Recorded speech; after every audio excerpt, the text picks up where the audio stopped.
Welcome, the Dweller of the Dark.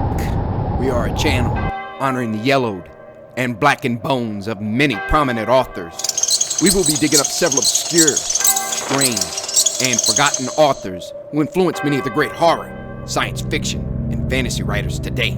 Comment if you have an author you'd like to raise from the dead. Rip out the throat and eviscerate the like button below if a tale takes your soul. Raise the legions of hell by subscribing for more tales of the horrifying, obscure, strange, and forgotten. Our collection continues to climb out of the tombs. Unknown horror masters. The Skull and Bones collection is roaring away. Send us a pound of your writer's flesh to keep this beast fed. If you want to bring your own horrors to life, then find us on Fiverr to raise 7 kinds of hell. Check out our new books on Amazon, our podcast and websites, YouTube, Rumble, Apple, Anchor FM, Spotify, WordPress, Dweller of the Dark, Kindle Vella, several new stories coming soon. Children of Horror, tonight, in preparation for a new horrific novel unlike anything we've written before. We are presenting a collection of our earlier horror stories. In the meantime, let the images hint at our new horrific work. Enjoy. Cricket song.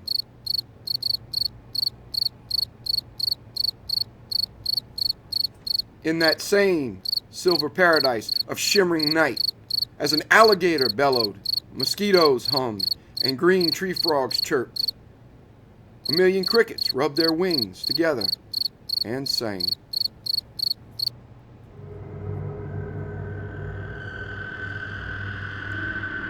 Marie and Paul Galatois stared on a skull-white moon. The young couple saw its reflection as silver ripples on the ebony waters of the Atchafalaya River.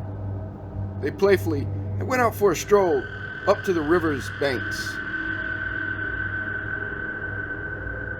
A long vacation in the country had brought them to this place of peace.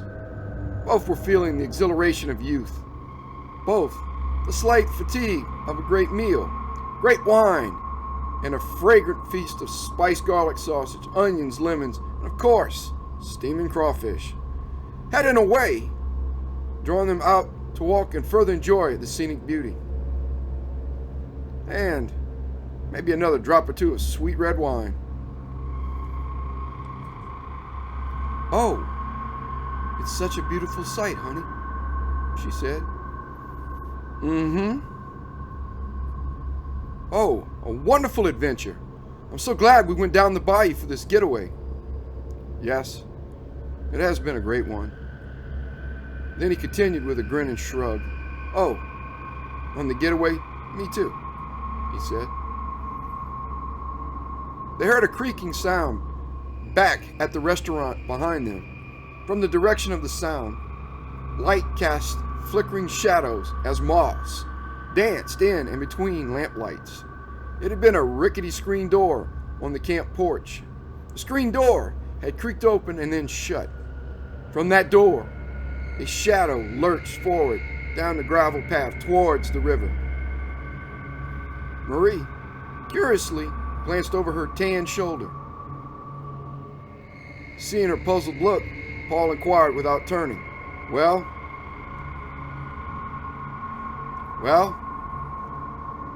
you know I'm going to ask, curious cat. Who is it?" "You remember the old fella eating in the restaurant?" Marie asked. Paul replied, "Yes, a really tall guy, purplish mark on the side of his face."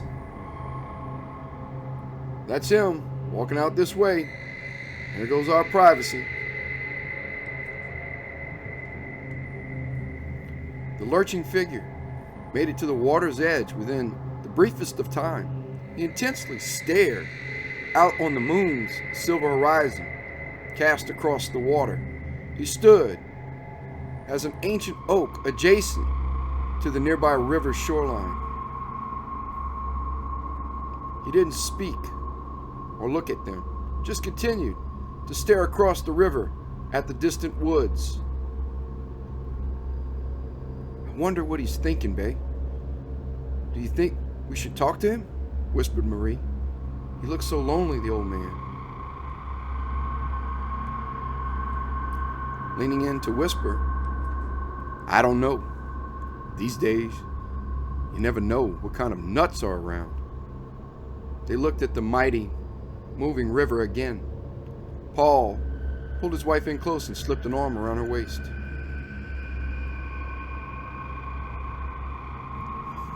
Do you hear them? The man with the purple spot asked, his voice a low, almost guttural growl. Are you talking to us, sir? Paul asked politely. The purple-marked tall man turned and looked at them. His eyes appeared with a silver glitter in the moonlight. I asked about their song. I asked if you heard them. The guttural voice croaked the words. Without a hesitation, not to offend the man, Paul asked, who was singing? Who are you talking about? The crickets, that's who. Palpable rage in the old man's voice that Paul took to be directed at him. So, with a knowing nod between them, he's nuts. The couple stood quietly. As the time went on, the music of the crickets grew ever louder, their songs a wave of natural rhythm. After a little interlude, Marie couldn't help break the silence between the couple and the man. Oh, these crickets, such wonderful creatures of nature. Peaceful and tranquil they are. Marie was making conversation with the old man. He seemed a troubled soul to her. Peaceful and tranquil? Venom dripped from his voice saying the words. The man turned away to leave. Then just after planning his exit, he turned back and paused. Slowly, purple-marked man turned back and came lurching over to them. John Avery is my name, he said. Sorry if I was a little curt with you. Paul replied, no worries. Paul Galatois. It's my wife Marie. Then after the replies were done, uncomfortable silence. And the crickets sang on with the occasional bellow of a distant alligator, hum of mosquitoes, and chirps of green tree frogs. Such a lovely night, Marie offered. Isn't it, Paul? Sure. How wonderful it would be if it weren't for them, interrupted John Avery. He pointed out to the swamp and fields across the river. Damn crickets. The crickets? Why don't you like them? Asked Marie.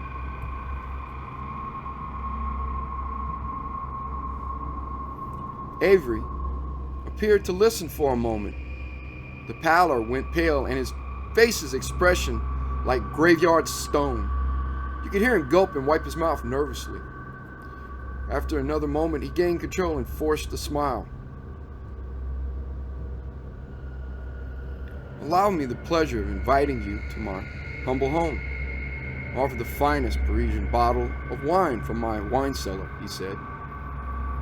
Waiting for their reply, he watched Paul and Marie's apprehension. Then thought again and sweetened the deal. Or maybe I dust off the 30-year-old bottles of Glenfiddich and Macallan, if you prefer. It's inviting, sir, but, Paul started, with agitated urgency and aristocratic insistence, John Avery bargained. Please, I absolutely insist. With obvious apprehension and caution, they decided to follow John Avery to his home. The drive took less than 30 minutes to reach, but the view spectacular by moonlight. It was a sprawling plantation amongst acres of cane fields and oak forest. And, naturally, the drive up to the columned home was lined with moss-covered 500-year-old oaks swaying in the night breeze. John's plantation dining hall was a shadowed and flamed cavern of decadence. The only light came from silver candelabra around a grand banquet table. The candles cast formless shadows of the group on the walls. "Long may ye live in health and prosperity," said John Avery as he raised his glass in genteel southern grace. As promised, the wine was exquisite and the Macallan superb.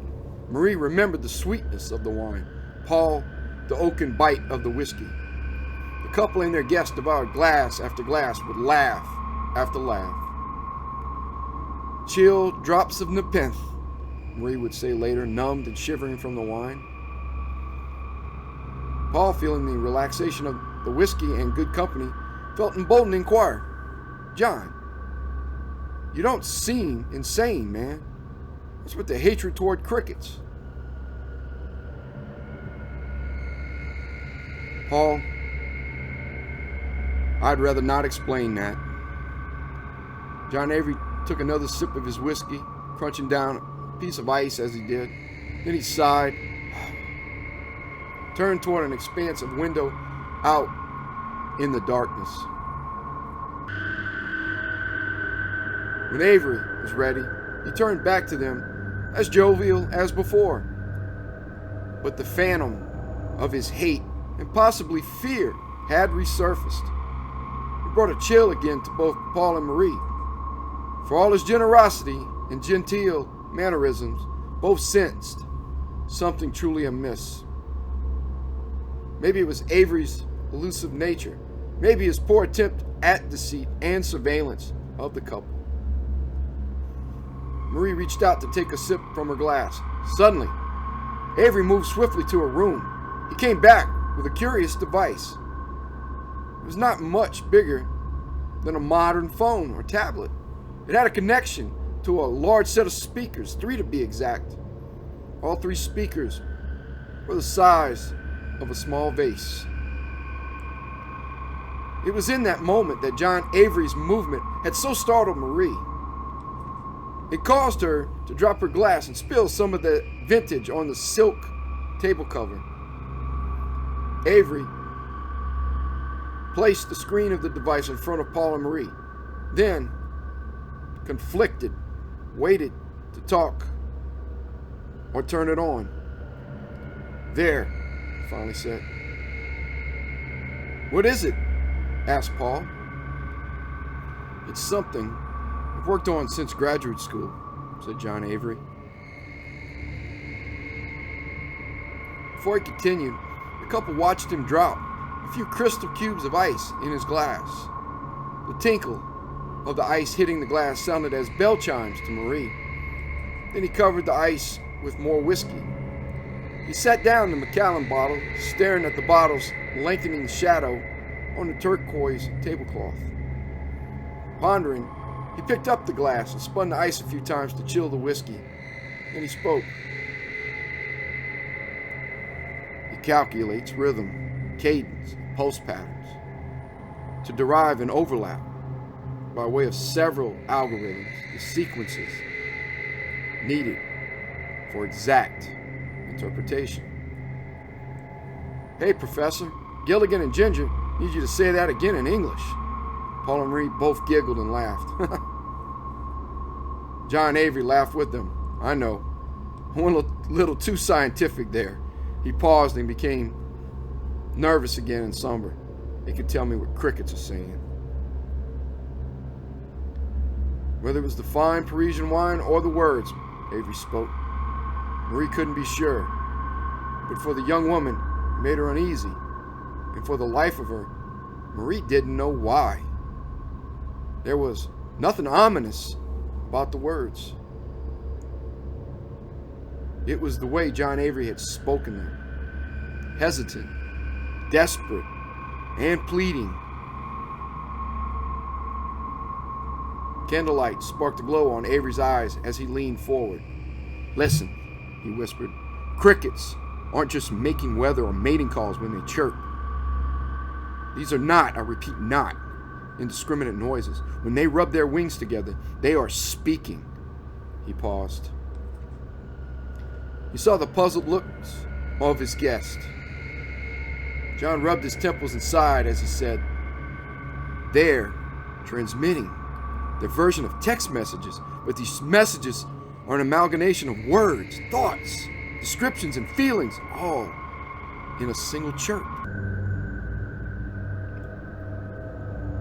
How can that be? Marie felt as if she was swooning and having difficulty with concentration. Obviously, the wine was doing its job well. The room seemed to expand and twist. It was leaning around Marie, then everything was leaning towards her. Paul asked, "John, why are you telling us?" "I really don't know. I haven't revealed to anyone what I've created or learned.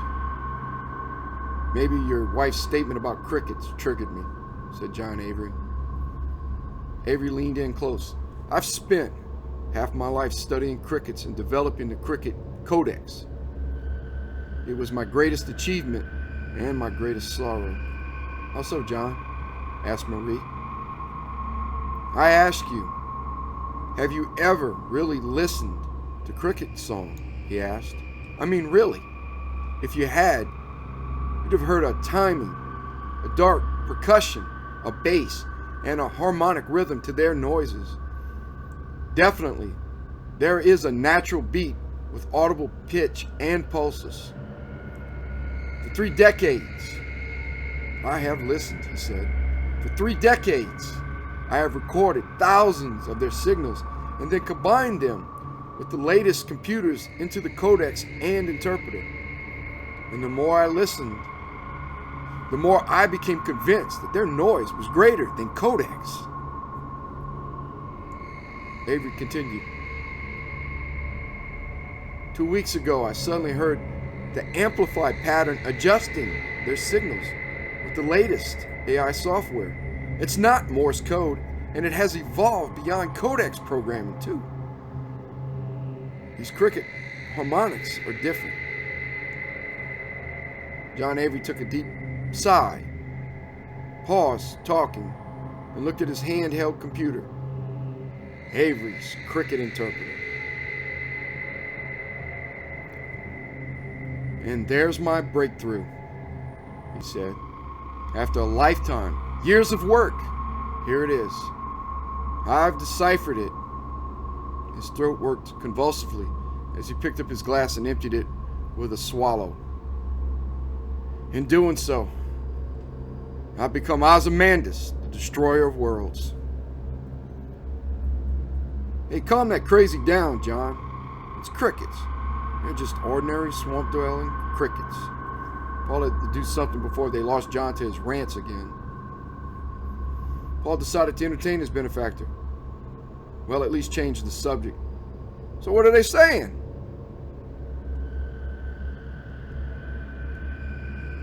Looking up from his device and taking another sip of whiskey, John looked at Paul and said, "Again, emotions, feelings, locations, names, and events, all in a chirp." "Locations, names, and events? Sounds like Google." Marie and Paul both laughed. "I know, it doesn't sound very earth-shattering. Hear me out."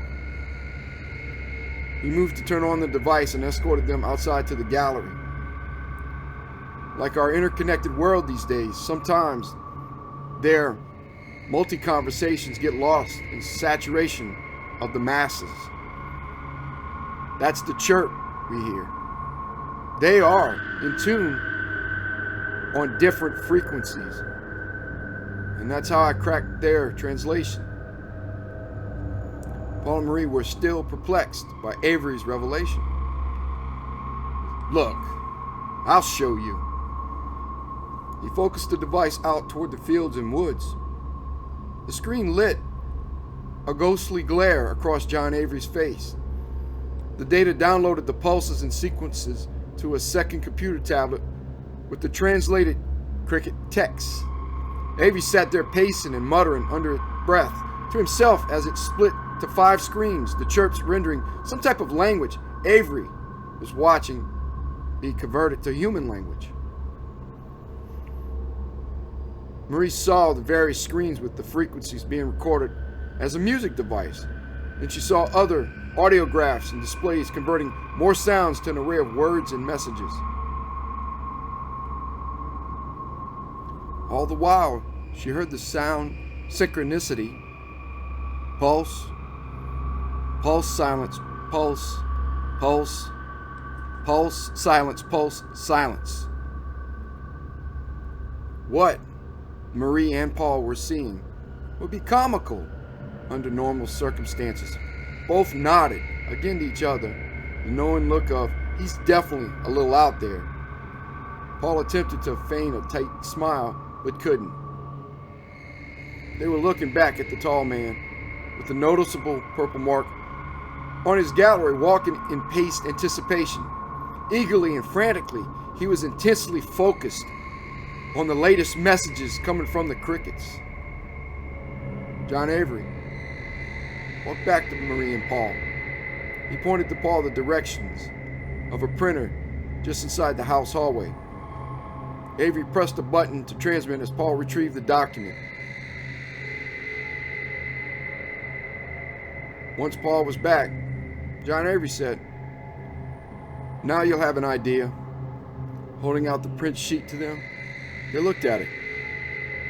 Salvador LaBelle, shot wife, heart attack, it read. John Joseph Duvall, not suicide. John Joseph Duvall Jr. murdered him. Samuel Bad. Do you get the picture now? Said John Avery. They are witnesses. Witnesses? Marie had to ask it even though she didn't want to. Avery held his device clenched in shaking hands.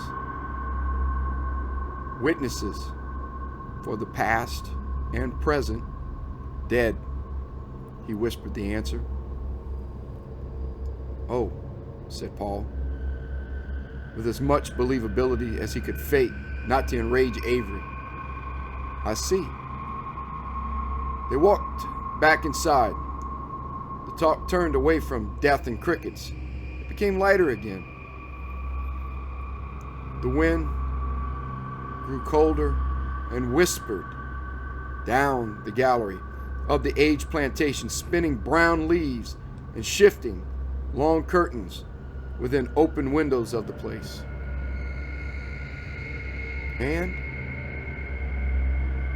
the crickets sang on throughout the night. Time and Tales continued into early parts of dark morning. John Avery insisted the couple stay in one of his many guest rooms. The couple, unable to drive after ingesting way too many spirits, agreed reluctantly. Later that night, Marie climbed into bed with Paul drunkenly. She pulled and pressed close to him. Why is it so cold in here? She slurred and murmured. It's not cold. You believe all that mumbo jumbo. You're scared. How can you not be? Well, he said, if there's a possibility I'm frightened, it isn't in the way you think. How's that? It's impossible to believe what he said. He's reading some weird signal. Because Lord knows, there's a ton of misinformation on the air these days. But I will say he's angry and raging. And that might make him a dangerous man. And he's a mega millionaire, bourgeois. He'd get away with genocide in Louisiana. That's what I'm afraid of. Where did he get the information? The names? And what happened to them? How did he transmit it in front of us? Maybe they're family, relatives, or friends of his, Paul replied. Maybe he got them from the local mausoleum or tombstones. And then there's always the possibility he made them up. He grunted softly. Ugh. Transmitting the info. Well, kid with any juiced up app on a phone these days can pull all manner of prank. So, it was probably a joke. Marie looked under her husband, trying to read his face between the shadows cast by moonlight.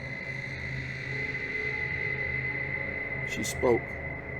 So, you don't believe him? I believe. He believes his machine works, he continued. But I don't think the crickets told him.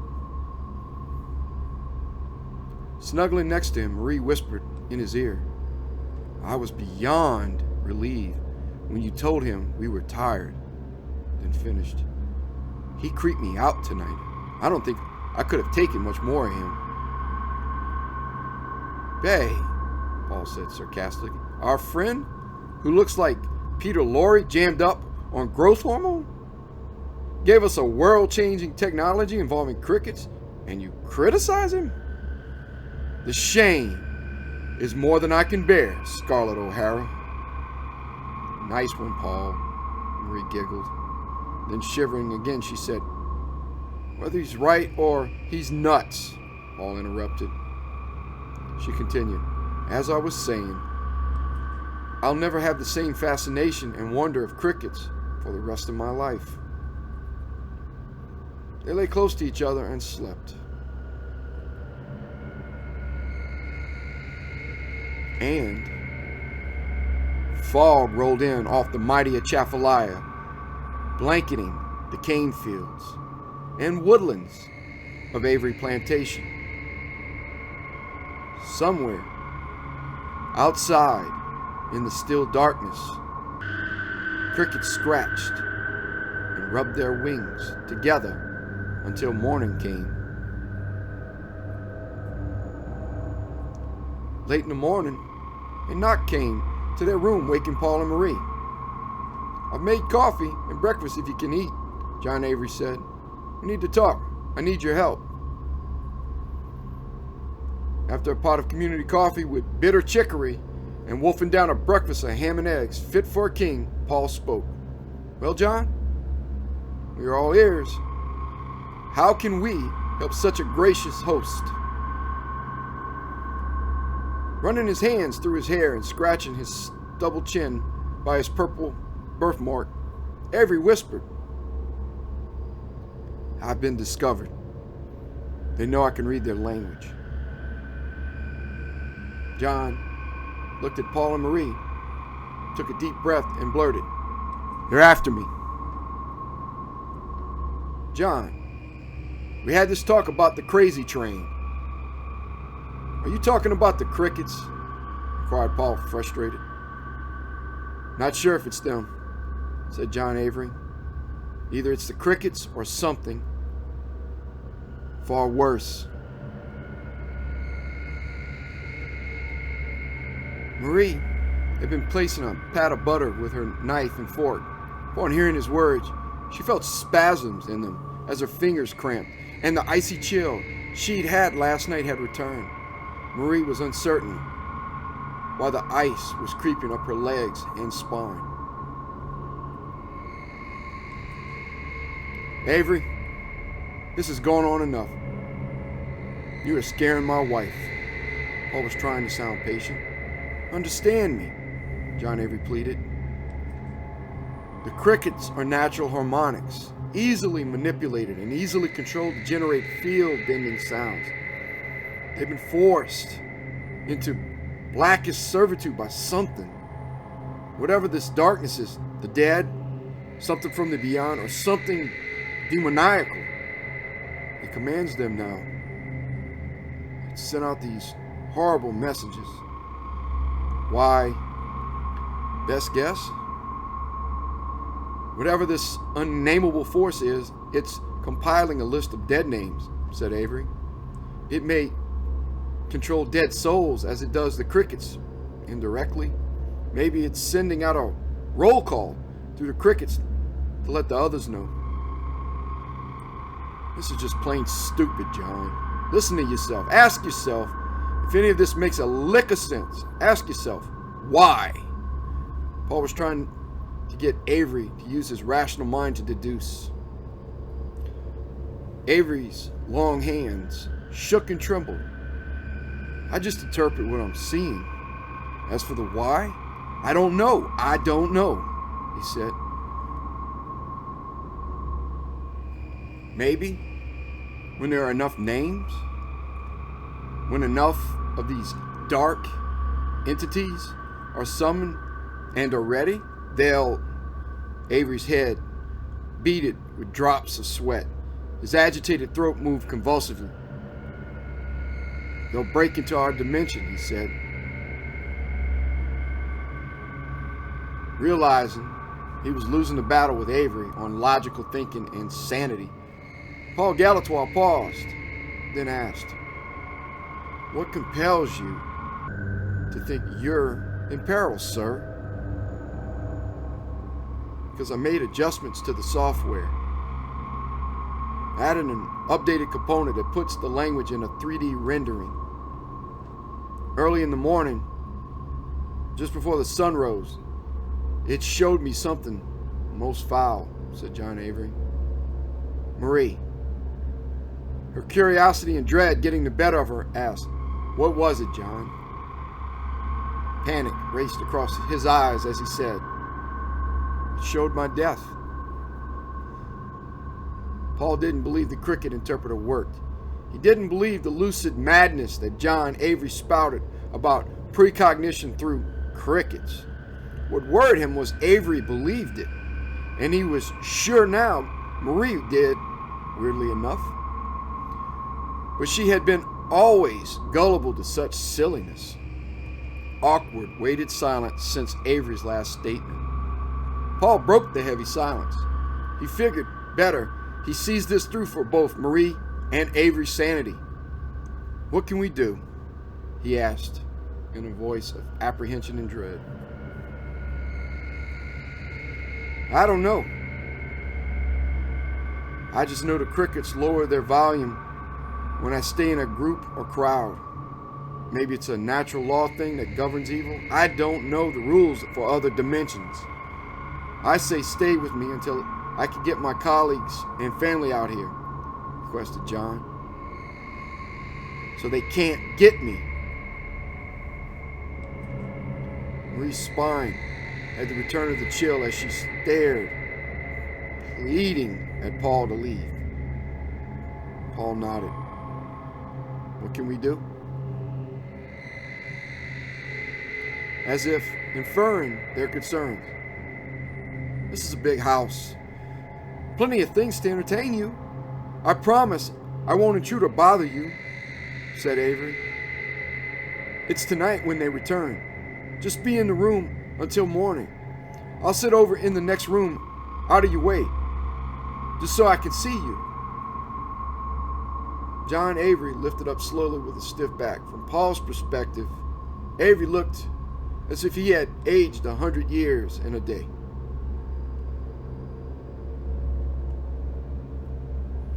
"I'll leave this in your care. Can you keep an eye on this for now?" he asked. He slid the cricket codex over to the couple. "Plenty of wine and whiskey left in the cellar. Feel free." Lurching, John Avery left before they could say another word. Avery seemed to hobble now and sway as he left their table and walked across the dining room, weaving in and out among the artwork, fine chairs and statues. In the adjacent parlor and vast library for them, he sat down at a desk filled with scientific literature facing them. They saw him reach forward and turn on an emerald blue lamp. "Now what?" said Marie. "Hey, it's an open bar of $1,000 wine and whiskey. We'll entertain Master John for a little while at his chalet, dear Scarlet," said Paul jokingly. "Eat the great gourmet food, purge the booze. When we've had enough of both, we'll retire for our last night." "Oh, Paul, do we really have to stay?" "Ugh." "Quiet, he'll hear you." "Hey, he's a wild card." I don't want to provoke the nut. Who knows what's going on in John Avery's noggin? I don't want to take any chances. Weak and weary from concern, Marie exhaled in a sarcastic mumble. This was such a wonderful vacation. Dusk again approached Avery Plantation. Paul had been fidgeting and fumbling with John Avery's cricket codex half the afternoon. He'd looked at the applications and the records saved on the adjacent tablet. He'd even managed to figure out how to turn it on and off. That brought him a great deal of pride and a momentary smile from Marie. He was turning it on and off a third time when he heard something and saw the screen light up. It was a loud, serrated sound that increased as the last light of dusk faded to darkness. Paul and Marie had become conscious of the crickets rasping loudly outside. The codex was a light collecting data from the wireless speaker set up on the gallery. Paul flipped through the applications trying to figure out how to turn them on. Letters numbered in shorthand gave each file's use. He managed to flip the right app, the new app, and turned on the interpreter to send the new images. Marie leaned in to whisper, "Avery's watching us." "Oh, really?"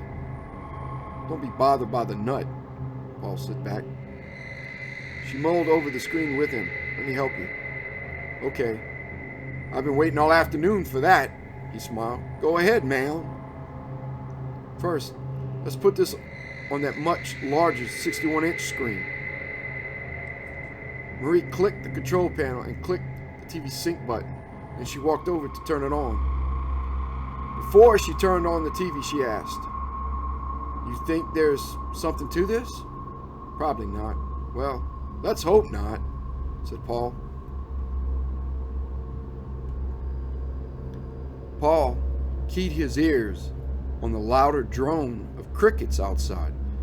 He looked down at the screen and out to the woods surrounding them. He focused and tried to listen to the crickets' noise and find some point of comparison with the graphs and audio software. He tried the displays as Marie turned on the TV. He couldn't. They both looked at the TV display and saw static and blurred images. Nothing to indicate that the device worked at all. After several minutes, Paul Galatois turned the codex off. Taking it light on the whiskey today, Paul had opted for a few glasses of wine. Marie had slowed to just a couple of glasses. Once the bottle had half emptied, Paul and Marie decided for bed. "It's time, wifey," he said. Marie didn't have to be told twice. Before she'd gotten her shoe on to go up to the room, John Avery was back to their table. "Where are you going? We had a deal," Avery said, almost whining. "John, it's almost 1 a.m, Paul replied. "We're tired. Marie and I are sorry, but we have to go to bed." Avery looked broken in a way that Paul and Marie couldn't quite figure out. The stoic figure, who'd been a stranger less than 2 days ago, looked like he was losing his lifelong friends. John Avery stood wordless at their reply. He gauged them, looking from one to the other with pleading, hopeless eyes. Avery appeared ready to make a last desperate plea. When he seemed about to speak, John paused, let his wide shoulders slump. Then his gaze cast down to the floor, resigned to whatever preconceived fate he had in mind. Paul and Marie heard him swallow and sigh before he spoke any more. The awkward silence between them was back. They were strangers again. "Will you take care of the cricket codex?" he asked. "Don't you want it?"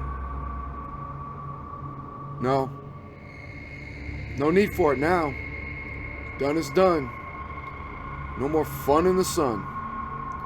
He cracked a wry, wan smile at the young couple and walked away. John Avery headed to his room as well. His footsteps echoed down on the marble floor of the long hall, casting a tall, lurching shadow. To Paul, the image and the sound reminded him of a man going to the gallows. He stopped just for a moment in his stride. Just a few paces, he had paused, but his head still hung low, facing forward. He briefly glanced back across his shoulder. "Can I ask a favor?" "Go ahead and ask, John," Paul replied. "Would it be too much trouble to leave your door open in case something might happen? So I can call for help, you see?"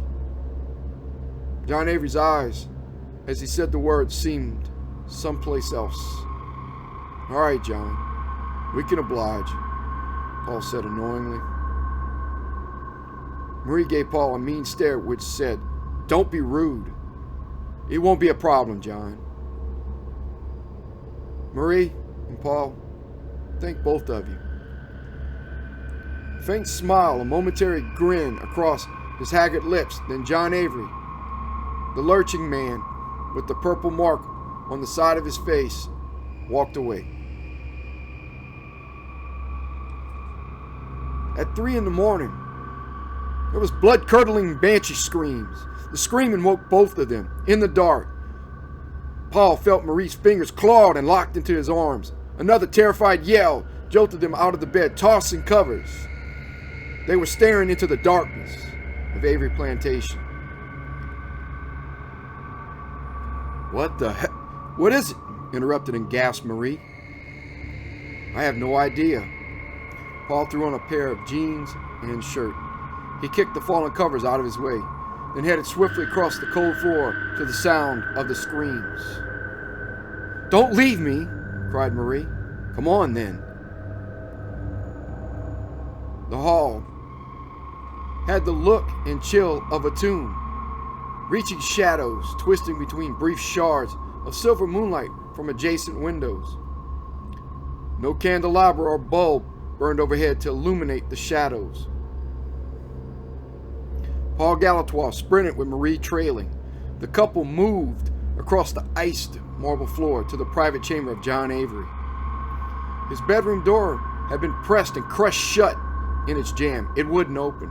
Paul ran a shoulder into it, but it wouldn't budge. It was closed, although Paul was sure John had made sure it had been left open before. Paul futilely banged his fist against the door. No use. Paul and Marie banged their bodies against it. Finally, Paul grabbed an iron table housing a vase. Paul picked up the table, crashing the vase into pieces, then used it to batter the door open. All the while, horrific screams were heard in all directions of the room. "John Avery! John!" he called while splintering the door to get in. No word. Paul continued splintering the door, cutting his hands with the jagged splintered pieces. Drops of his blood stained the door. A few heart-wrenching crashes against the doorknob, and he managed to push through.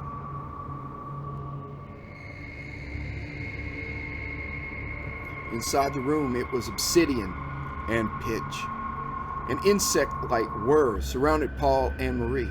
Within the room, there were shaking, tambourine sounds, scratching sounds, rustling sounds, popping and crackling sounds above, below, and behind them. The deafening and disorientating noise made Marie and Paul fall back out of the room convulsively. "Paul, what's going on in there?" exclaimed the terrified Marie. Her voice was almost in a scream. Paul's throat was dry as sandpaper. He tried to moisten it to talk, but he couldn't. Paul's mind was processing what was occurring. He couldn't answer Marie even if he wanted to. He didn't answer. They stood immobile, not knowing what to do.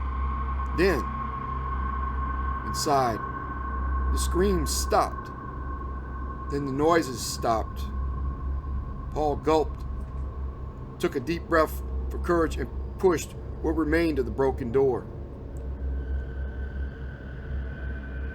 Screams and gasps gagged in both their throats. Paul vomited. Marie, seeing her husband vomit, retched as well. Crimson blood spattered the ceiling, the walls, and ran as a red river all across the floor. Pieces of what remained of John Avery were lying in separate pools of blood-splotched moonlight. The skin to each part shredded as through a food processor. Avery's flesh and sinew and bone ground to mash as if by a chainsaw. A door leading from John Avery's room out onto the gallery had been ripped from its hinges. Fog rolled out from that gaping corridor now. It had to be some freak storm, Paul thought. That explains the door, but nothing can account for the crying, sobbing uncontrollably. Marie screeched. He was right. John Avery knew. He knew he would die, Paul, and we did nothing for him. Marie looked on, the pools of blood and mashed flesh and bone. She stood paralyzed, a fist pressed against her mouth while Paul moved to something John had written by his bed. They're good kids, Paul and Marie. I made a mistake letting them know. But it had been so long since I had anyone over. Seemed every time I tried, I remembered what happened to my dear Elizabeth when I showed her my discovery. These minions of that thing out there, out in the beyond, that waits to rot us. They are ruthless predators. The crickets left nothing of Elizabeth to bury. Heartless savages. If I live through the night, I'll take the codex back and destroy it. No need for anyone else to die. Paul could hear his own heartbeat thundering between his ears. His fingers trembled and began to spasm. The world around him was shifting and becoming cloudy. He had to inhale slowly to control his growing dread. Were Marie and him safe? He saw Marie swooning and caught her. She regained herself and opened her eyes to Paul.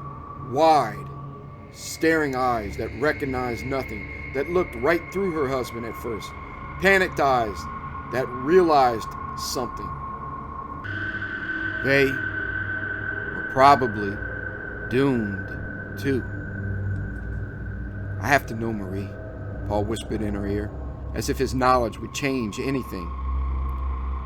Won't matter, Paul, she said in that same hopeless tone that dead John Avery used. Same eyes, too. Eyes stark and glazed. She heaved from him and back to him, sobbing. His eyes widened, and he waited to hear anything. In the dinner hall, where John Avery had shown his cricket codex, Paul sat with his wife. He turned the device on and watched the playback in the ghostly shadows of recorded audible. There was the static again, and then the usual spiked graphs they had seen before. Then Marie realized something. Paul, the playback was too fast. We have to slow it down here. She moved a button with her finger. The static began to dissipate. The image in the video was instant. John Avery, A hissing voice said. Then another image. It was a multitude of colossal, twisting, spider-like claws that ripped the gallery door to John Avery's room off its hinges. Then, a million crickets swarmed him. You heard the terrified man scream. Then, as they ripped his spurting head off, you heard the terrible, pig-like squeals of a decapitated man. Oh dear God!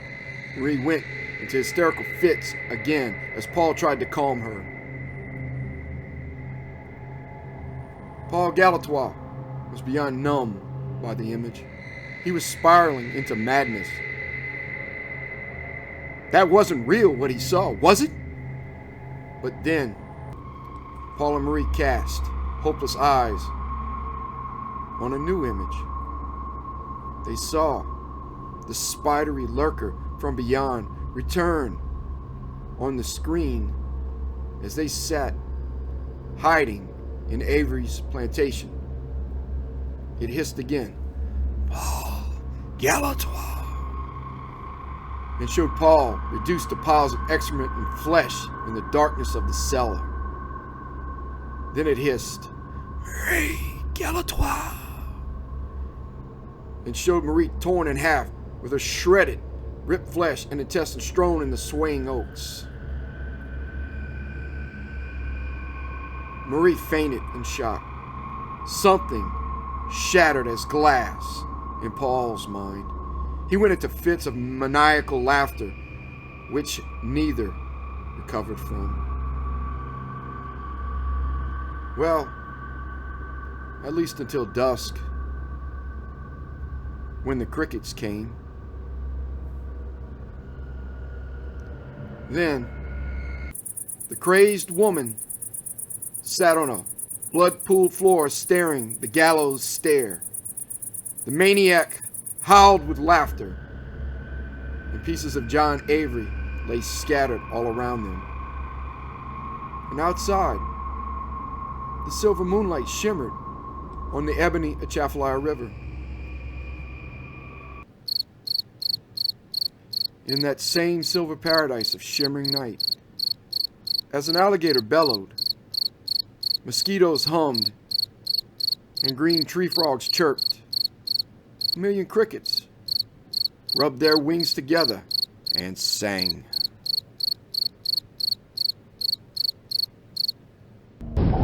Ice in the veins. December 7th, 1892. In a remote cabin on Mount Bluff, Pigeon Forge, Tennessee. 17:30 p.m. Just before dusk.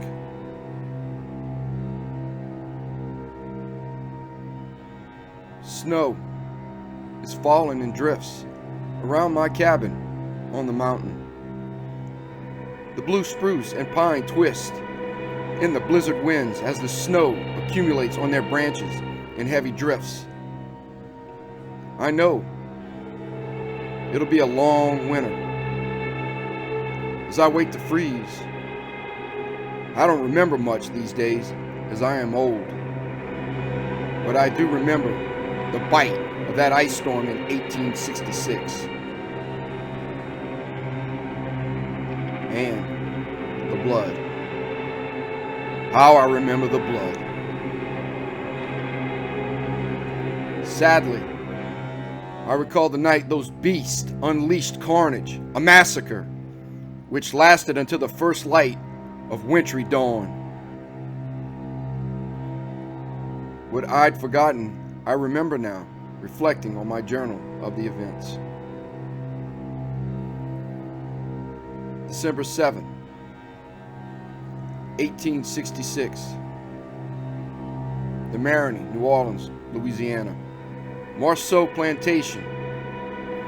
Chamber of Mademoiselle Rosalie Marceau. 10 a.m. In the early autumn of the year 1866, my employer's wife, Mademoiselle Rosalie Marceau, woke in the morning to a sense of chilled lethargy. Minutes ticked away as she lay still as a corpse on her back, her sunken eyes staring upward, unable to move. She'd say to my wife later that she felt drained of energy, of life. Rosalie swore to my Annette that even her arms and legs carried the weight of lead. She even noticed from the corner of her paralyzed eyes a slinking shadow faded out of her window as the sun rose. Rosalie thought then,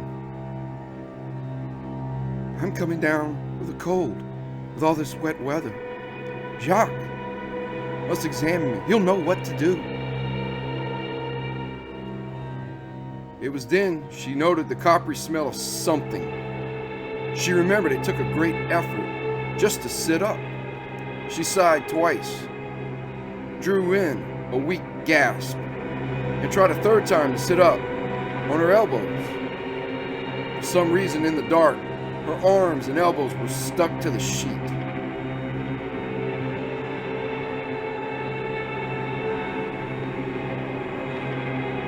Rosalie noted her night clothes disheveled.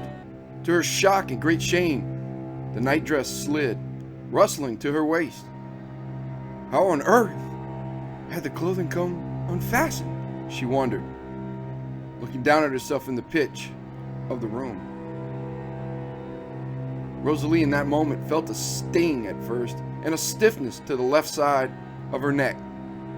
She touched a sticky gash with her fingertips, and in the scant light of early morning saw the shimmer of blood. Mademoiselle Marceau screamed. Further panicked by the more she saw, Rosalie Marceau began to screech and shrill in unbridled terror.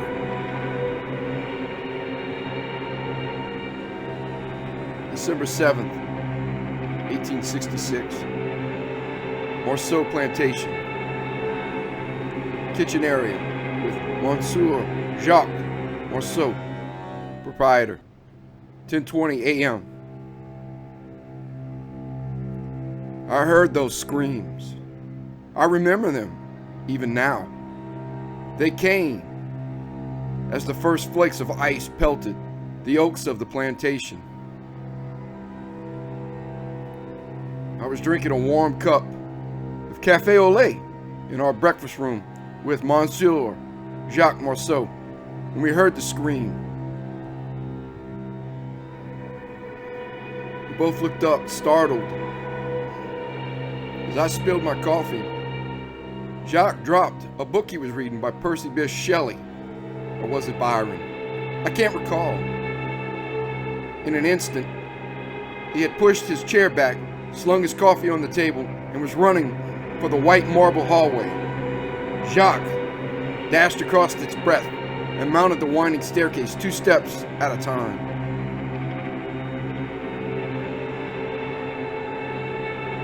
December 7th, 1866. Marceau Plantation. Mademoiselle Rosalie Marceau's chambers. 10:35 a.m. First sign of attack. 2. Mademoiselle Marceau. Jacques found Mademoiselle Marceau hysterical, hunched over in fitful gasp on the edge of her bed.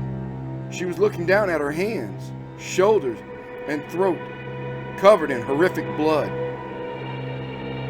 Across the heave of her chest, there was whiteness, and smears of tarnished blood lay drying.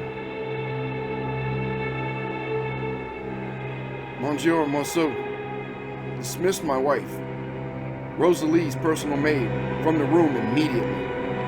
My Annette, terrified by the sight of the attack to Rosalie, gladly left.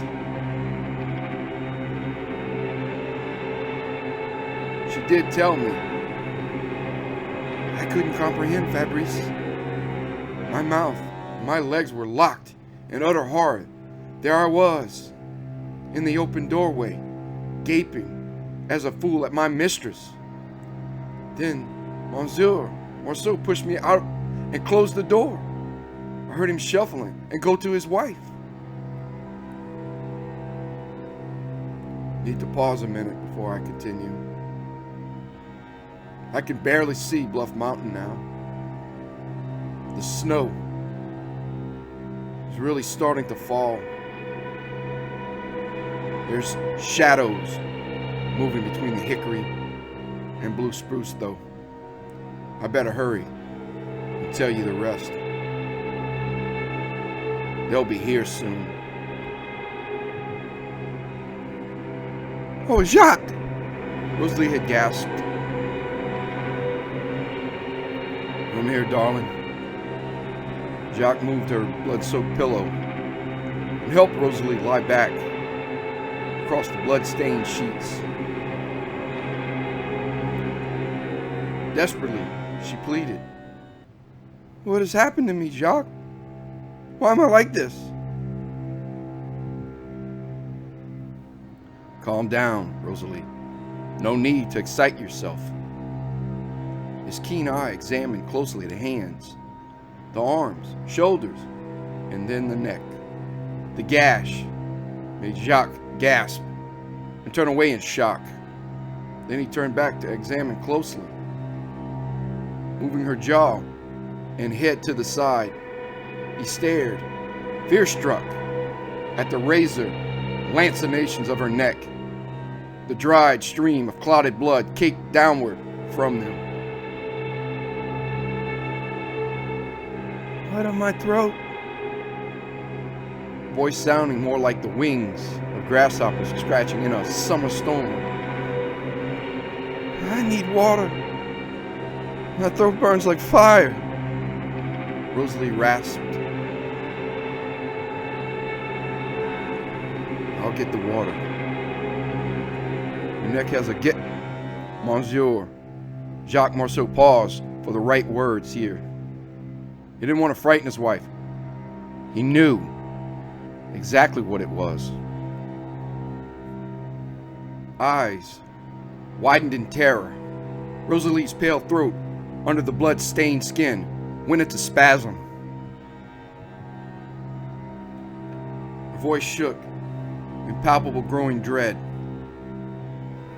Mademoiselle Morceau yelled, Mon Dieu! Mon Dieu, Jacques! Again. No need to worry, Rosalie. Steady yourself, dear. He tried in vain to calm his own fears. Jacques Morceau moved across the room in a controlled walk. He didn't want Rosalie to see any panic in him. He moved to an ornate wash basin. It was empty. He grunted in slight displeasure and called to Annette to refill the basin. Once filled, he dipped a clean washcloth into the cool water. Jacques returned to his wife and washed away cakes of congealed blood. He inspected the wound with a surgeon's eye. He'd done enough assistance to the doctors back in the Civil War as a cavalryman. He knew the difference between a knife cut, bullet wound, and a dog bite. Cleaned of the congealed blood, the wounds were clearly visible now. Incised punctures over the jugular. Grimacing, Jacques hesitantly touched the ragged, inflamed tissue in which they lay.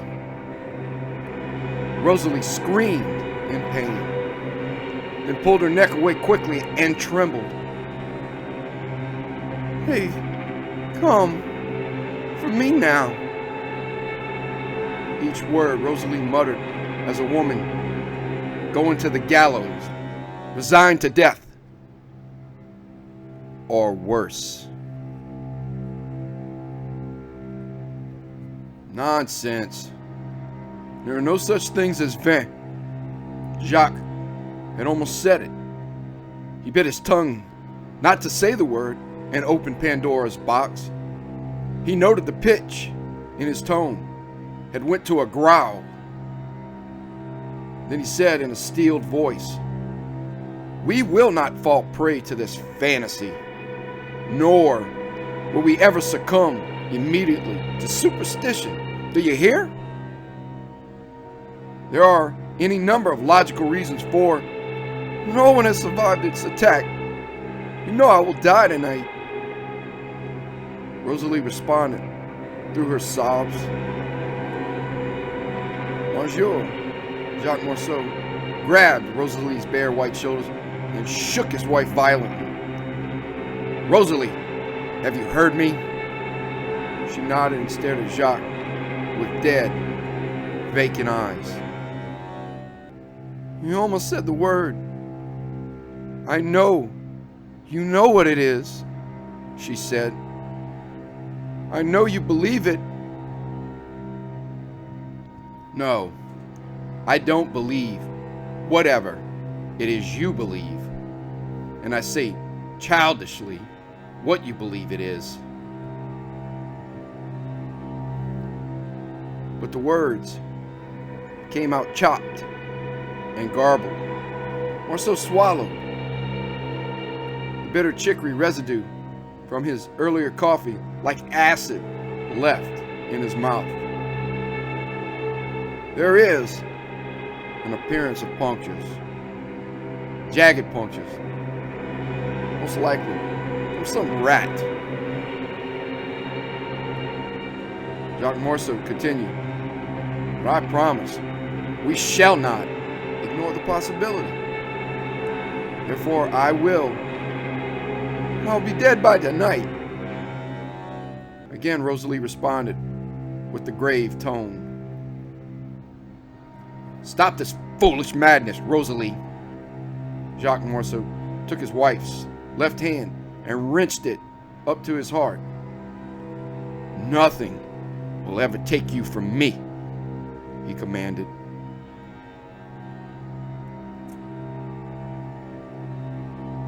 December 7, 1866. The Mariner, New Orleans, Louisiana. Carriage to Broussard grocery store. 12 p.m. Marceau plantation supplies and provisions.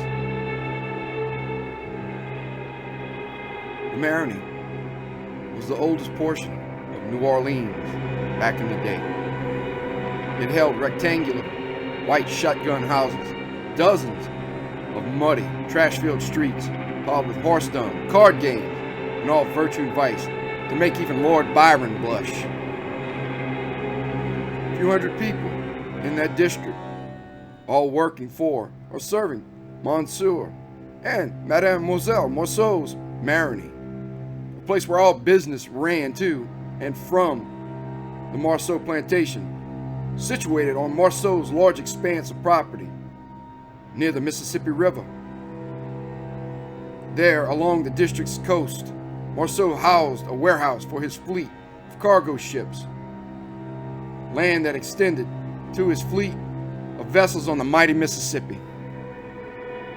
In describing the atmosphere of the Mariner, all I could say is it's a secretive, winding, dark place. It was a community of scoundrels and scallywags. It was also the home of sorcerers, witches, and all manner of voodoo practitioners in the dark arts. The latter had carried the dark mysticism of voodoo from the Caribbean on into the secluded alleyways everywhere in the city. The district also fueled the fear of trolls and fame by the Irish, German, and Scottish immigrants that sailed into port. And of course, other supernatural mythologies flourished along its banks. A dark, secretive, deadly place was the Mariner. It was full of all manner of dark and dangerous traditions. People, hearing the screech of an owl, saw it as an ominous sign of doom and would cross themselves without a thought. A murder of crows or a flock of bats garnered the same genuflection. A person with a birthmark could be murdered for being possessed. And recently, with the vampire murders, adults and children would gather garlic buds as others gathered flowers, bringing them home for the windows.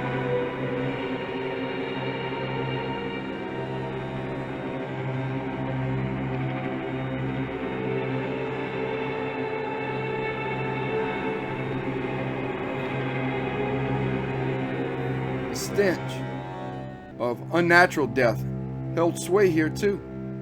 Recently, on every door, there was a painted cross.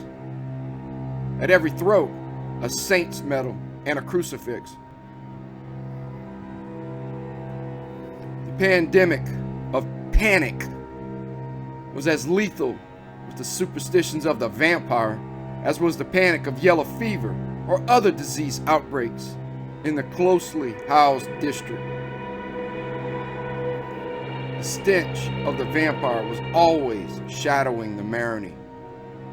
It was the smell of sulfur and brimstone that churned the stomach. It was the scene of swarming black flies, the sounds of squishing worms, squirming maggots, and finally, the nauseating scent of rotting flesh. Decayed and desecrated human flesh littered streets on some nights. Bodies piled or found in deserted alleys. Some corpses were discovered hanging from abandoned roofs or floating from sewers in the city care forgot, New Orleans. The only thing that equaled to this unnatural trouble to Jacques Marceau was the chicanery from charlatans professing cures to rid these beasts. They'd sell all manner of fake charms, precognition cards of the voodoo loas, and even witches' spells against the loup-garou.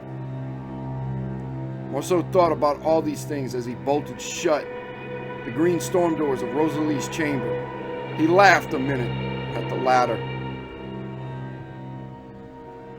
Then Jacques stared off to the molten gold shimmers of the last hours of light on the Mississippi River. Dusk would be here soon, bringing in the silver fog.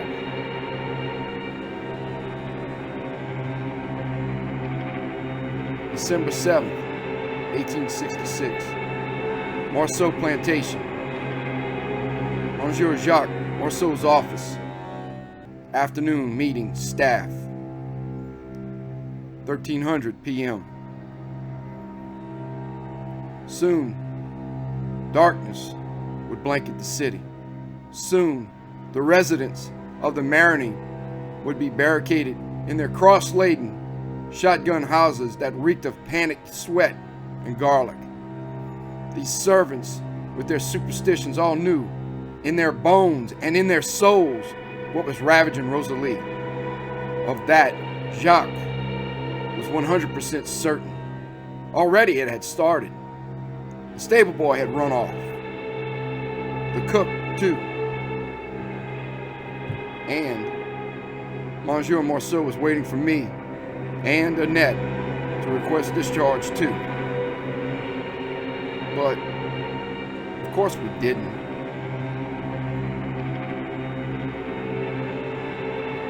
I didn't understand my wife's logic then. It made no sense at the time why she agreed to stay. She was the timid mouse, you see. My Annette, she ran from the things in the dark. She always shied from things that fluttered in the night. This recent preternatural happening, most assuredly, in my mind, would make her flee in haste. Alas, we stayed. But I guess people change sometimes in a marriage. My timid mouse was no exception. She had become a brave hawk. A hawk who seemed unthwarted by the whispers of darkest danger.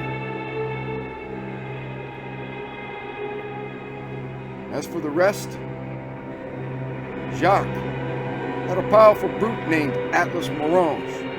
Atlas instituted a surefire plan to get all the staff to stay.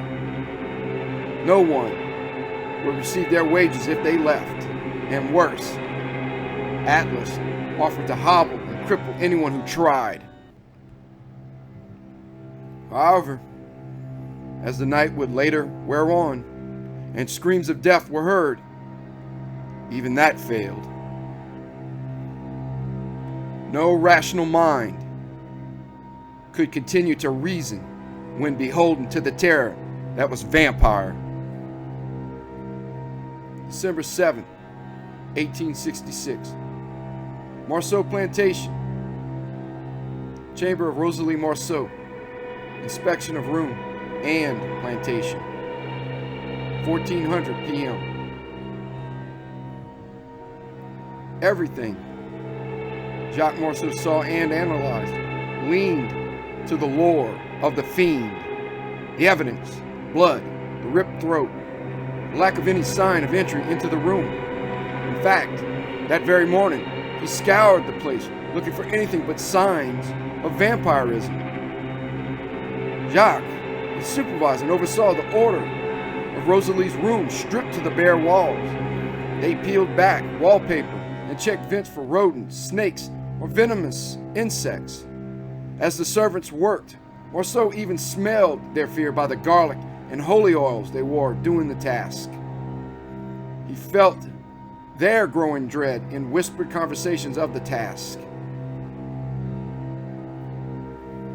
He saw the terror of the vampire in the servants as they moved hastily in the dark cellar or between wall crawl spaces, looking for anything but the undead. Each servant moved about the room, tiptoeing as if on eggshells. Further fears were seen in wide eyes, more white than their various colored pupils, fingers twitching constantly to their totems of garlic and crosses. Even I knew, with my brethren of servitude, that no snake, no rat, no rodent, or insect of any kind would be found.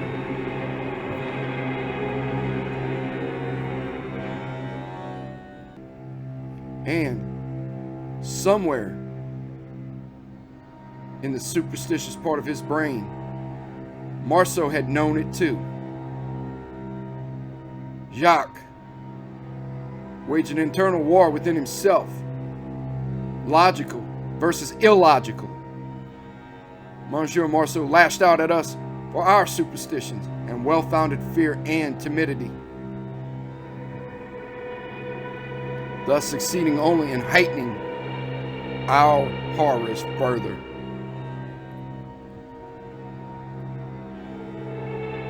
Marceau Plantation. Rosalie Marceau's chamber. 17:30 p.m. Dusk.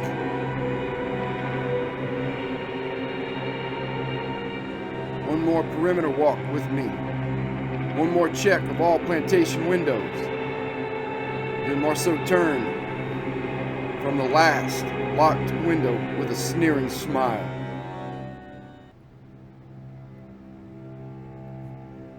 "All safe, my love, as I promised," chimed Jacques Marceau.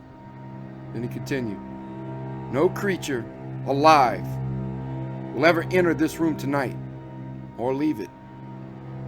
He caught himself immediately, hearing Rosalie's rapid, heavy breathing, seeing the flare of her nostrils and the reignited torches of terror in her eyes. "Nothing at all will enter or leave," he amended.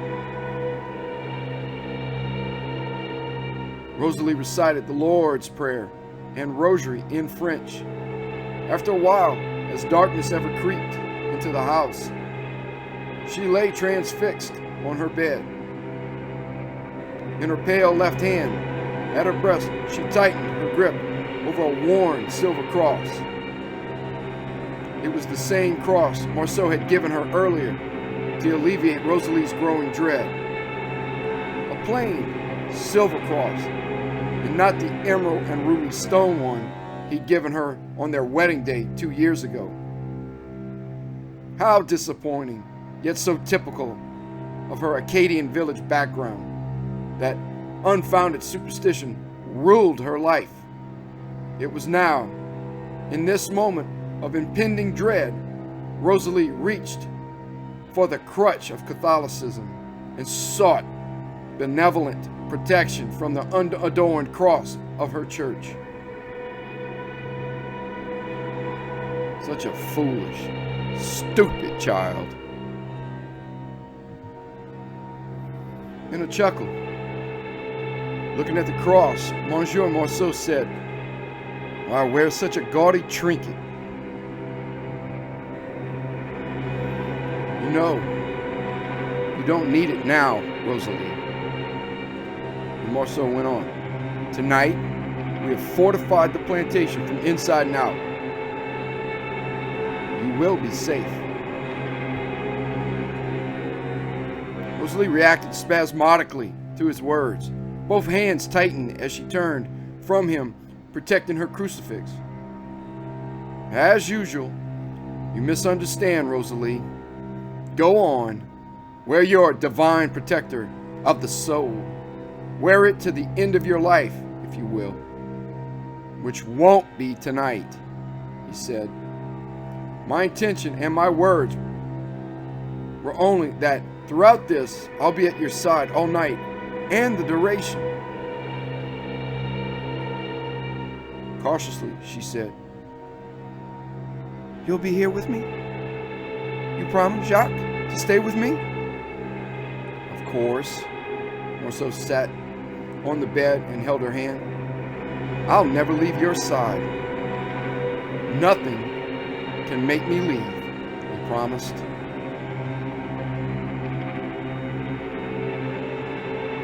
An hour after dusk, the moon rose with its nyctaloptic eye and hung leprous and gibbous. As the moon made its ascent, Rosalie abruptly fell off to sleep. Morceau, confident in his assertions and safeguards, placed a chair beside the bed and seated himself reading Shelley. Removing his reading glasses, he strained his eyes to the lamplight and the shadows in the room. Then he coughed to cause any movement in the shadows. Finally, after massaging his temples and cleaning his glasses, he placed his glasses across the bridge of his nose with the thumb and forefinger of his left hand and hooked them around his ears. Morceau Plantation, Rosalie Morceau's chamber, 1900 p.m. Monsieur Jacques Morceau watched, lamplight flickering across Rosalie in her sleep. The light continued shading her in a prism of wondrous fluorescent crimson, violet, and emerald verdant light. It was in that moment he sighed, watching her. How the light accentuated every beautiful, distinct feature of his Rosalie. Vampires. Such rubbish. Morceau drew under his breath. How foolish a notion in this enlightened age of science and advancement in disease. Humans always want their boogeymen and superstitions, he whispered to himself.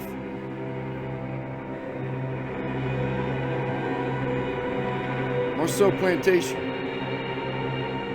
Rosalie Morceau's chambers, 2000 p.m. Fabrice Fauché, summoned to Mademoiselle Rosalie Morceau's chambers. I was summoned to Mademoiselle Morceau's room later in the evening. Monsieur Morceau had been nodding when Atlas pounded on the door and requested entry. Awakened muttering, Jacques motioned with his hand for me to enter and sit next to him. I saw his hands twitch as he put away the book. Rosalie was in her bed, with the lamp drawn low to let her sleep. Marceau and the room had different smells. Marceau strongly reeked of a familiar smell to me: deceit. A silver tray of coffee had been placed on a table by Annette. As I sat, she winked at me and then hurried out the door while Atlas stayed behind. I felt nervousness sitting with our benefactor. I don't know why my heart had taken to pounding with fear either. And when did Annette blink? Maybe my concern had centered on not only the smell of Jacques, but his irritated voice, especially as he whispered to Atlas as I came in swirling from the darkness. Atlas, stay a little longer, he had commanded. Then to me, Fabrice, come sit with me. 2 pairs of eyes are better than one to protect Rosalie. I was offered coffee and encouraged to drink. It's a rare Arabian recipe I learned in Saudi Arabia. You have to add just the right cardamom and date sugar. Thank you. It's quite good, I said truthfully. For a moment, he looked on, confused, towards the now locked windows. Monsieur Marceau? A puzzled Atlas asked. Are you okay? Is there something troubling you? My reply. His eyes caught flame. That scent I picked up on Jacques before was stronger. No worries, Fabrice and Atlas. But, Atlas, I just need to have our chat with our dear friend Fabrice Fauché.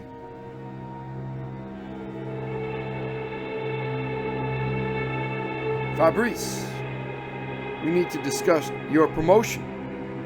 It's one of my best employees. I think it's time. He shook my hand as he said this. I shook his hand back. Maybe my instincts had been awry. Thank you, sir. Annette and I greatly appreciate it. Oh, dear Lord, Atlas! Jacques cried suddenly. He and Atlas lunged for the bed, examining Rosalie as I stood, stunned. Marceau Plantation, Rosalie Marceau's chambers, 20:45 p.m. Time of witness death by staff reports. No living staff to verify. Blood sprayed her face, soaked the mattress, and pooled in crimson ribbons on the floor.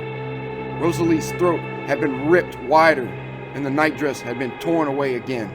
Both men gasped at the waxen white face. Rosalie was dead. Staff had rushed in hearing the excitement. Many ran away in tears. Atlas shrugged, shook his head, and swore. I told you, barred doors and boarded windows would not stop this creature, sir, he said. Atlas Morange moved his frame, tall and massive, beside the lamp table. He somberly took out of his leather duster a wooden hammer, his bowie knife, and a large stake. Now, you must be strong. For Mademoiselle, sir. You must release her. Jacques. Atlas had never called Monsieur by his first name in front of me before, but I reckon this was an emotional moment for either man. Suddenly, I was hearing a discussion through a fog, each word underwater. As they continued, I shook my head to clear it. Jacques continued. But how did it do this? We had guards. We had the garlic wreaths. She wore the crucifix. My eyes were going out of focus and clouded for some reason, but I managed to see Jacques' tears stream from his watered eyes as he pointed and pleaded. Atlas, very solemnly, "Fog, sir. It was the fog. Vampire has the power to make itself a vapor, which can pass through any opening, however small," he explained. Then he took a deep breath and sighed, looking out in the darkness. "Look, Atlas! Look, Fabrice! The cross is still around her neck!" cried Marceau. Nothing or no one disturbed her cross, yet her blood pours everywhere. He moved around to both sides of the bed, pulling away sheets.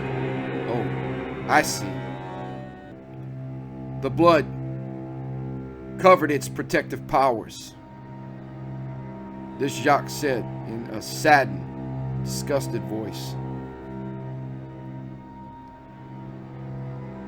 I was swooning, trying to get up, but I couldn't. My chair seemed fastened to me. Unseen hands pushed me down and made me stay. My mind and eyes no longer had clarity in thoughts or images.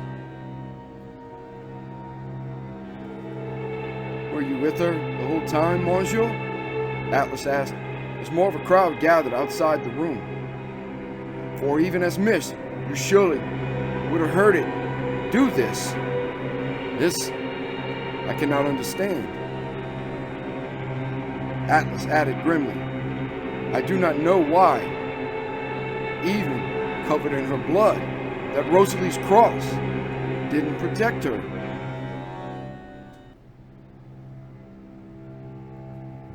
"I was with her, well, until I went to the bathroom for just a moment and left Fabrice here with her. Why did I see nothing?" I couldn't counter his lie. My mouth and my speech no longer worked.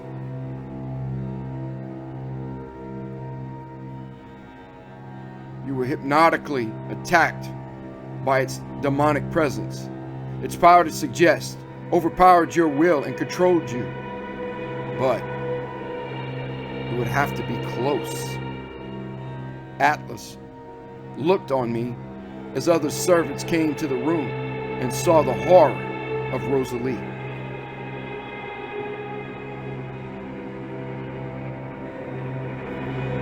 Marceau Plantation, Rosalie Marceau's chambers, 21:20 p.m.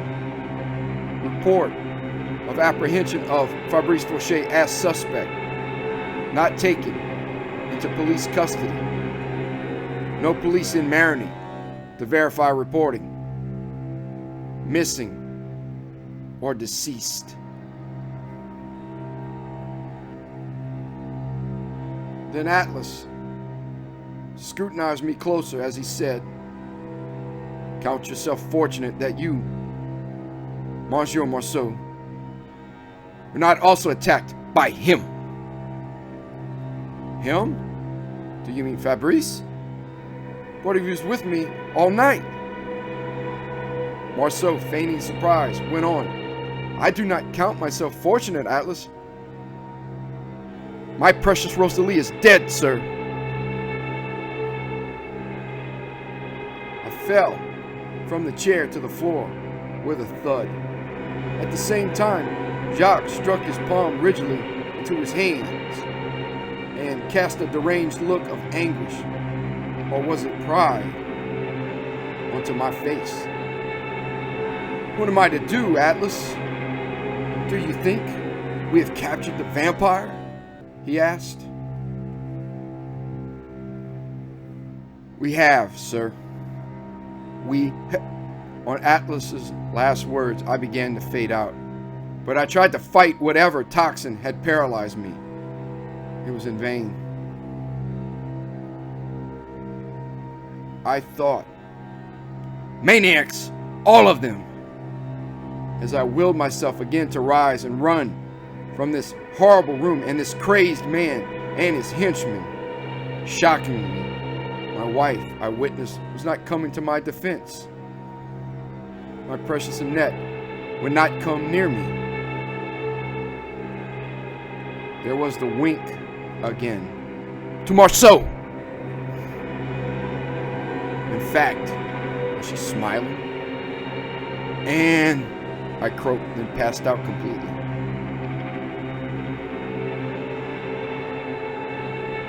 Marceau Plantation, levee adjacent to Marceau Shipping on Mississippi River, 2200 p.m. Murder of suspect by Mariner mob. Police reports advised, unable to stop proceedings. Hang this fiend up higher. I don't want to miss the beast's heart. We'll stuff garlic in the head, the mouth, and stump of its neck to make sure he doesn't come back. Bellowed Monsieur Jacques Marceau between torches and roaring fires on the banks of the levee. He went on barking.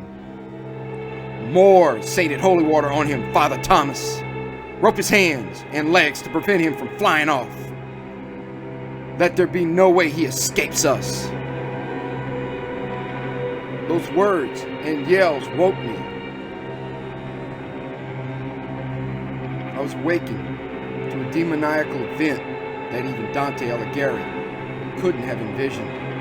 I awoke in a torturous, living hell on earth. I had been scourged and beaten while unconscious.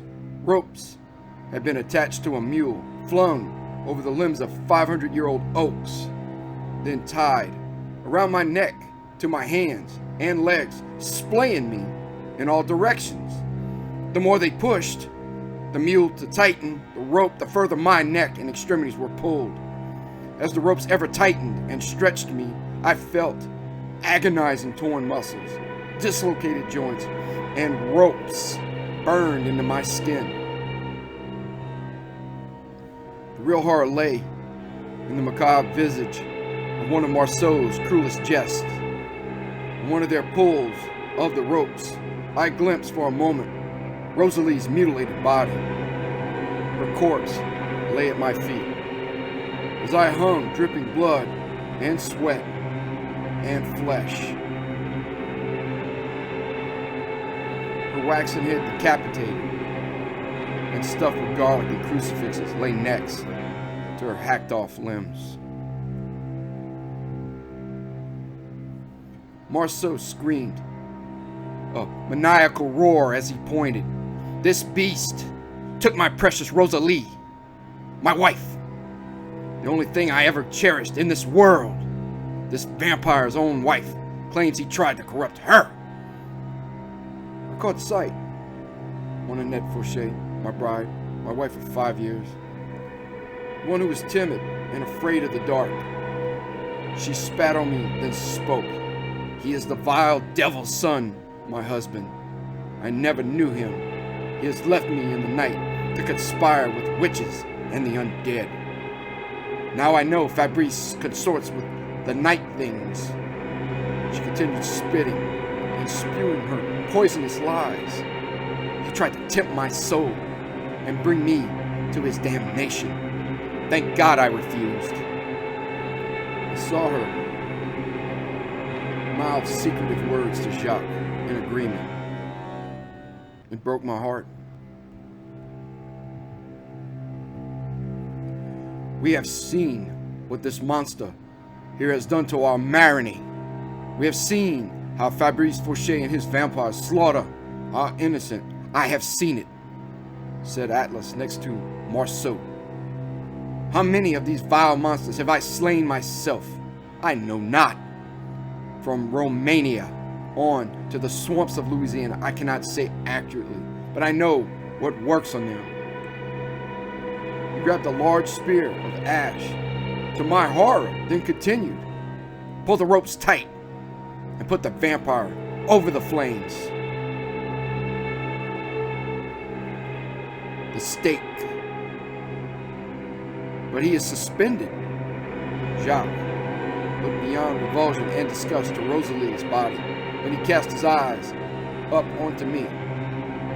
He had the sneer again.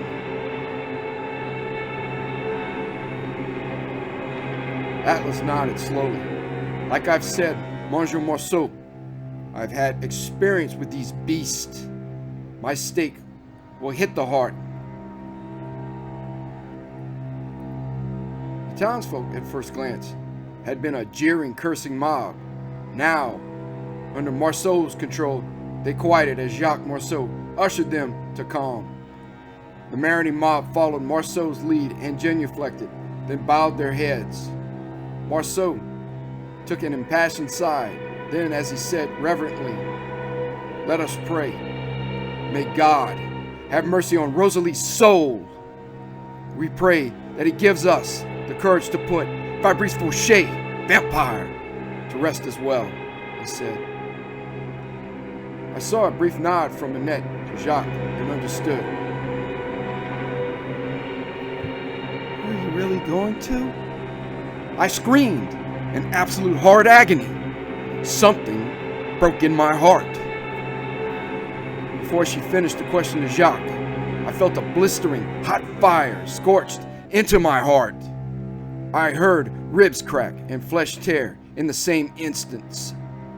Atlas had speared a sharpened ash stake into my chest, my ribs, and into my heart. In a toneless, dying murmur, I said, "Why?"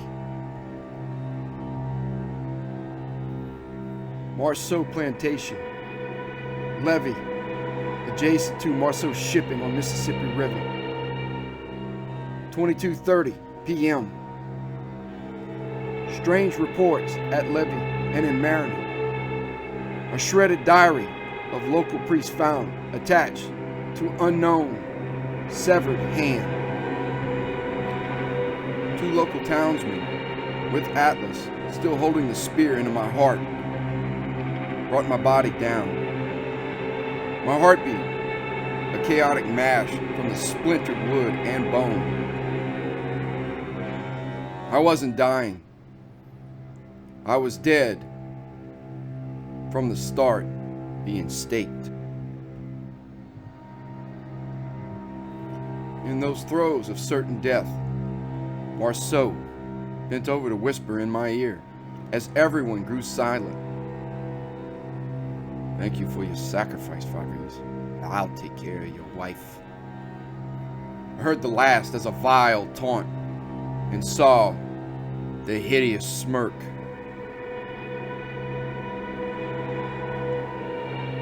I need to pause just a moment again to look at that scar and remember. As I look on there's the whistle of wind outside my frosted cabin now. I hear the sway of iced hickory, maple, and oak. I smell the scent of pine and blue spruce as I look at that old scar from being staked. And I now smell something else on the wind, too. How did I survive such an injury? I know you may be confused at this point. How did I survive with barely a scar?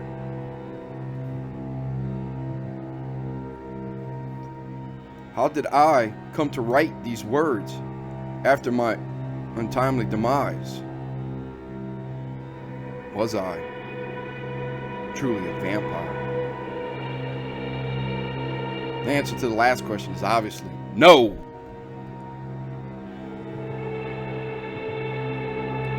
What happened occurred rapidly. My body was spit on and kicked by the Mariner crowd.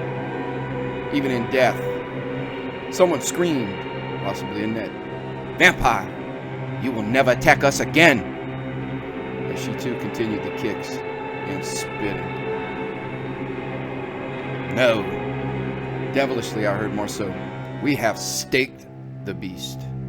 The vampire has been vanquished. Now off with the scoundrel's head." His bloodlust was at a fever pitch. Then I pulled the stake from out of my chest, threw it into the nearby fire, and stood up. Men, women, and children screamed in terror and fled. 2 old men were trampled to death by the crowd, and a horse that broke free. A woman fainted. And one thing was certain: everyone ran from me. Annette went wide-eyed, as Rosalie had once done, thinking a vampire was hunting her. And sadly, the real monster, Rosalie's vampire, was her beloved Jacques Marceau. And, I guess in a similar fashion, I was now, coincidentally, Annette's. I looked on amused as she ran, then fell, then ran again toward the plantation, leaving Marceau alone. I saw as she had a look of guilt and pain across her sallow features. My ears flattened as I heard her running and screaming, "Please have mercy, Fabrice! Please, I beg you! I don't want to die," she said. "Please don't kill us, Fabrice!" Arrogant, condescending, and unrepentant. "You won't kill her, or me, fiend!" Marceau commanded and directed a stunned Atlas to attack. Rallying his troops, Jacques practically had to push the big man to confront me. "Shoot and kill him, Atlas! I'll double what I was going to pay you. Then bring me Fabrice Fauchet's head." Marceau Plantation. Levee, adjacent to Marceau Shipping on Mississippi River. 2300 p.m. From reports, gunfire heard in the Mariner. Police unable to apprehend due to fog. People injured from an alligator. Marceau pointed and directed 2 other henchmen with guns as well. Firing Winchester rifles, their bullets had no effect. They weren't blessed or of silver to do any good. I even told them this as I flipped my rear paw, ripping the head off one man while simultaneously I tore the others off with my teeth. Screaming, the Cajun youth ran off spurting blood from his amputated stump. The man fell over and splashed and sizzled the bonfires with his blood, then ran off into the night, dying. Then it was Atlas's turn.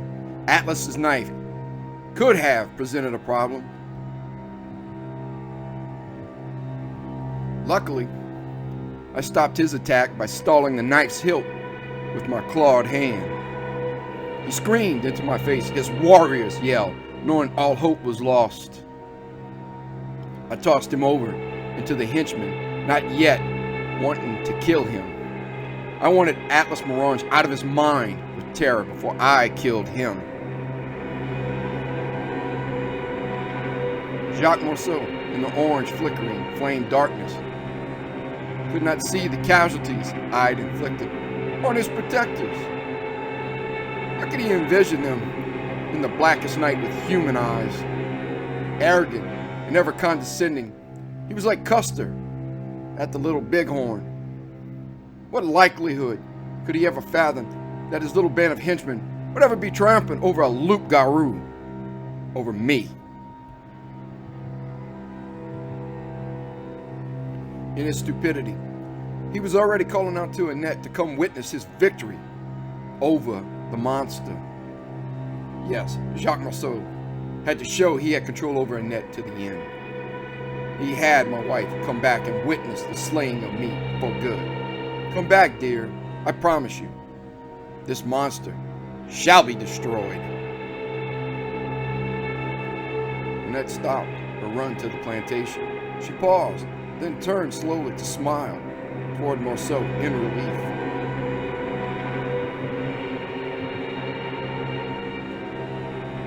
All I could later think, to my disgust, was she had to suffer from something. Insanity, most likely.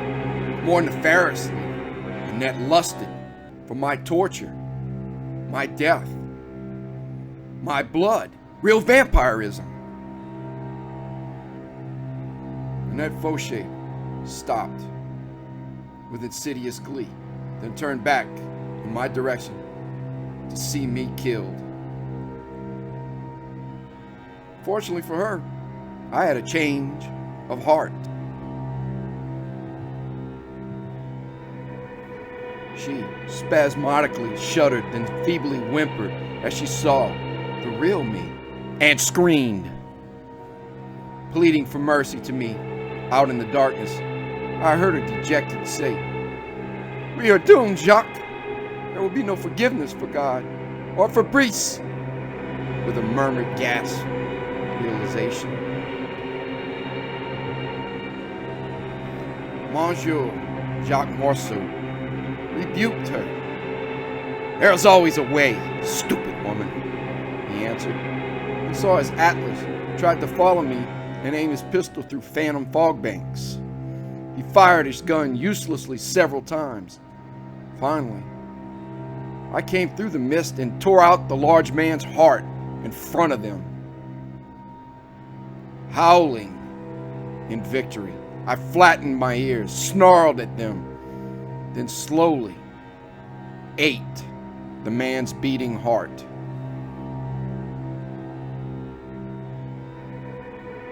Fog continued to roll in off the Mississippi River. Around us, fires raged in the darkness. I used the fog and the darkness to cloak myself, circling the next prey.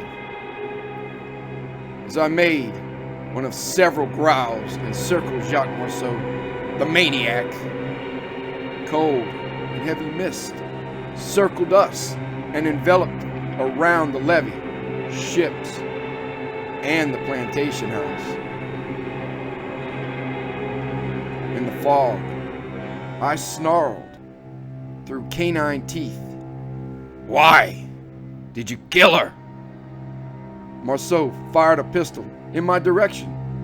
I snarled on the backside of Jacques, just in the recesses of mist, "Why kill your wife? Why take mine?" Again he fired in a miss. Does there ever have to be a reason, Fabrice? Not that you are of my class or of my station. There is no why, Monsieur Fauché. Do as thy will is my motto. You were just in the way. He villainously laughed. Can we forget all that staking stuff and be friends again? Marceau was taunting me in the fog. Obviously, for a better shot. Why did the man not register his folly? Why could he not comprehend what was occurring? How the tables were turned?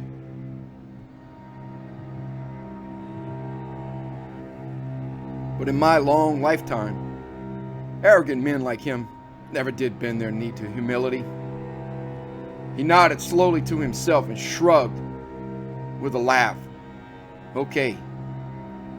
Final answer, Fabrice. He fired 3 more shots randomly, almost killing Annette. I grew bored. Is that what you wanted to hear? A rich man like me grew tired of the trappings of his idiot wife. He continued with his taunts as I circled and he reloaded. You seemed oblivious to your gift over there. You were so naive, Fabrice, too eager to please and serve your master. Neglected Annette, if you will, trying to be my best servant. You are such a fool, Fabrice. I smelled deceit and jealousy on him again now. I mistakenly, in my wolfish anger, threw a corpse at him in one of my growling rages. Another dead body was tossed. Marceau found something useful when I threw the third corpse, Atlas, to him. Something that might hurt me. A silver knife. It won't work, Jacques. I already smell your intent. I lumbered out of the fog. Jacques Marceau saw my smoldering red canine eyes flicker with the flames of the bonfires. I saw the horrified malevolence in his. He thought, as so many of his ilk, I can kill this beast. This monster will be killed by me. Patiently, the former Civil War cavalryman sat there, waiting. I lurched a little, closer, watching with wolfish eyes his rapid, fogging breath, as I built his dread to terrific panic, as he had done to poor Rosalie Marceau. I circled around him in the fog. I howled, smelling the discharge from him, body fluids in palpable, horrified agitation. As I drifted in and between firelight and fog, frightening the fool, I saw stars were being blotted out by rising tendrils of vapor. I heard trees swaying ever gently in the cool night breeze, stirring my coat of gray fur. I bristled and shook off early dew as I made my prey wait a little longer for a horrific death. I howled one more roar, then flattened my ears back and made a slow stride for the kill. Some of the earlier fires were dwindling. Darkness with rays of moonlight were encroaching. He jested. Where on earth are all my friends of the district? Asked Marceau. Fabrice, are you still Fabrice, my friend? Yes, in some ways better. For you, far worse, friend, I growled. Marceau, screeching insanely, said, Well, no need to be rude, I swear. I didn't see a soul as I rode in. He laughed as a maniac and continued. They are huddling, terror-stricken, in their houses from the vampire. The lunatic continued. Fabrice, I must say I didn't see this coming. I just wanted to have some fun, that's all. Am I any different than the servants you just devoured? I heard the creak of his grip on the knife. It wouldn't be long now. I realized as he was speaking, Marceau was timing my strides, aiming for me probably with the knife. Look at this mess you left me fat.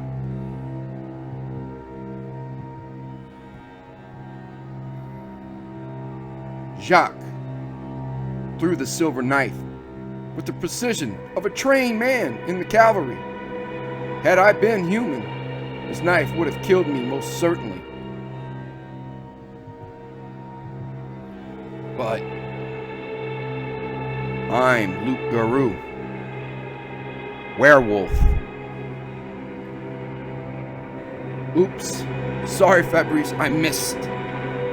I moved and locked my jaws around his neck as a wolf at play. I shook Jacques Marceau hearing bones and seeing me break and tear. Then I threw the horrible tasting man into one of the many bonfires still raging next to the Mississippi River. As I lumbered and lurched to kill Annette, I got a little pleasure hearing the vinegary, vile-tasting Jacques Marceau sizzle, singe, and scream in the fire.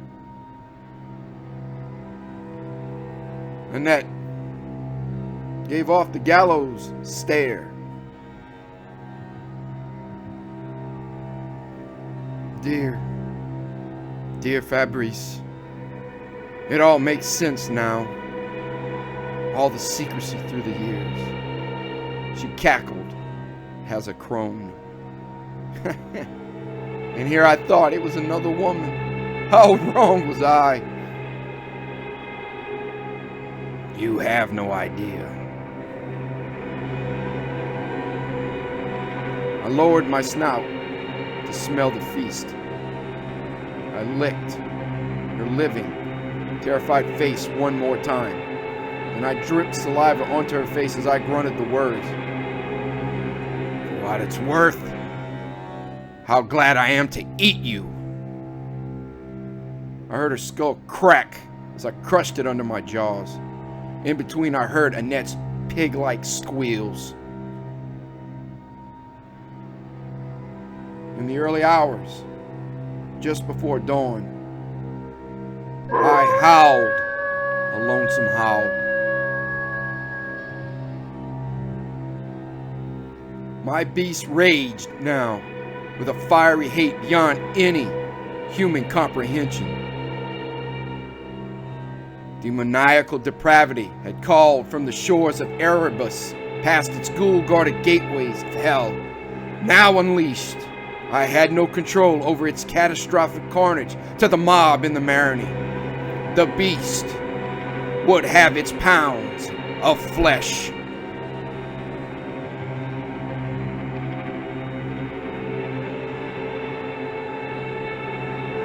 The Mariner District, 1 a.m.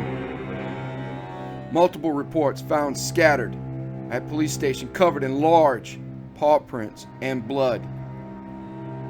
Only survivor found alive is a traumatized, amnesic man who was crying. He was covered in blood and mud with a healing wound to his chest. I ran those muddy streets and tore through house after house, savagely murdering all of them until sunrise. For the murderous mob of the Mariner District on that icy night, I became the breed of horror which cannot be impeded. For those that tortured and spat on me, I was, from what unholy place I do not know. Their murderous transgression to me unforgivable to the point I hunted the fools throughout the Louisiana countryside. I stalked, tracked, and trailed each one, paw by paw. I needed no shelter in a graveyard to hide as that undead corpse they claimed I was, nor did I need the crypt to hide from sun after I fed on each of them, for I lived amongst them, cloaked in human skin by day, and they all knew that I knew them. I instinctively knew my prey all too well. And by full moon, on the same night they had tortured and staked me, I continued killing those that fled. My bloodthirsty revenge never satisfied.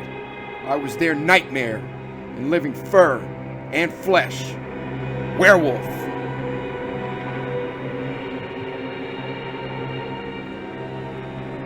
But by the first rays of morning sun, however, despite surviving the vampire that had staked me, Monsieur Jacques Marceau, I found no respite in revenge and murder.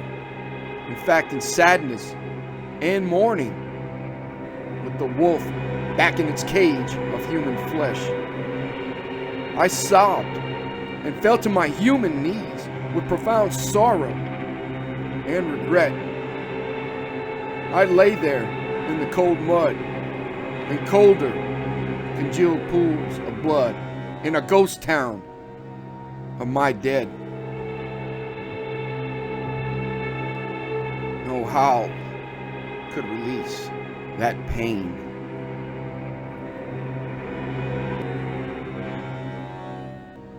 December 7th, 1892. Back in the present, in a remote cabin on Mount Bluff, Pigeon Forge, Tennessee. 12 a.m. Midnight on the mountain. Now, as the snow falls on Bluff Mountain, I'm an old wolf, a more forgiving soul, a creature back at peace again with the Mariner for now. Give me the serene beauty of nature and not the scum and bums of a city. I will forever live and crave the peaceful creak and sway of old trees, playing in the silver illumination of moonlit forest, standing on a mountain's peak, feeling the frigid blast of winter wind on my fur. And, of course, the taste of great prey.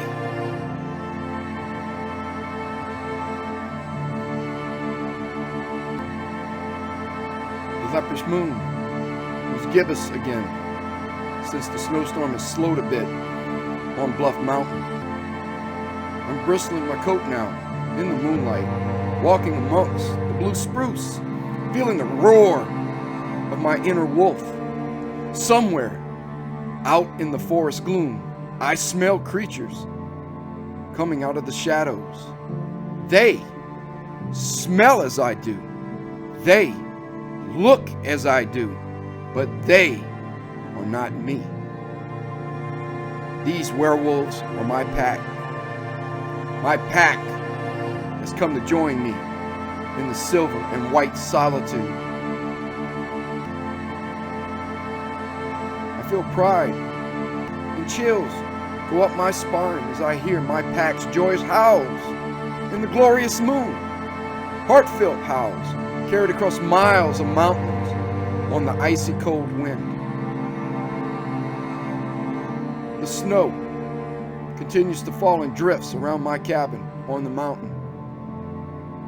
It'll be a long winter, but I won't be alone. This old wolf, long in the tooth, won't freeze after all. Like I said, I don't remember much these days, as I'm old, but I do remember the bite of that ice storm in 1866. And the blood. Oh, how I remember the blood.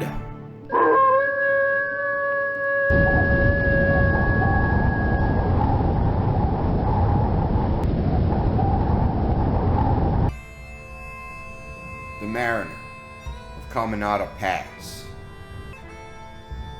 Dedication to Dad, who always taught us the wonder and mysteries of the sea.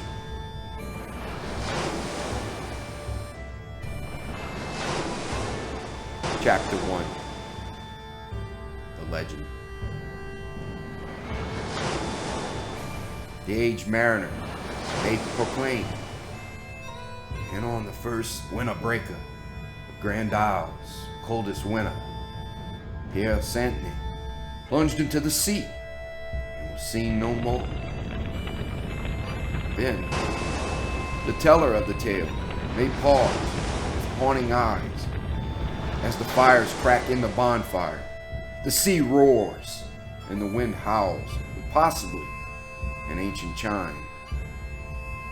With a whispering voice on the third crash of a wave, they may even say, but none on the island will ever say he died. townfolk, Grand Isle's coast, often keep many strange stories of their island. Tales that sometimes cast long shadows on marrow-colored sands and beneath tomb-gray oaks. Islanders are pragmatic and practical, though they can be drawn into the secret and superstitious sometimes. The supernatural on those windswept nights, with the moon ghostly full, really kindles the fires of imagination. The great waves of the Gulf of Mexico battering Grand Isle's shore brings many islanders to hide away in their homes on foreboding nights, when a screech or a scream may be something more. They find security, possibly sanctuary, or so they think, in such places. Isolated and solitary, Grand Isle and its people live a life separate from the rest of Louisiana and the world for that matter. You could call the quiet community nestled within saltwater grasses, mangrove and myrtle marshes a banana republic. You wouldn't be wrong in that description. Many the pirate and outlaw has called the place home. Some still do. Sprawling 7 miles of coast is a place that keeps many secrets. Grand Isle is where people know when to leave some mysteries alone. But having said that, it's not unusual either for a fool to occasionally poke a stick into the wrong hornet's nest of heebie-jeebies and then get more than they bargained for. Mephistopheles pun intended. Grand Isle, last Barry Island, protecting Louisiana's coast from storm and surf. A tiny island that the sea is eating alive. Historic is this wondrous place, whose very bones are being pulled to the fathoms by fingers of skeletal foam. Thriving once as a grand pirate's paradise, the beaches are now being ripped apart by the roaring waves and hurricanes of the Gulf of Mexico. For no island of shifting sand can last forever. Nights in late fall can sometimes run deathly cold on Grand Isle. Wintry nights on the eroding reef can bring an icy chill and a shiver to the bones. A haunting tale of the sea is shared on such nights among the desolation of the dunes and vacant marshes. It's a tale twice told against frigid north winds. In the darkness by firelight, islanders can be seen whispering against monstrosities of blackest wood and devilish red flame. As their fires crackle and cast shadow, many ghostly old mariners recall in hushed reverence the strange tale of Pierre Santiny. His tragic lore is whispered between the howling winds and crashing waves of the shore. So, if you are ever traveling along the Louisiana coast near Grand Isle, remember many things are whispered about Pierre Santiny. You may find a roaring bonfire on a beach with crashing waves. At the bonfire, people will be listening to Pierre's tale. The aged mariner may proclaim, and on the first winter breaker, Grand Isle's coldest winter, Pierre Santiny plunged into the sea and was seen no more. Then, the teller of the tale may pause with haunting eyes as the fires crack in the bonfire. The sea roars and the wind howls with possibly an ancient chime, with a whispering voice on the third crash of a wave, they may even say. But none on the island will ever say he died. Is it a cautionary tale of love and the sea? We'll let you judge for yourself as the waves thunder. Look out to the infinite horizon. Can you see something? Something? Possibly on the jetties or even further? Sings a sad, longing song. You can picture the hidden faces on the lone stretch of beach You can smell the black and gray smoke of these locals. You catch the scent of sea, of aged seaweed and brine. Feeling the heat of the roaring fire between orange and crimson flames. You see shaking, weathered hands, genuflecting maybe, in lower voices, speaking in French whispers. You see them timidly peering out beyond the darkness of the vast sea and shudder. Pierre Santiny, once a simple mariner, later consumed in a raging storm of grief and insanity. Pierre Santiny, now the dead, a phantom of a hushed legend, a specter, a ghost, or a terror of the sea, some say. The folly of foolishness, others might say. A legend that surpasses many of the macabre and strange tales of the islanders. Dark was his demise, the pious church parishioners will tell you. A simple story that continues to flow up and down the coast in the words of mariners, sailors, and seafarers. The same group that can carry a tale like a second line from Port Fourchon up the mighty Mississippi River on into New Orleans. For Pierre Santiny lived and fished only a few miles down the coast from that town at the Caminada Pass. A pass that held the shrimp, the speckled trout, sea turtles, and all manner of sea life. A place where it was possible to see the grayish porpoise and brown pelicans dive and erupt from the sea. A serene scene of beauty where the graceful peregrines and merlins still skitter and skip the pearl and green waves of the Gulf. Sometimes the great gray and white bald eagles with their predatory cousins, the falcons, could be heard during the annual migration. All these great beasts seem to fixate near this churning inlet called Caminada Pass, diving, flying, and twisting amongst decayed fortresses and scattered scrub oak forests between Grande Terre and Grand Isle. What of the man I mentioned? Pierre lived the life of most men. As a sailor, he suffered the rigors of hard toil, working the ocean. As a man of the sea, he courted such work with songs, smiles, and happiness. To the old lady down by town church, selling pies, I remember Daddy saying, "Hey, Miss Evelyn, you keep cooking them sweet potato pies." My Dominique, believe me for a skinnier man. And Mrs. Evelyn Thoreau fired right back. "Serves her right. If you become a lazy man, Pierre Santiny, and no one would accuse you of that." Daddy would think he had won the lottery when the widowed spinster said that. "Why, thank you, ma'am. Lazy Pierre Santiny, never. But a bum for sure." Miss Evelyn would slap her thighs and my daddy would take to cursing her in French. "Stop! Think of our son, Dominique. Why?" Daddy screamed on the day of Mama's death. I remember that day. Great storms converged on the island that day. We were headed back to the house to avoid the blast of arcing lightning and the deluge of rain. Mama had smiled all morning with me as we walked the length of beach on her last day. On the return, midway of the island, in a treacherous area of known undertow fatalities, she changed. I heard a chime with her. It hadn't resonated much with me, but Mama strained her ears and began to head out past the limestone jetties. I remember so much pain then. I screamed for her to come back. Mama kept running.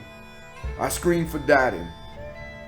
Mama by then was past the jetty, swimming into 8-foot waves and treacherous surf. I caught just a brief glimpse of her head as Dominique Santiny went over 2 large waves, then disappeared. Daddy would have met the same fate. But Joe Bradbury tackled my father as he was waist deep in the ocean. Then Sheriff Roscoe Besson and the deputies arrived and brought him up on the beach. I was stunned as I sat there. Curiously, the chimes I had heard were gone. Now, all that was left were two broken-hearted men, Daddy and me. Mama had killed herself in the riptide, I told myself. But my pain was nothing to Pierre Santiny. Dominique had been his only love. Her act broke his heart. Rage was all he knew now. Sadness so encompassing that only self-inflicted bloody pain could ease it. I see him, even now, punching an invisible nemesis through sand-covered bleeding fist. Dominique! Dominique! Why? I hear sobs and I see tears, then the long tendrils of snot. All this occurs between the storm's thunder and the ocean's roar. You said you'd never leave. You swore you'd never leave our boy. I'd say time healed the man, but I can't lie there.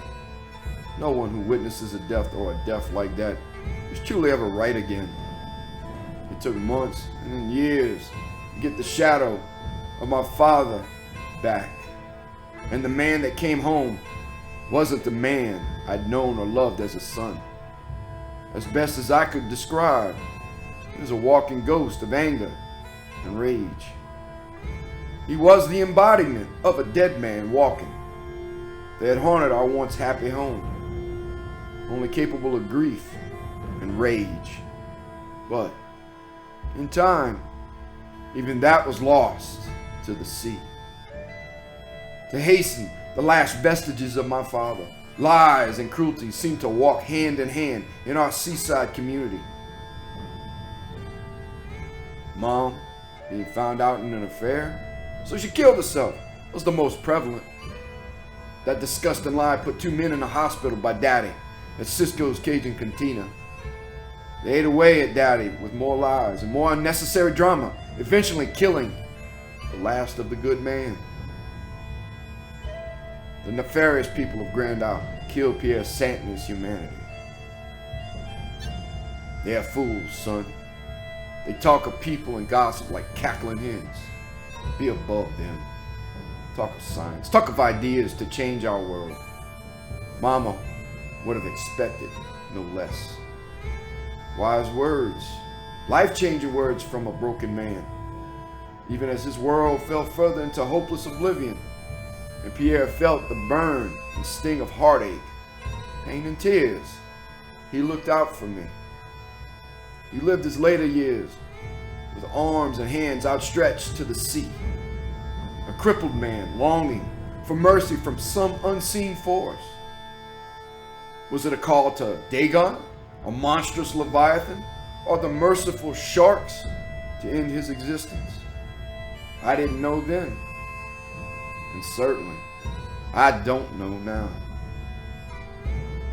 Ranting of sea monsters? He must have gone island crazy, the locals would say of Daddy. No, fried his brain with dope or them hospital tranquilizers, knowing that one, others would add.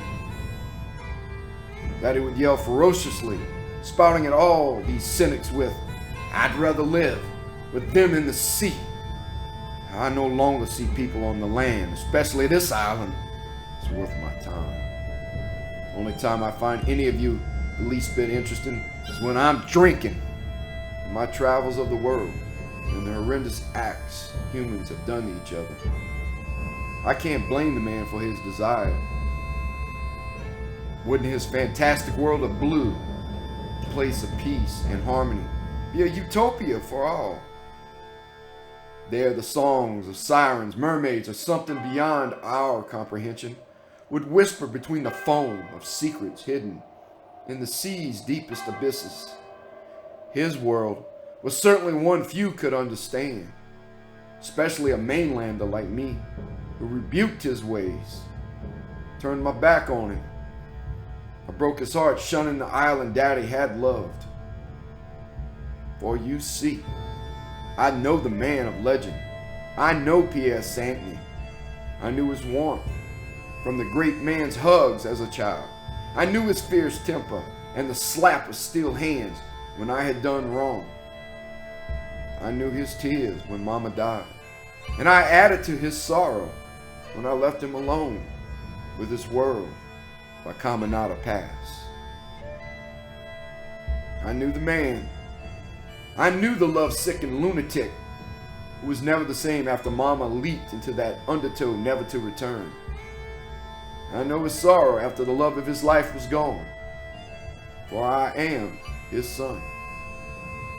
Loved had my daddy been, ever so lost he had become with Mama's death. Our mother, as all had said, was lost to the treacherous currents of Grand Isle, and in Gulf of Mexico waters, with all manner of shark and sea life, most assuredly dead. As blast of purple lightning cracked and crashed into the sea from above, large drops of rain pelted his red, crying face. Salt water darkened by rolling thunderheads surrounded Daddy. I watched him till I fell asleep on the beach. For hours he crawled up in a sobbing ball in despair. There were moments, though, when his Cajun temper would roar him out of that place. It was then that Pierre Santiny pounded the very sand where Mama had entered the ocean with bloodied fist. He'd screamed and wailed. Why did you take Dominique? She was the best of us. Damn you, God. No words quite captured the sympathy I felt for him. No words captured my own pain from the loss of my mother. No longer feel Mama's hands rub my head, pat my back. Mama's smile when I'd done good in school. Mama's laugh when Daddy or I made a fool of ourselves. And I'd miss the comfort and security watching the two of them walking the Caminada shores, hand in hand. In those cherished moments, the world was golden, as it should be. But knowing Mama's beautiful songs would cease evermore almost made me scream with Pierre. I should have gauged the depths of Daddy's great despair. I should have done more to console and bring him back to us, but he seemed forever fixated on the beyond of ocean blue.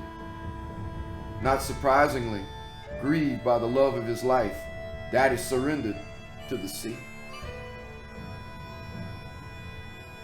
3 years to the day Mama left us, on that legendary winter day, on the third breaker, Pierre was seen casting himself into frigid surf.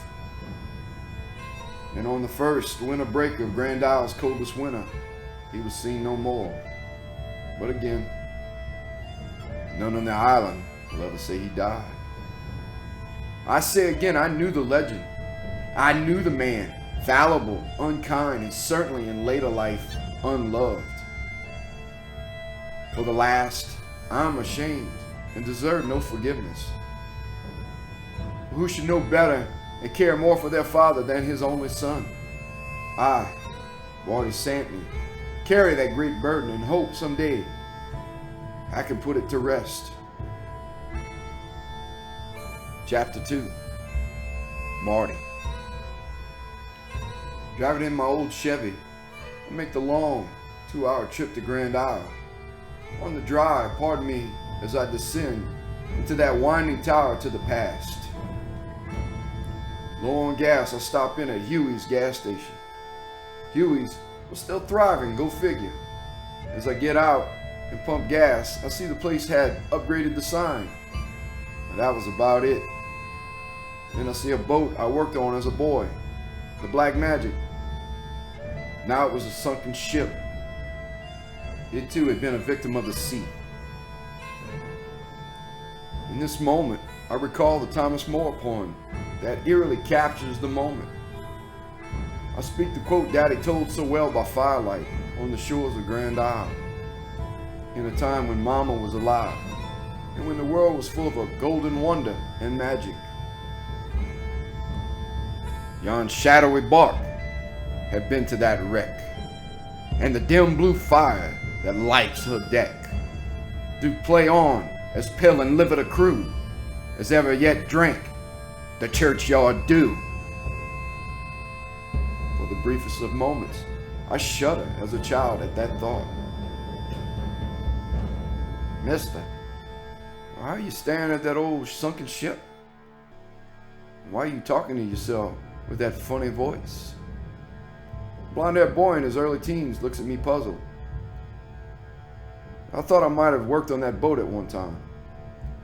I said it with just a hint of my island accent. Hat jump? The boat hasn't sailed since before I was born, he says matter-of-factly, then continues. You sure that's the boat? A lot of boats sunk around that corner. Daddy says the busted old pipelines caused it. I wanted to tell him that the whole area was a dense spiderweb of intersecting rusted pipelines and busted valves.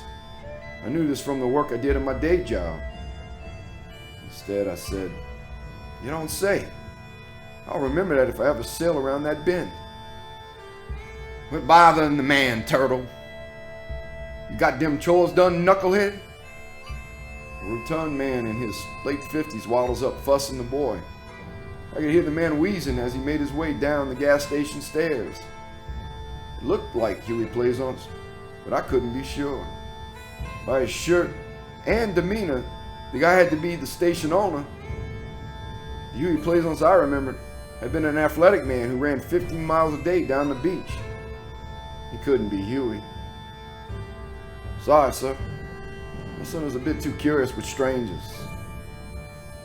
He was apologetic as he started to empty the trash can by the pump and check the maintenance of his gas pumps. Obviously, it was a ploy to learn who I was. Of course, I was a stranger to the island now, and the island rules weren't in place. Strangers had to be watched carefully. He won't bother you anymore. What brings you to Grand Isle? Family. I looked closely.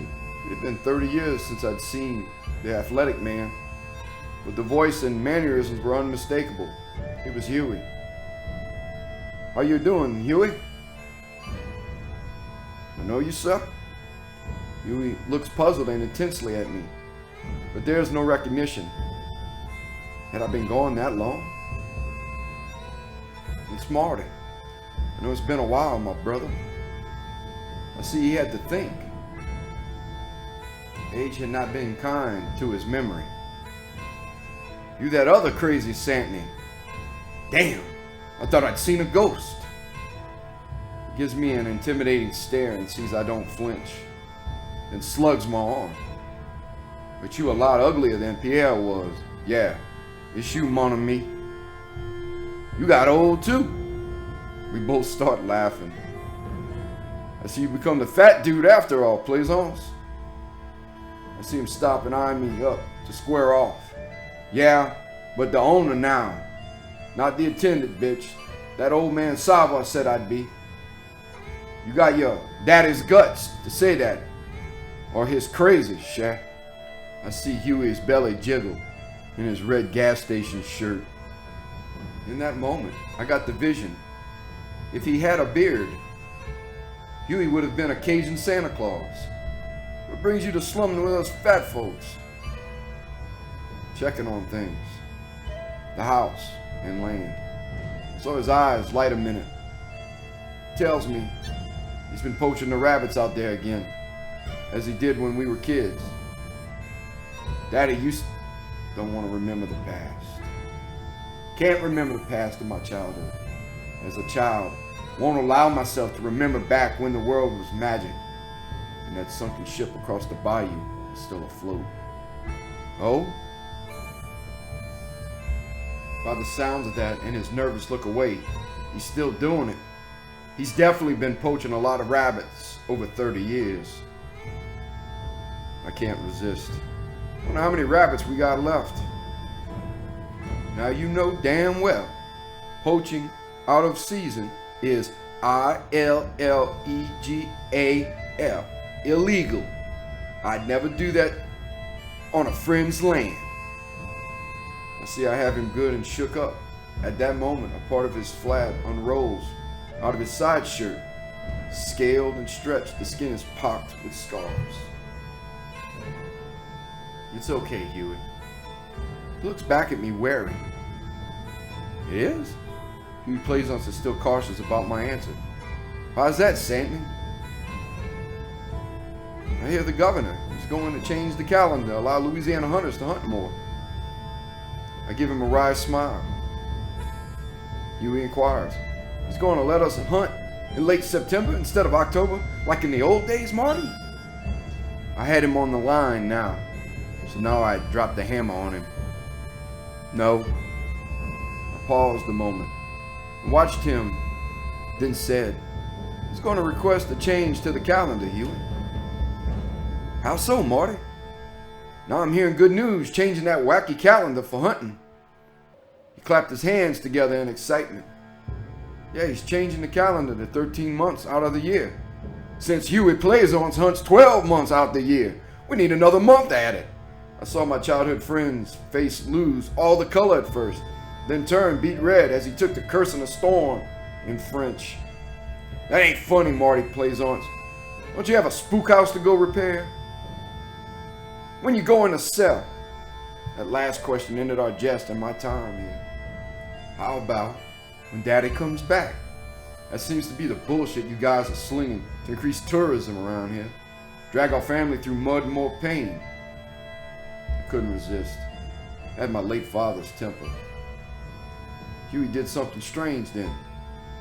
Marty, what people see and say, it's real, man. No fooling. You in on this caper too? I know the gas station business booms when the tourism kicks up. You and Mark Cormerdale playing this out? I said this as the pump clicked and my tank was full. Marty, it's been 25 years. Have you forgotten? Huey took off a baseball cap he was wearing to push sweat out of his eyes and hair. I don't know why I asked, but I did. What did I forget? You got lucky and left home, Huey mutters. I lost both my parents to suicide. Not so lucky, Huey. I had to interrupt the reality of my leaving. I had no choice. He continued, like I said, lucky to live with your Uncle John. Things happen around here, remember? We knew as kids that this place wasn't always roses and buttercups. Oh well, whatever, man. I gotta go. Have some ghost busting to do. I left him still trying to figure out what I meant by the latter. Time is a cheating bastard. Takes your memories and weakens your flesh. In time, even the old familiar houses, shrimp and oyster shacks, become distant and indistinct. I may have been a Santiny from Grand Isle, but I was no longer of Grand Isle. Driving on to the end of Grand Isle to our old home at Caminada Pass, I feel ever the loner. A man jettisoned back to childhood, as alone as any stranger visiting the place I grew up. All I see now are impoverished people, dilapidated shrimp sheds, and aged ships. Mom and Daddy are gone. All I have to remember them is this weathered picture of the three of us in this weathered, mosquito-covered house. I must have been 5 in the picture, in my retro 70s polo corduroy pants and sky blue jacket. I think of that day of cotton candy and the mechanical horse. Only a dime to ride back then. I see elation and smiles as both my parents put me on the horsey. I smile and tears well up again as I head the Chevy through overgrown marsh shrubs and a pothole-covered road. I hear echoes from my past of Mama's laughter flying a kite with me, past swaying waves of emerald and amber marsh grasses and estuaries. A lonesome drive I make listening to KCIL radio and a little Wayne toots. Wayne's pleaded wails for his woman to take his hand. I can't help but wipe back another tear and think of Pierre and Dominique dancing in the living room. I remember I clapped along as a child to their dancing and this very song. Back when the world was golden, and as it should be. In early life, Daddy was the man our small island respected. And Pierre Santiny, with his tremendous physical strength, could be most certainly feared, His physical presence and keen intellect most certainly demanded it. Pierre was a mariner of the sea. The sea had trained him to be so. Powerful cordwood forearms attached to calloused hands from decades of pulling nets from the ocean. Equally formidable, hulking, broad shoulders and vice-like hands that had picked champagnes of shrimp and bushel upon bushel of crabs. His face bore the scarred, leathered patches of skin of sun and sea, and the toil of punishing hard work. These were his badge of honor. Finally, his powerful legs supported a distinct barrel chest, a chest that when he exhaled on extra long days was the very breath of an ocean storm. That storm became as frightening as a hurricane when one dared to ignite his temper and bring his rage. I crunched down on seashells and dried grasses, walking and stumbling through an overgrown trail toward my former house.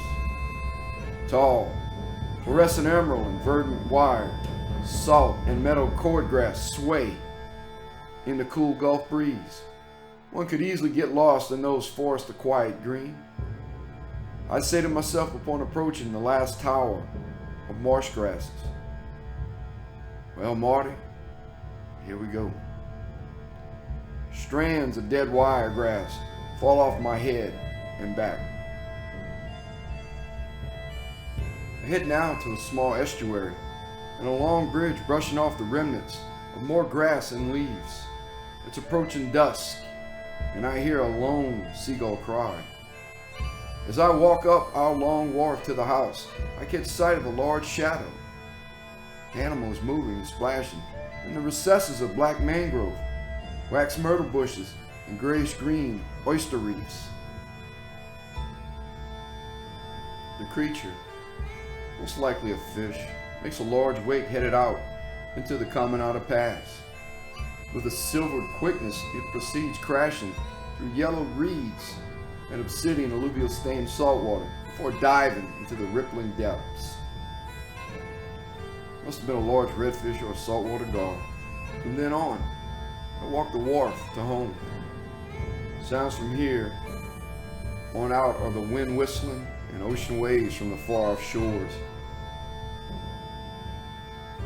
Each step I make is a creaking and clacking of my boot heels on gray, decayed wood of the bridge. I'm taking this 300-yard walk to our home nestled on an adjacent island. I'm careful and hopeful this old walkway will still hold my weight and not drop me into the pooled blackness of the surrounding water below. The night is as black as pitch when I make it off our bridge onto the island toward the house. Now, I'm in the quiet of home. Long, winding shadows and more swaying grasses seem to whisper and surround me as I stand at the Santiny house.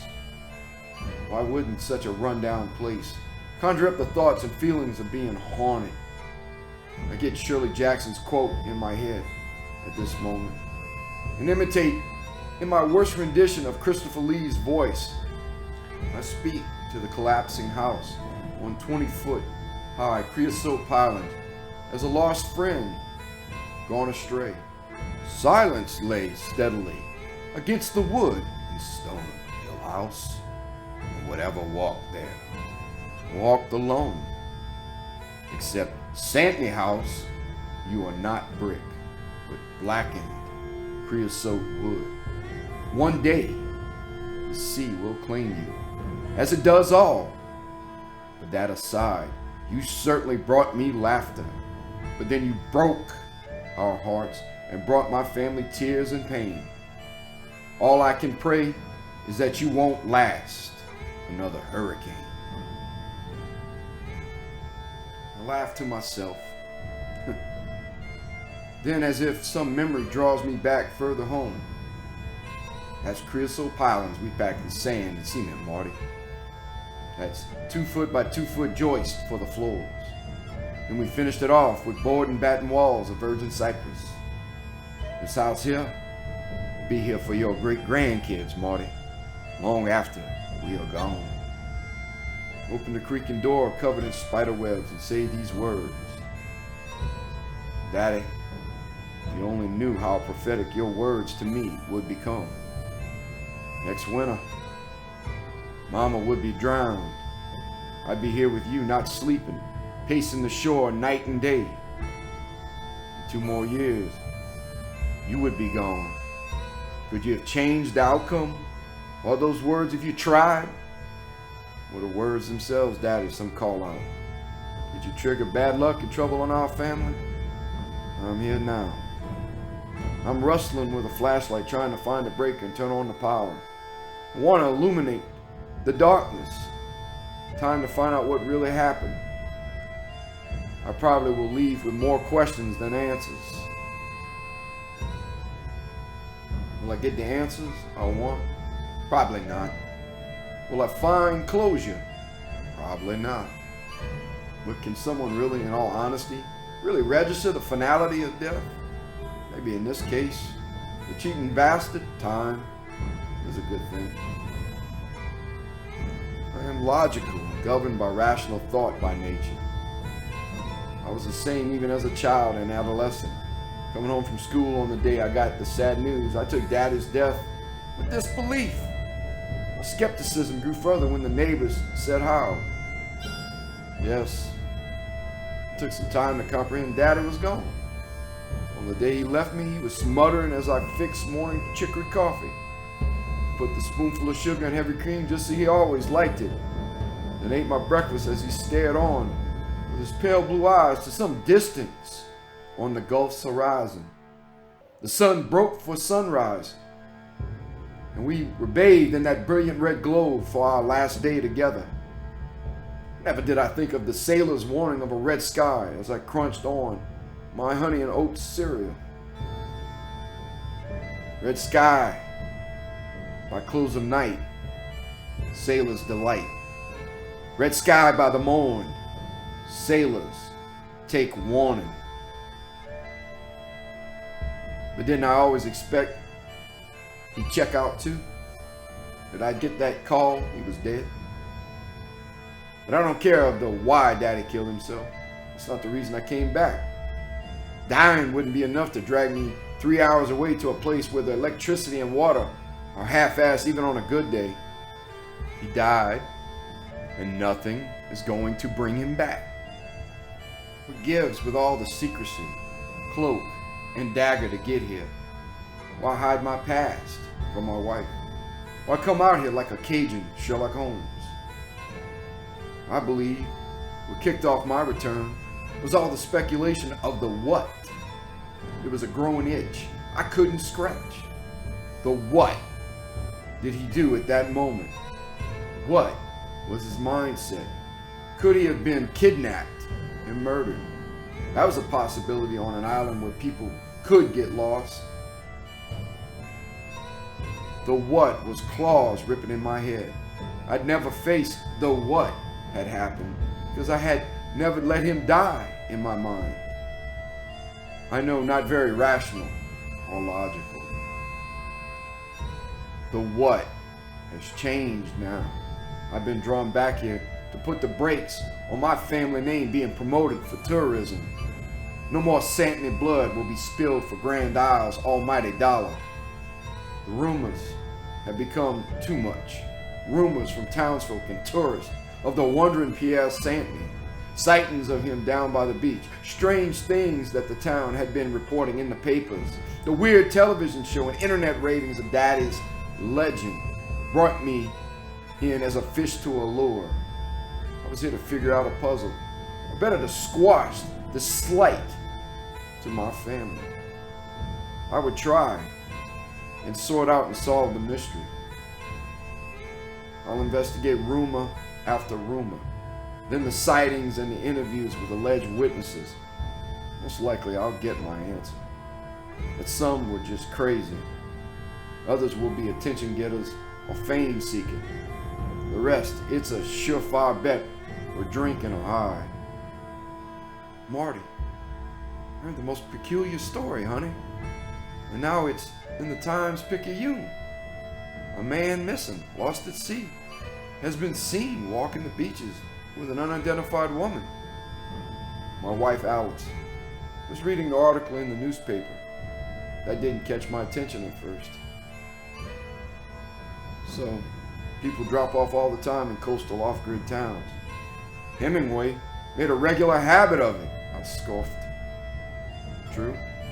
How many are named Santiny from Grand Isle? Isn't there a family member of yours lost at sea? I looked up coolly from a pipeline project I was reading over and met her eyes. I had never told my wife about my family, really. I told her I'd become an orphan young, and it was true, I'd been orphaned. But I never went further to the why. Alice had wanted to, but somehow never asked. There are quite a few Santiny down there. Is Grand Isle the place in the article? Yes. It's strange, this picture of the man. I can see Alice studying every aspect of the picture. I have a couple of pictures of him and his wife and son. Something was troubling her now as she looked at me, then back down at the pictures. Staring back at Alice, I asked, what's so strange about it? They look like such a happy family. Strange that both would commit suicide by drowning, don't you think? And the last question hooked into my flesh and ripped open an old scar. Let me see that picture.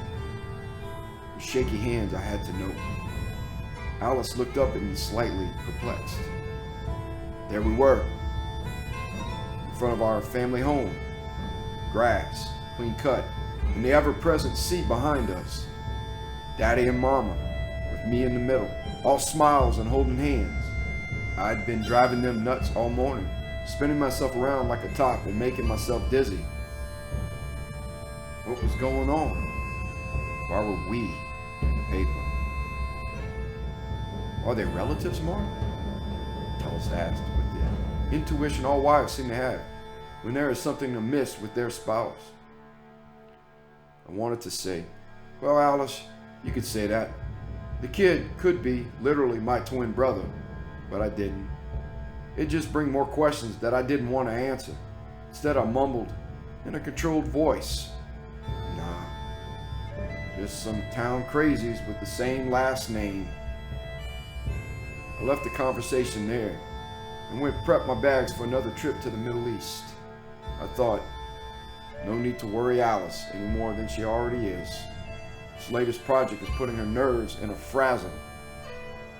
The sand and sun of Saudi Arabian well sites never have been cool with her. Don't add to her emotional baggage. Besides, it's just some spooky stories about long dead nutcases. Yeah, the nutcases have brought you into the world. Yes, then left me alone, I thought. Was he murdered and tossed to the sea? Many believed that. Was it my aunt, his last caretaker, trying to free herself of the burden of his lunacy? Another good rumor. She did shack up in her old house with a homeless guy, and then sadly, 2 months later, Daddy was gone. Later, when I was old enough to take over the land and house, she and homeless Jose got the proverbial boot, locked up the house, the wharf, and the bridge to the house with a stainless steel gate. Did my daddy's sister do it? Got asked that a lot. A lot of people believe so. I would say to you, now that shacking up with a homeless illegal alien and alleged war veteran with no military record added to the suspicion. It most certainly contributed to me kicking her out of my life and out of our house forever. Did Daddy do himself in, as I said? And I know it sounds cold. Don't care if he did. Death for some is a release from the pain that this world can inflict. I see him sad and alone downing a bottle of wild turkey, chopping a bottle of psych medication, and tossing himself into the surf. Story over as a sad man joins his beloved for eternity somewhere. Honestly, he just became crab food, like Mama. Daddy had seemed happier in the last days. He seemed to be accepting things and was becoming his old self. What had I missed? What was on his mind that day? That was the one sticking in my skull day and night. It chipped into my skull like an ice pick chipping ice. I could not accept that.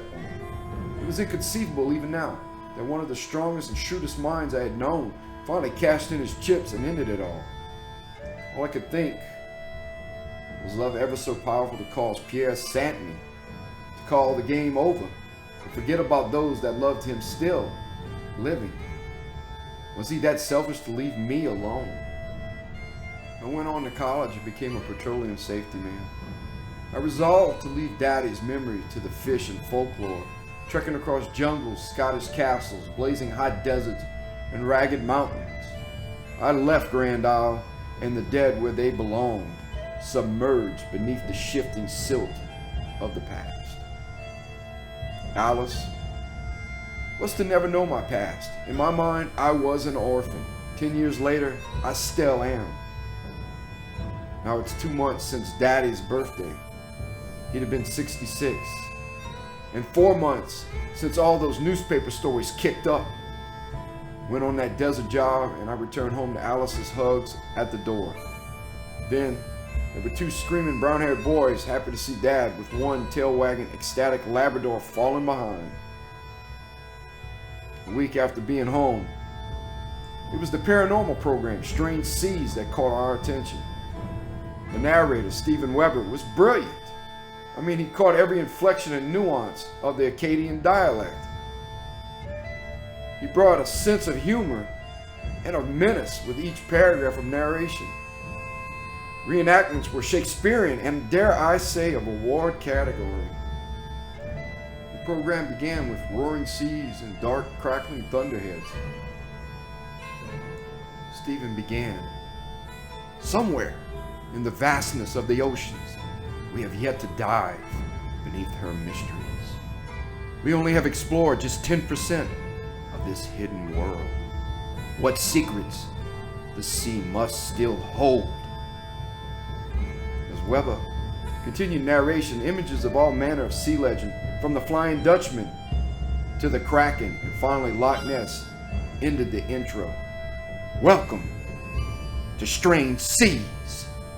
And Stephen spoke a name and showed a home I hadn't been to in 25 years. It's here on the remote extension of Grand Isle that Caminada Pass lies. Somewhere beneath the treacherous currents and crashing waves were the remains of Pierre and Dominique Santiny. Or are they? Voice echoed Mama and Daddy's name down our large hall. The sound was like whispering ghosts from the past come back to say hello. There was the father-in-law my wife never knew. There was the stilted house of my family. It certainly contrasted with our brooding mansion we kept on the outskirts of Lafayette. A fuse had been lit in my head. That itch I may have mentioned, and must admit my temper had kicked up at the people of the island. I left home the next day with a burden of uncertainty and woe. Too many questions, too many inquiries. I walked the shoreline to our home. I shudder even now as I hear the waves fall and think of his roaring ramblings. My own skin breaks into cold sweat remembering my last encounter with my father's psychotic side. I remember the shame of getting Pierre Santiny locked up in a hospital after he nearly set the local church ablaze. Back then, Pierre's eyes had a manic red glow from days of no sleep. Clothes smelled of the mold of a stale ship. Worst, his body from his granite brow to his scratched and scarred legs and feet dripped with crazed, soured sweat. A small flock of seagulls shriek and cry. In gray and dark skies, they begin bobbing down around the rips of current just past our house. It's the churning of fish and shrimp in the Caminada that draw them to swoop and dive around me for food. It tells me in my final wandering to the house, the tide is going out to sea. I watch those last fleeting moments before dusk with a nostalgic gaze to heaven.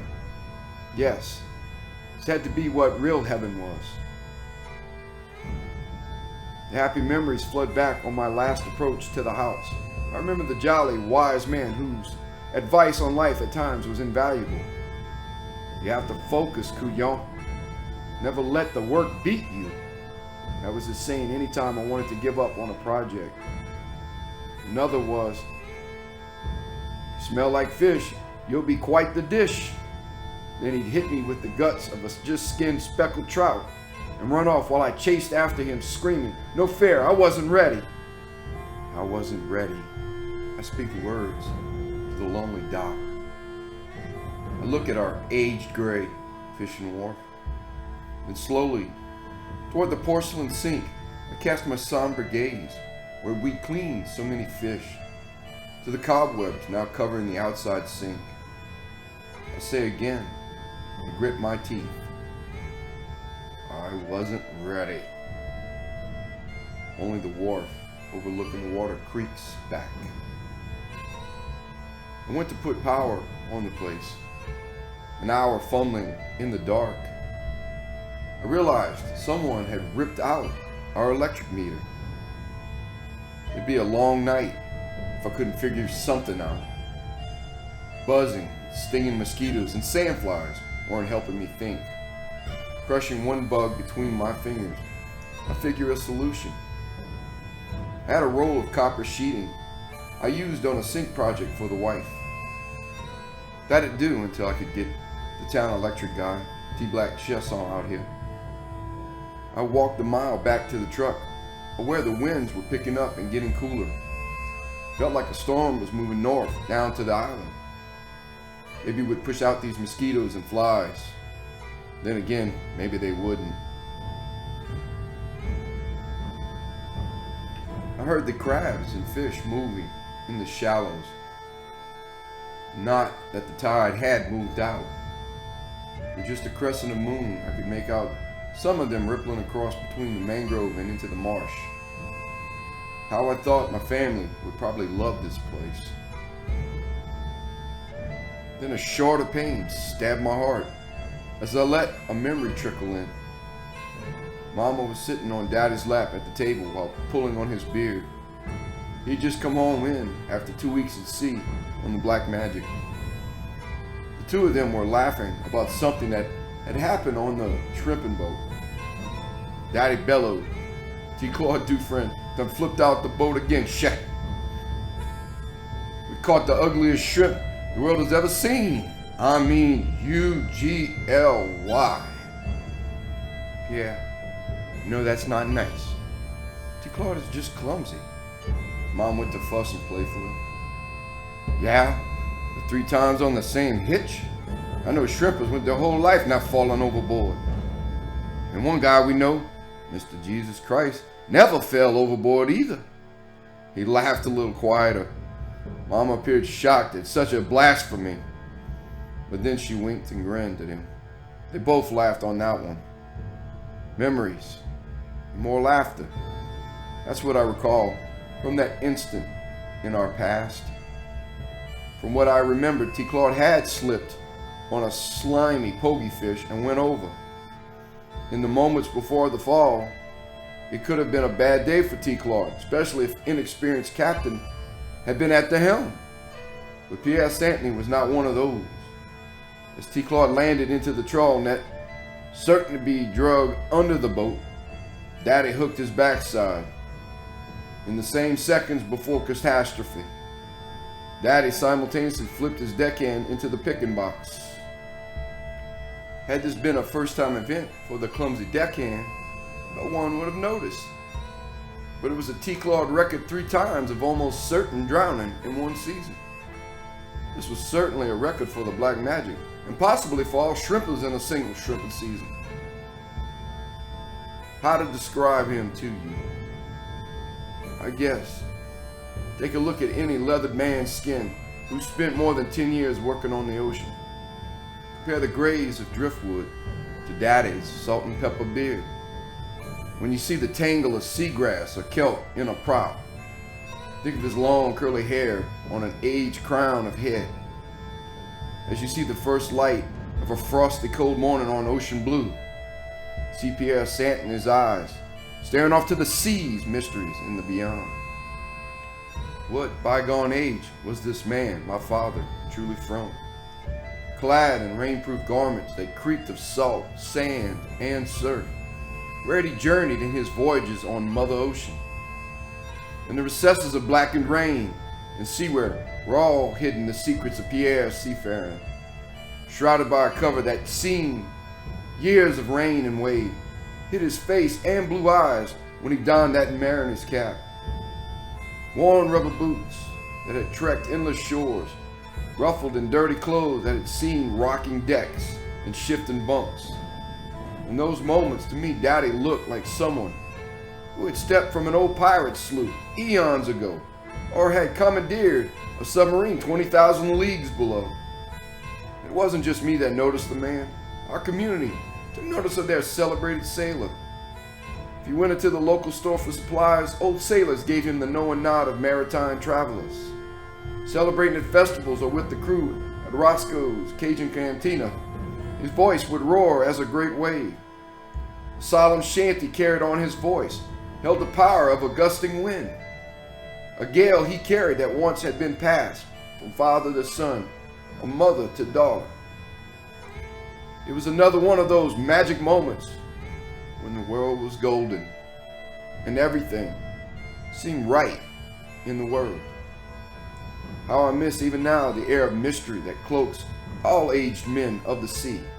A wave crashes in the distant horizon. In that moment, I hear a distant sea song, most likely from the past. And I can't help the rush of tears flowing out of my eyes. Mama and Daddy, why did you leave me? I say it to lonely sea winds. Living with my father was difficult. He burned a candle of grief that burned to ash everything and everyone around him. He raged at me as a child and as a teenager. With each beating and each ridiculed argument, I grew to hate and despise him. From Pierre Santiny's tirades of sorrow and grief, I learned to grow my own fires of loathing and disgust for him. By that time, however, I had long run away to the Navy. Daddy was ever difficult and more the burden to the town by the time I'd come home, a war hero. He'd become a taciturn man, a man living alone in our house of pilings we had hand shoveled and set in sand. A home we had built from driftwood, fortification which had endured hurricanes and mass floods. Our home that he and I and Mama had constructed on the windswept point of land where he heard the voices of the kildee, the snipe, the gulls and terns, and of howling wind and crashing sea. Our winters held the cries of winterfowl and the low hum voices of the community. Our summers held the roar of boat engines, the joyful cries of tourists, and the horns of annoyed vacationers trying to get to their camps. Often, I got the letter or call that Daddy had gone island crazy again. And time and again, I worried how he might hurt someone who didn't know the crazy loon of Caminada Pass. It was said of Pierre Santiny that he answered the gulls and the terns. I heard it in jest how he fed and pet the great pelicans and sang songs of merriment. On moonlit nights, he could be seen wandering the dunes, speaking with the ghosts from the cold sea, laughing and running with whistling winds and arguing with the surf. But here I grew curious. One story by Maddox Badeau. I swear, Marty, your daddy wasn't alone. He's just island crazy since Mama drowned. He thinks it was his fault, Maddox. Daddy took me out there too many times to hear the sounds. There ain't nothing out there. I slapped my old childhood friend on the back and we laughed over a beer. But I tell you, Marty, I heard strange tones, like chiming bells, brother. I see you looking like I went bananas too. But I didn't. I dismissed it then as a collective or suggestive hypnosis my daddy might have caused. I had never heard what Daddy called the sounds. Maddox had. He said they were muted sounds made by a great whale, but not quite a whale.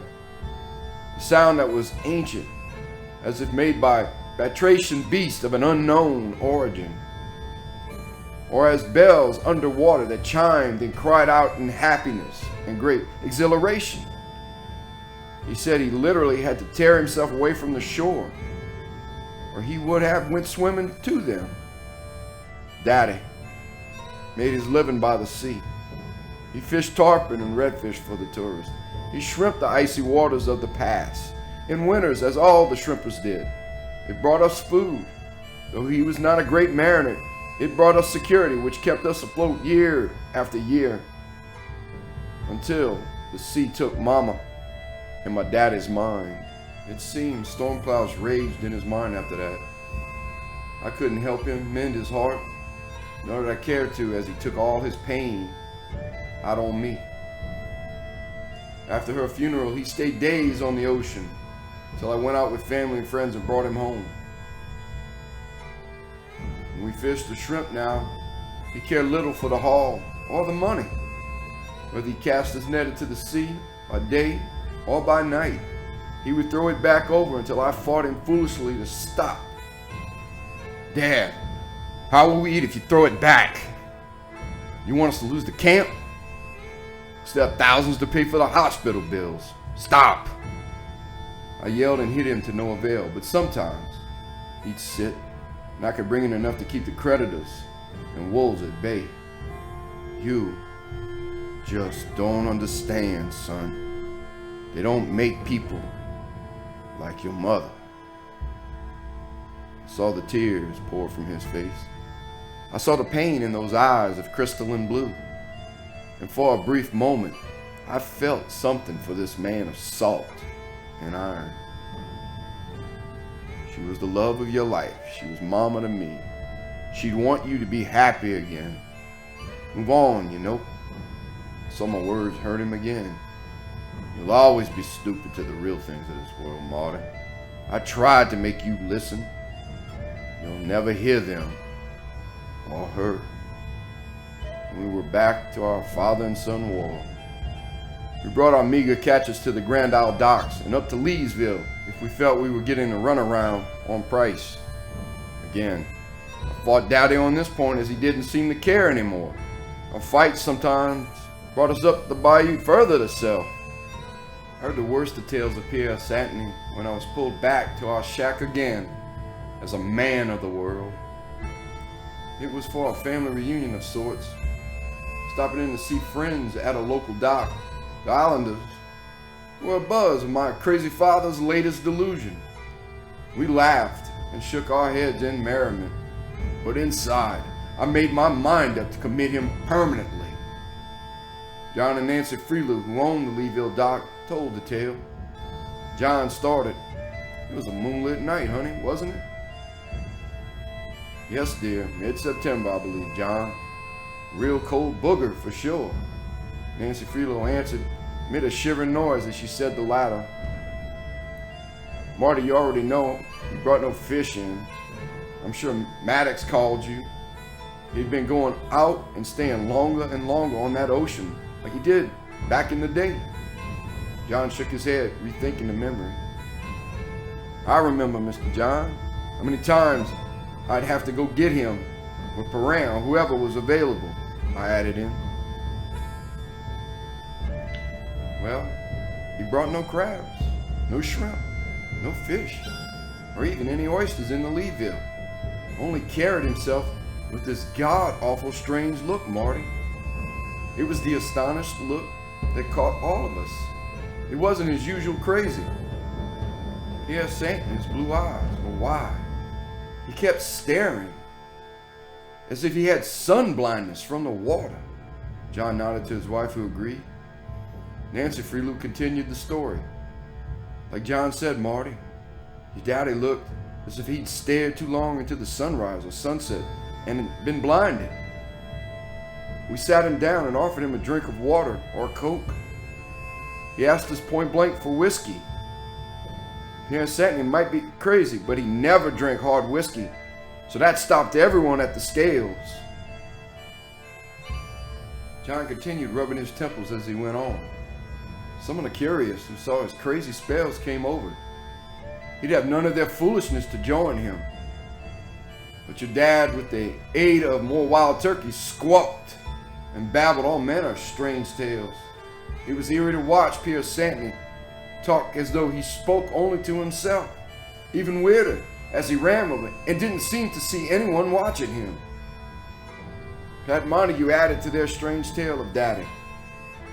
John and Nancy, you remember how pale he got talking about what happened out on the reef? Marty, I have never seen anything scare your father. Never. Even in his craziest fits. He was spooked. Go on, Pat. Finish what you heard. John motioned to Pat to continue as we listened. Pat continued. Monstrous, yet beautiful, Pierre said of what he saw.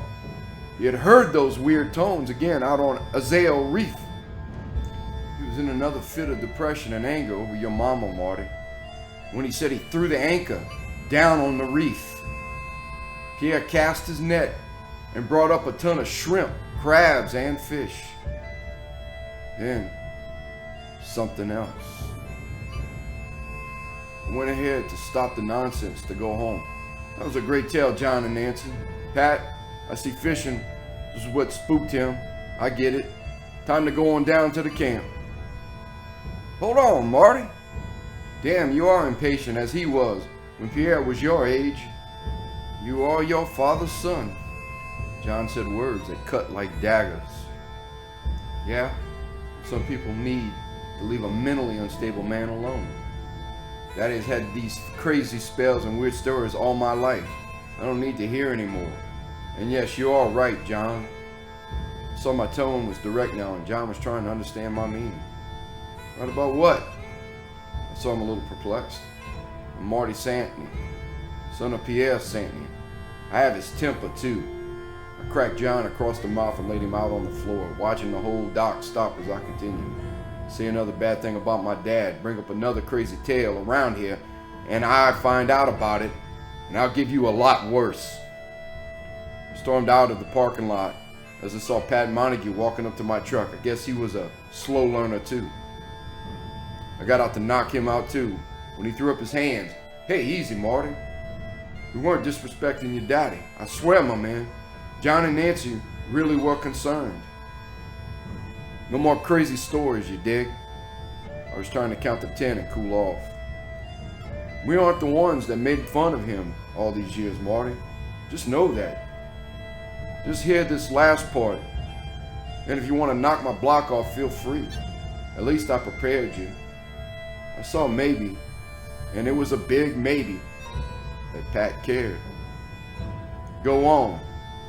I had simmered down, but the thought to run him over was still an option. Pierre said there was something in the net. Someone he hadn't seen in a while. He never said who, Marty, but he smiled as he described whatever it was. Pierre said her face was still the same, but now she had evolved and was amphibian or marine-like. Bells or chimes, he called her voice, with the gutturals of seabirds, brigands or cranes. Then he stood and went on and got up smiling and dancing drunkenly, speaking now how she could produce her own internal music. Saw Pat's own amazement at seeing Daddy acting a fool again. And who was he delusional about, Pat? Let me guess. Mama is back from the cold ground. Jesus, man. He had another mama dream, man. Shook my head and proceeded to drive off. I left Pat Montague in a swirl of cloud and shell dust. Now Mama's a mermaid, I said to myself with laughter. Stopped in at the Bon Voyage Marina with the wisest soothsayer on Grand Isle called Thayer. If anyone could clear my head and get me to laugh before I faced Pierre, it was him. He was one part Jimmy Buffett and the rest Clint Eastwood. If Clint Eastwood ever smiled. He's telling everyone he caught Mama in his net. Daddy said she's a mermaid. We were in back of the marina, throwing a few fishing lines. I saw him look up, from casting his line, as I had said the latter. Your daddy said she was not a mermaid. Carl continued. According to him, Marty, she had 2 legs that fanned out as a cobra's might. Also, he described in detail that Dominique Santiny had feet too, but her toes were clawed and webbed. I mean, Pierre said she had hands, though they too were webbed and clawed. And you believe him, Carl? I saw him wince when I asked. Carl Thayer sighed and looked at me with eyes of the deepest brown. He believes it, Marty. Your daddy had one hell of a shock losing Dominique. He wants her back with y'all so bad that he spends weeks not eating and not sleeping and just sailing out on the ocean blue. Give him this one delusion, Marty. Is it so bad to let the man believe the one person he loved more than anything in this crummy place came back to him? Even if she's an ugly porpoise? I smiled. Fish? He called Mama a fish. We both laughed and fished a little longer before I made the trek home for the Santiny reunion. On the drive to Caminada Pass, I thought of the last words Carl had said. Pierre had told me the thing had Dominique's face. She knew Dominique's memories and her songs that we sang together when we were all young. She even asked about you. Well, her body was the smell of salt and surf and the color of the sea. The town, as usual, laughed at him and ridiculed the crazy man. Many joked and jested with him and his mermaid wife, but he heard them not. A couple of older, wizened sailors did not laugh. They had spent years on seas further than the Gulf of Mexico and far colder. They had heard of the strange tales whispered by the old men and women of Hyperborea, the Greek Isles, and Lovecraft's Innsmouth, from the days of the wooden mast and sail. Astounding monstrosities and trysts observed by Indonesian clipper ships and the East India trade. Nuptials between humanity and beasts of trench and abyss. No, these hardened mariners, wise men and women, did not laugh. They would hear the tales at the local restaurant or at the taverns. They only listened, secretly slunk away, and held secret what they knew. There was no jesting of Pierre Santiny by them. Pierre only heard the night winds and the ancient chimes of the mysterious sea. He no longer heard the crude baiting of his bar companions as he rambled his tales. Pierre cried, I held her, Roscoe, Auntie boy. I held her the same way we did when we played Marshall Tucker and danced the night away. I helped her today out of that large island of seaweed near the old lighthouse. You see? She was caught in a nest of the stuff. I helped my girl through the maze. Pierre shivered, still soaked from the excursion. Oh, you helped the fish again, Pierre?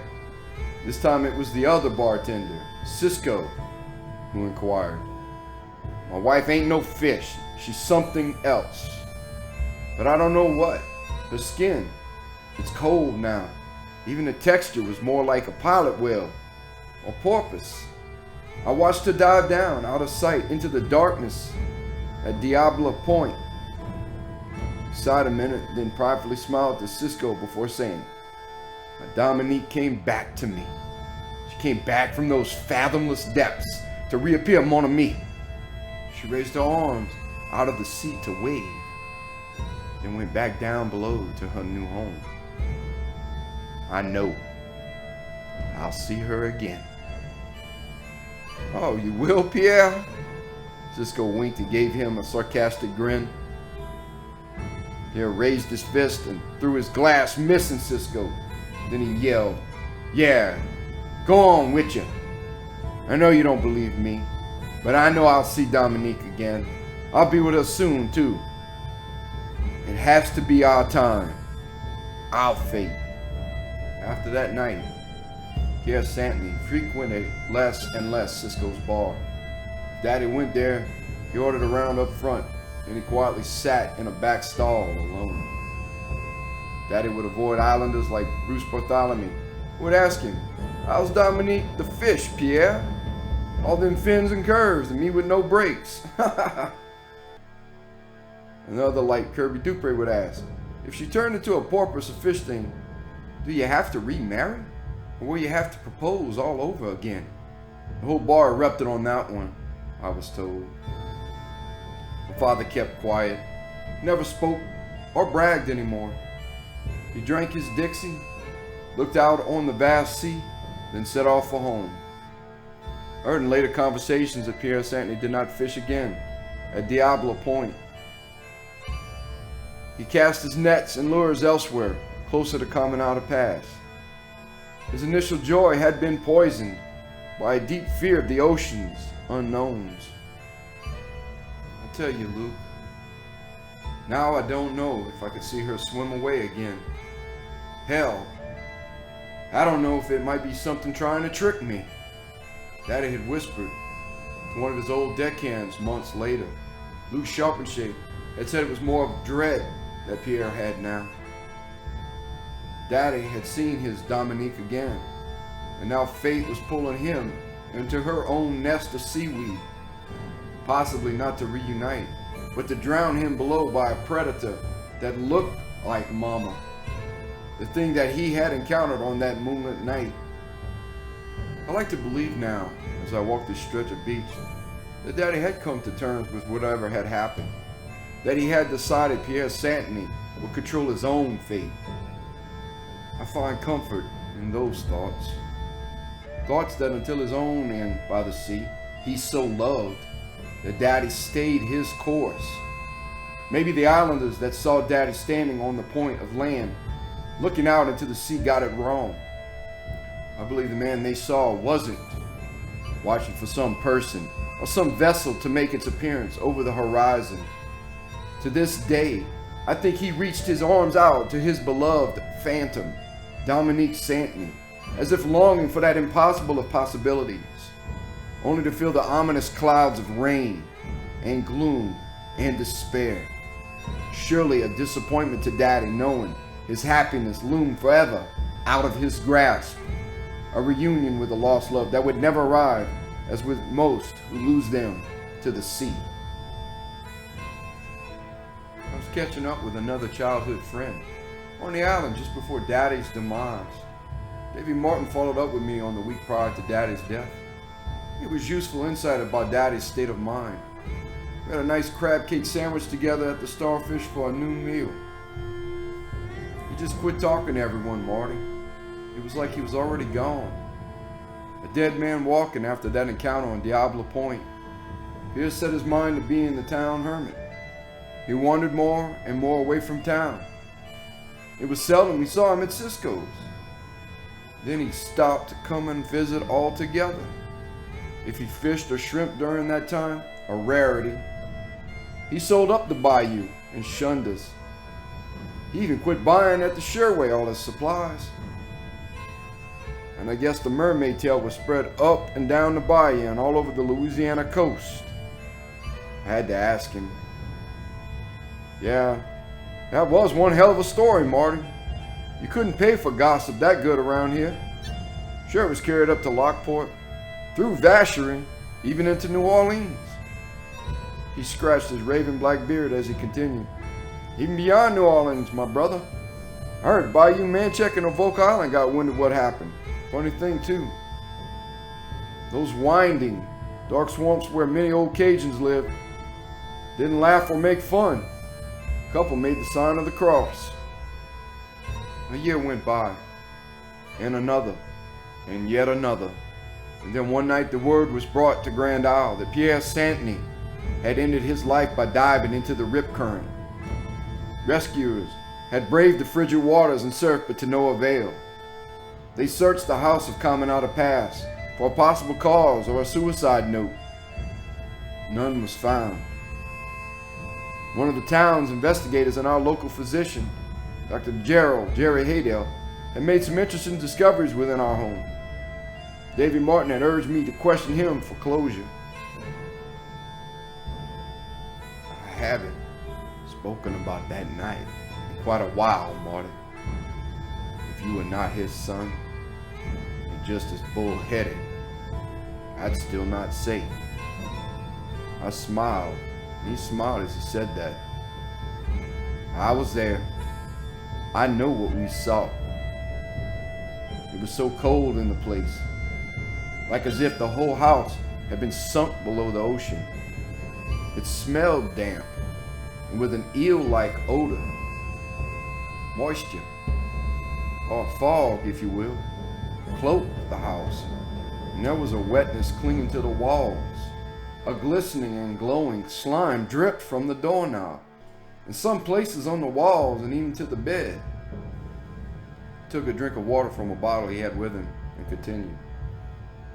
Then I saw 2 sets of wet and slime oozed footprints on the floor, made by feet with webbed toes, Marty. We walked the footprints out onto a rock trail from your house and down to the edge of Caminada Pass.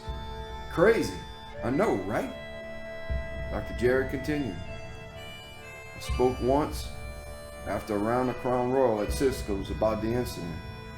They ran with the gossip I spouted, and my team and I were laughed and ridiculed. Pierre was drowned, they said. It was glowworms that caused the goo. Those were just old footprints changed by the rain or the seashore wave. I had to ask. So Dr. Jerry, you don't know anyone on the island with webbed feet. Maybe some crazy place up north once. A place near Arkham, Massachusetts. I believe the town inhabitants of Innsmouth had a story and evidence of webbed feet and hands. He took another sip of water and continued. Everyone went up to your house on Caminada Pass, Marty. Too many busy bees, too curious, if you know what I mean. They saw for themselves what was to be seen, all looking for the monster, and all came back disappointed at having seen nothing. And I'm glad that mystery stayed dead, Marty. I took the added ridicule and silenced my team. Why, Dr. Jerry? I was dumbfounded at what I heard. Because, Marty, I'm ashamed to say for once in my old life, I was terrified by the possibility. Think about it. Living fishmen and women, legendary creatures that we all thought were myth. The idea that I had sent my children into those waters, or that we all swam those waters with lurking creatures out there. Terrifying. I saw him look out on a rolling wave and stare intensely for the next few minutes. Maybe terrifying, Dr. Jerry, but a wonderful mystery still the same. Gives me hope that we still have not discovered everything. We haven't solved all the mysteries of the deep blue. Maybe there's still magic in this world left to be discovered. We both smiled at that. Chapter 3. Pierre. I took another long walk around our house. It was after days of investigating more stories of data. My home on Caminada Pass has been taken back by the sea. Gale force winds and the weather had their way with it. Like claws, they are tearing away a shingle here and a board there. Posts are twisting with wear and the windows have shattered panes I'll need to get to soon. The hawks, gulls, and terns fly without hearing a human voice. I look out to Diablo Point, then back to Caminada Pass. The full moon shines brilliant silver on those ocean waters. And I could hear the ripple of moving salt water through the marsh grasses and the roar of distant waves against the beach. And I sat down on a nearby dune to take in the peaceful scenery. The cool ocean winds kept away the sandflies and mosquitoes as I sat there checking the horizon. I don't know what I saw. Maybe all the crazed stories had made me want to believe. Yes, maybe it was the suggestion of a possibility that my parents had lived on beyond their mortal coil. I say that possibility, however incredible, caused my mind in that instant to become delusional. I can't accept the supernatural in this instance. It was a feeling, I'll say, of being watched. It was that cool chill of knowing eyes somewhere in the dark were peering at you. Never would I have guessed where. I looked to the marshes. I looked to our crumbling house. I looked out with an eagle stare on the distant beaches. It was, to my astonishment, when I glanced on the sea's distant horizon for a brief moment, I saw a pair of silvery forms, mid-torso, out in the surf. But at those depths, there was no way it was possible. I made out their features as they moved to within 50 feet of me, just outside of roaring waves, still mid-torso. There was no mistaking either. However fish-like they might be now, it was Pierre and Dominique Santiny, Mom and Dad. They both waved and smiled pridefully. I saw tears in both their eyes. Both put their arms out for me to go to them, to embrace my long-lost parents. God, had I the courage to accept such a gift? But I remembered my wife and my children. I could not leave them yet. I blew kisses to both of them. I saw Dad nod and pull Mom back. She waved one last time with him. Then the two of them submerged back into the darkness of the sea. I sobbed uncontrollably for what seemed like hours after they had gone. As I drive home, now I know what the town of Grand Isle has always known. And along the Louisiana coast, the whispers in time died away, but I'm sure the gossip and the dark legends still persist. No suspicions of murder or suicide are believed in those tales.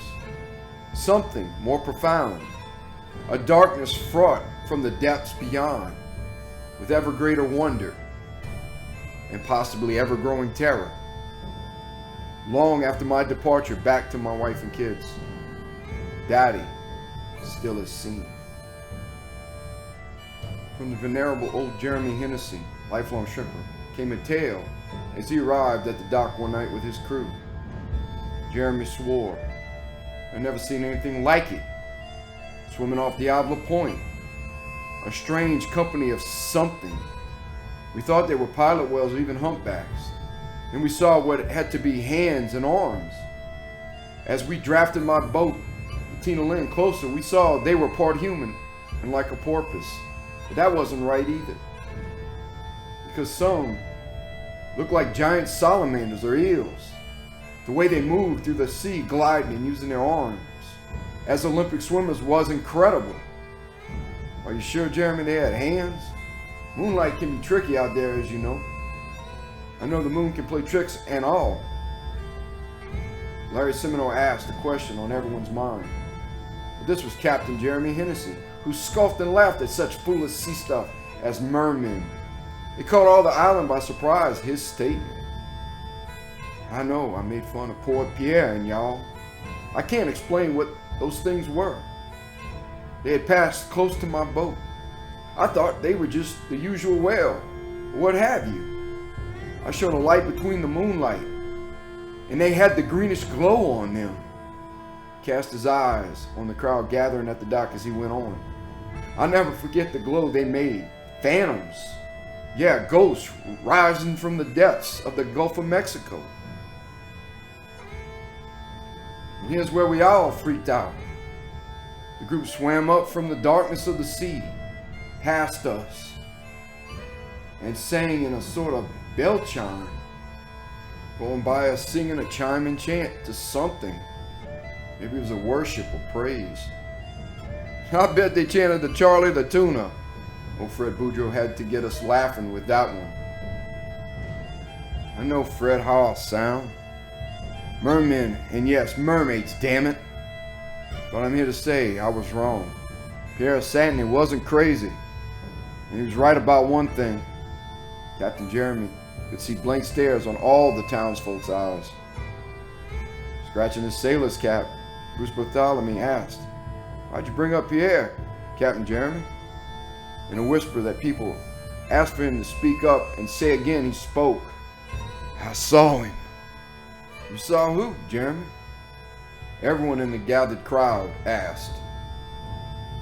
"Pierre Santiny and Dominique swimming with those things, glowing green with scales, webbed hands, and porpoise skin.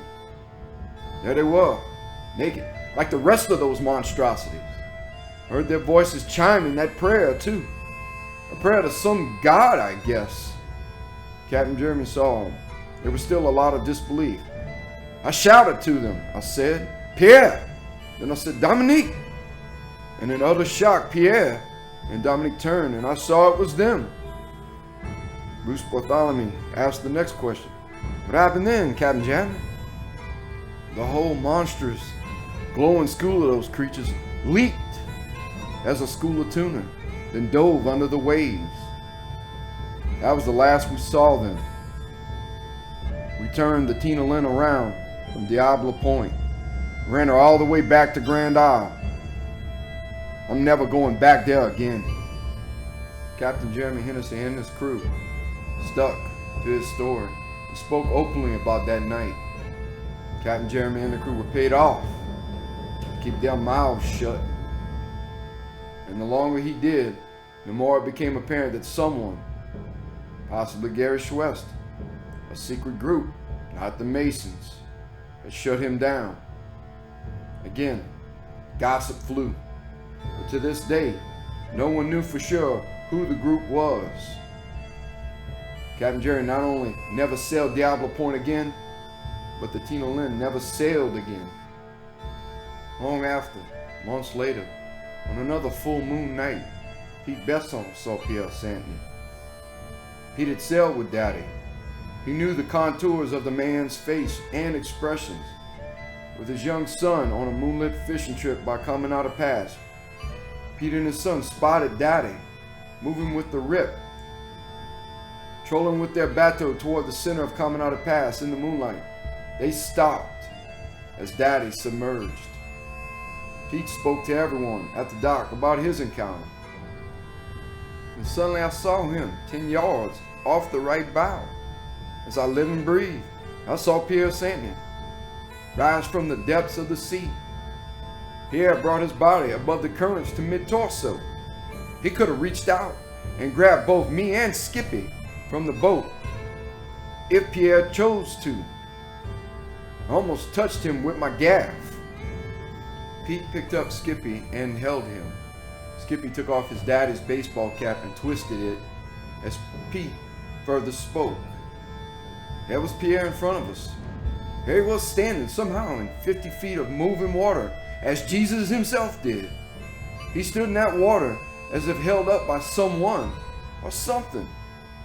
But he wasn't interested that much with me. Well, who was he interested in, Pete? Old Spanky Hotard interrupted to ask. It was kind of a sad moment. He was looking toward the old Santiny house. Seemed kind of hoping to see his son Marty, I guess. Maybe wished the knucklehead would fix the place up. He grabbed back his baseball cap from Skippy, then spoke. His eyes were Pierre Santiny, no doubt. Silver moonlight lit up the water as it ran from that hippie hairdo and beard of his. I saw something really weird too. He had gill slits like a shark on his neck. What happened next? Did he get closer to the boat? Did he have a trident like Aquaman? Someone in the back of a foreman group asked. Pete couldn't recognize the voice. He'd answered them. To answer whoever asked, he sank away and left. He never did get closer, and I don't think I saw a trident. But who knows? He is certainly not Aquaman. I am reconciling slowly with the known and the unknown of my father. I went to the island to get answers. I came back with more questions and the possibility of hope. I scoffed and dismissed such foolish notions that Daddy's ravens bore any merit.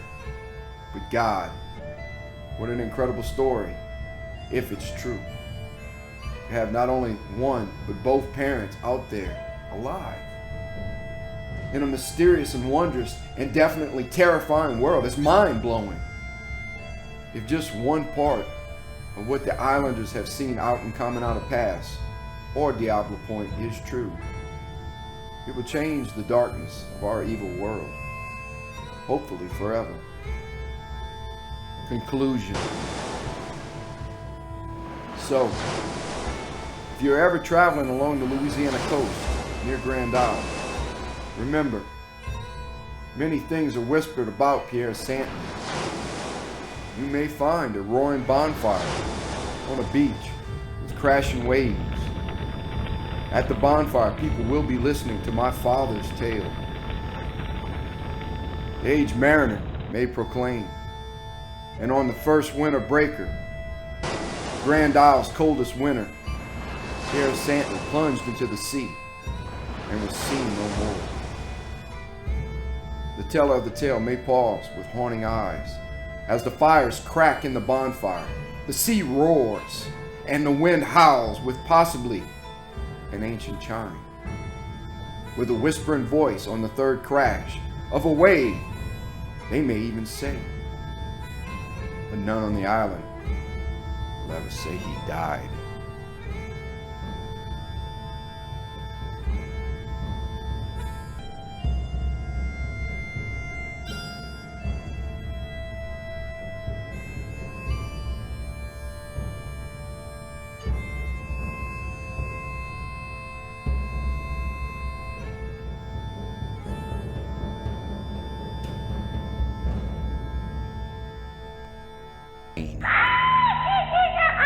The Curious Death of Dionysus Chenault.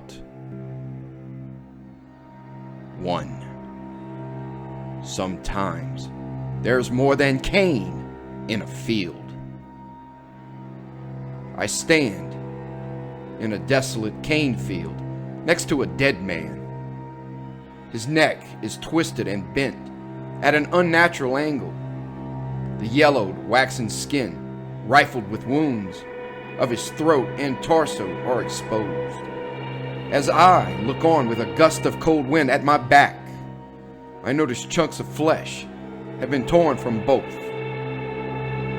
Maculations of crimson on leaves and the splatter of frozen blood surround his body. But it's the eyes of the man I'll remember to my last days. Wide, fixed in shock, they hide some terrifying secret only the mutilated corpse may know. In the distant swamp, far removed from the cane, I hear something shriek. I shudder, remembering the haunted warning of another man long put to earth. It's the warning of Halley, so eloquently referenced by Ambrose Bierce. In spirit, those words, from a dead man, seem to lend themselves in explanation of my lurid recollection to the events surrounding Dionysus Chenault. For by death is wrought greater change than hath been shown, whereas in general the spirit that removed cometh back upon occasion, and is sometimes seen of those in flesh, appearing in the form of the body it bore. Yet it hath happened that the veritable body without the spirit hath walked, and it is attested of those encountering who have lived to speak thereon, that a lich so raised up hath no natural affection, nor remembrance thereof, but only hate. Also, it is known that some spirits which in life were benign become by death, evil altogether. 2. Only the insane sleep alone in a frozen swamp. Icy was the night in lonesome October of 1972 when a man awoke on a swamp island and screamed. Phosphorescent moon glistened on fields of frost and deftly glistening icicle as he screeched the name, Madeline Morvan. Sweating, exhaling clouds of frosted breath, and panicked, he had lifted his head from the ice tomb of this waterlogged place.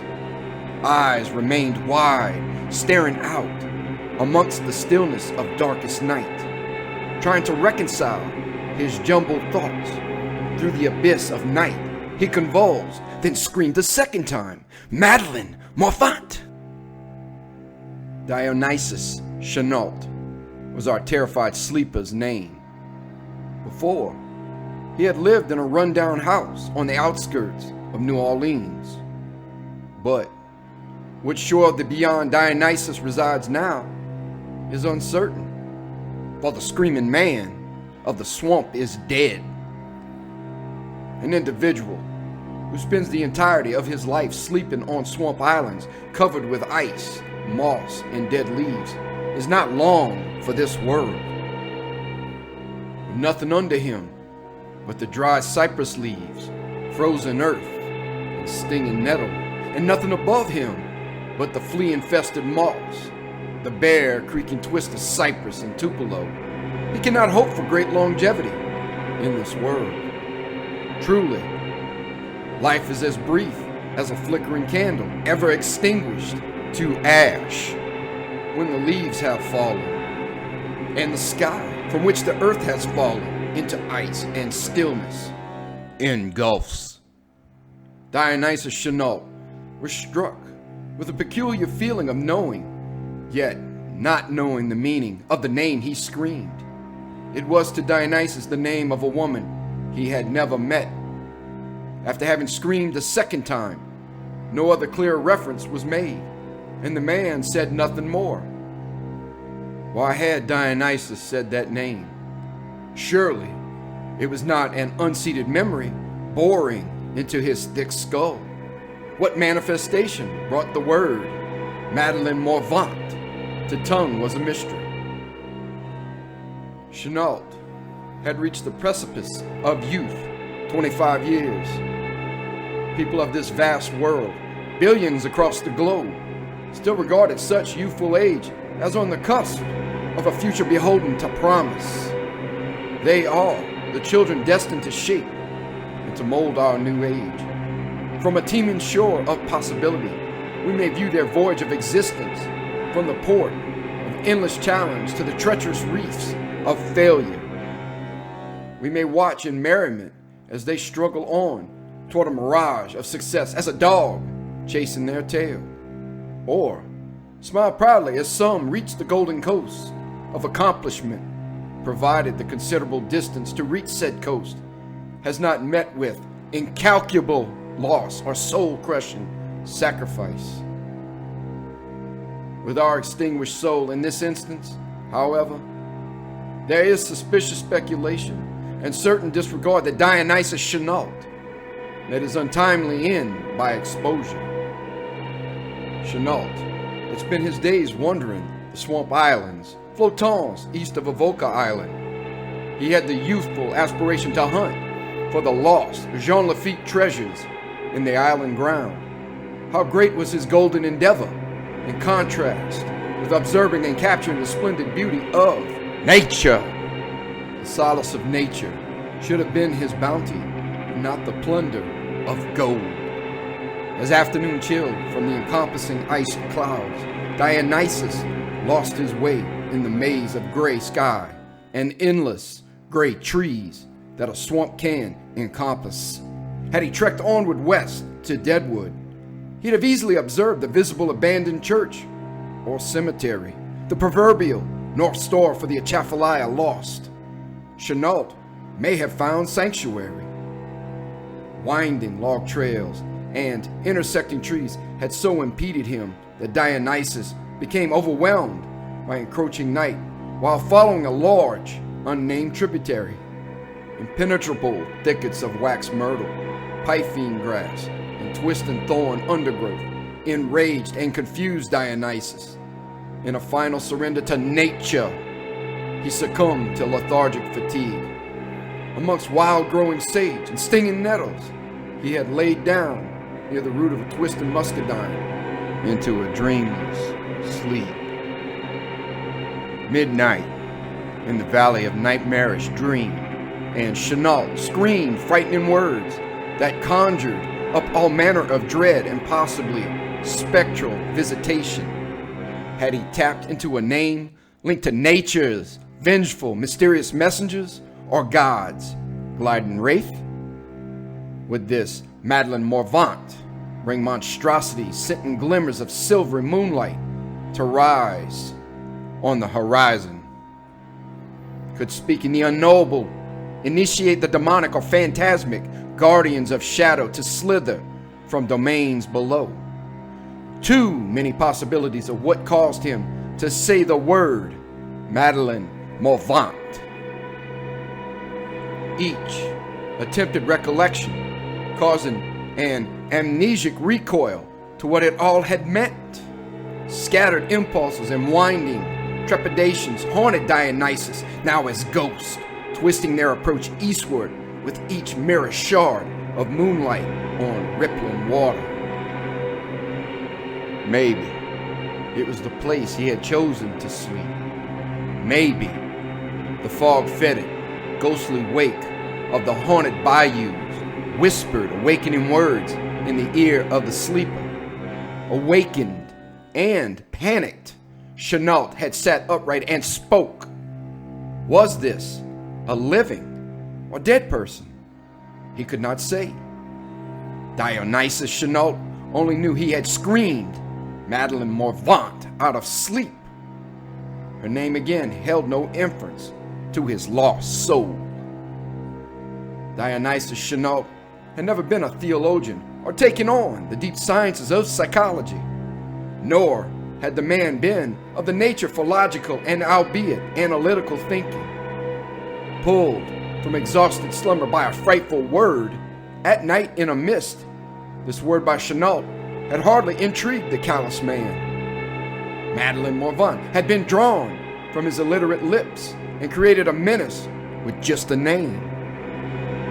No memory of its meaning to him specifically had enlightened curiosity. The word did not obsess the lost wanderer to investigate the phenomenon. Dionysus conjectured that the icy feeling he had awakened to, that chilling shiver down his spine, the heart palpitating dread, was in reflection to the time of season.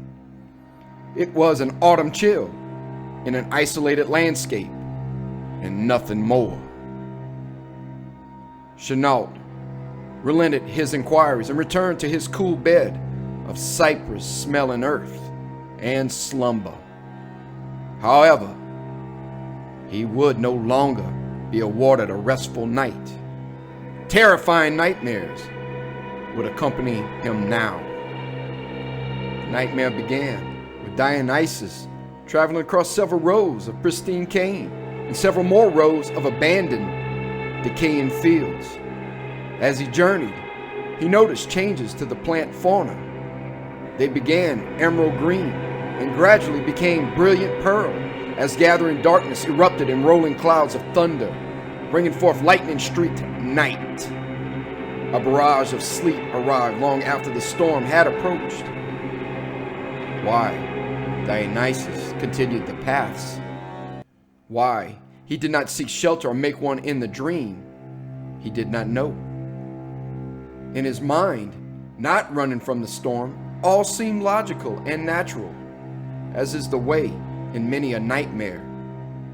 Maybe on those distant dead shores of the beyond, the horrific, the malevolent, and the unnerving cease concern, and preservation or protecting one's soul or life is put to rest. At a crossroads of cane fields, Chenault found he had escaped the macabre landscape and threatening storms. Now the trail he trekked was a twisting trail, bordered on each side by large, vampiric red roses. Obviously, it was a path never traveled, each step along the way mired in apprehension and dread as roses lunged their thorny teeth at him to incise. Yes, the trail was proving preternatural, malignant in design. However, it was the briefest scent of the sinister. What scene of terror could possibly hold sway beyond this? An evil path would certainly move forward to more enlightening and less perilous abode. Evil, in this instance of the nightmare, would surely shrivel away. But good judgment be tossed, as Dionysus Chenault continued without hesitation, impelled by some imperious necessity, some compelled force, a shriek of mariner's siren, or far worse, driving him to that wayward shore. The malevolent, the maligned, and the mystical and formless, invisible existences began somehow to cast shadows around him on his journey. Vision played tricks and light could no longer be trusted. The rose path turned to a fluorescent, living vineyard of all varieties of grape that grasped to take Dionysus's blood. He heard all around him ancient chants and chimes of several types of bells. Whispers hissed and spoke incoherently in a strange tongue which Dionysus had no comprehension. Could those chants be fragmentary utterances of a darker, inconceivable, or incomprehensible, monstrous conspiracy against his body and soul? Approaching the witch's hour, the intimations of vine, greenish luminescence, and darkness cloaked Dionysus through his journey, having no point of finite conclusion. Mysterious was this verdant illumination that vaguely cast spectral shadow, possibly of wraith and reaper. Between each growth of grape and vine, as he sojourned on, were shallow pools created by harvest. At first, these pools seemed condensed from rain or mist, but as Chenault met each pool with discerning eye, he observed crimson ripples with each gleam. Amazement and wonder held sway in Dionysus's dream. Curiosity caused him to stoop. Unbridled intrigue drove him to plunge both his hands to know with certain dread the very nature of the syrupy substance. "Oh, dear God, this can't be!" Dionysus screamed into the vacuum of dream and darkness, staining his fingers, his clothes, and even his boots. Blood! Everywhere was the glow of phosphorescence and of blood. It oozed between row upon rows of grapes. Blood was in everything and everywhere. Wild, dead sage, wild, dead lilacs, and even the trees of cypress surrounding this macabre vineyard dripped crimson with clots and splashes on their foliage. Patches of vineyard earth between the vines were pitted and spattered as with a red deluge. Crimson mist enveloped trees of the adjacent bayous winding near the vineyard, which too carried the maculations of crimson, like dew ever further onto the lowly aquatic plants. Was there some cause for the creation of this scene of blood? Could he subconsciously be bringing about such a manifestation of terror into his mind from forgotten slight? Every vision and every nuance of the dripping substance seemed compatible with the fulfillment of a natural rendering of expectation, of guilty justice for some indescribable act. What was this unknowable act that in dream produces such vengeance to rectify guilt? Dionysus Chenault again could not rightly remember. Apparitions took shape in clouded ash, vagueness, menacing phantoms and mysterious forms conjured from the crimson surroundings to dig forth from the subconscious, revealing all in horrific time. In vain, no reveal to Chenault's past awoke memory. If it was slight to unforgivable transgression, then the amnesic man was an unknown innocent victim. Maybe this horrific scene manifested through the subconscious of some other mind. Yes, that was it. The blood truly symbolized tragedy conjured from someone else's guilt, winding and twisting as ragweeds as they found way to Dionysus's mind. Image after image, haunting another of Chenault's forgotten memories. Consequence collaborating with confusion and obscurity, but to no avail, allowing Chenault to grasp what he sought. Frustrated, failure to know, to deduce, augmented his panic. Was he wrong that this was another's punishment? Conflicted was this man. Had or had not Dionysus committed the most unforgivable transgression? Murder. Could he, cloaked in night and hindered by memory, have been capable of murder? An act once committed, never to be forgiven, and yet unknown as to the whom or why. Frightening was this nightmare that chained Chenault to its whims. The odor of decay emanated from winter-dead noxious plants, the blood, and the trees. All conjured that image of phantasmic death to slight any opportunity for Dionysus to have slumbered in peace. Then came cackling, high-pitched screams from around and overhead. Audible and startling moans and sighs expressed themselves from somewhere on a dimensionless plane. Maybe from lurking fiends not of this earth. These were the sounds he could endure no longer. Forcing his mouth and lungs to scream, he found them useless. Like magic or some other dark force had maligned Dionysus Chenault to silence and inaction after a multitude of shouts with the full strength of his lungs. Stammering, pleading to some divine power, Chenault found a vacant savior, broken in spirit and voice. He heard only the tither and cackles of the creeping, glowing phantoms haunting the night, casting a stare into an infinite multitude of unfamiliar hissing and screeching sounds. He spoke with pious incredulity and maybe babbling. Dionysus attempted to speak. He was given a brief respite from being a mute. I plead for forgiveness of some act I may or may not have done to you, to the beings who hold no animosity or anger to me. I implore your protection from the malevolent entities that seek me harm.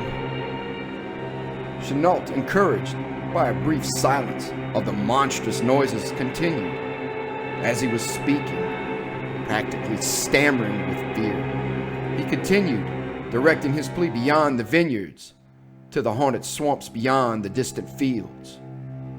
Hear my words, protective souls of the night.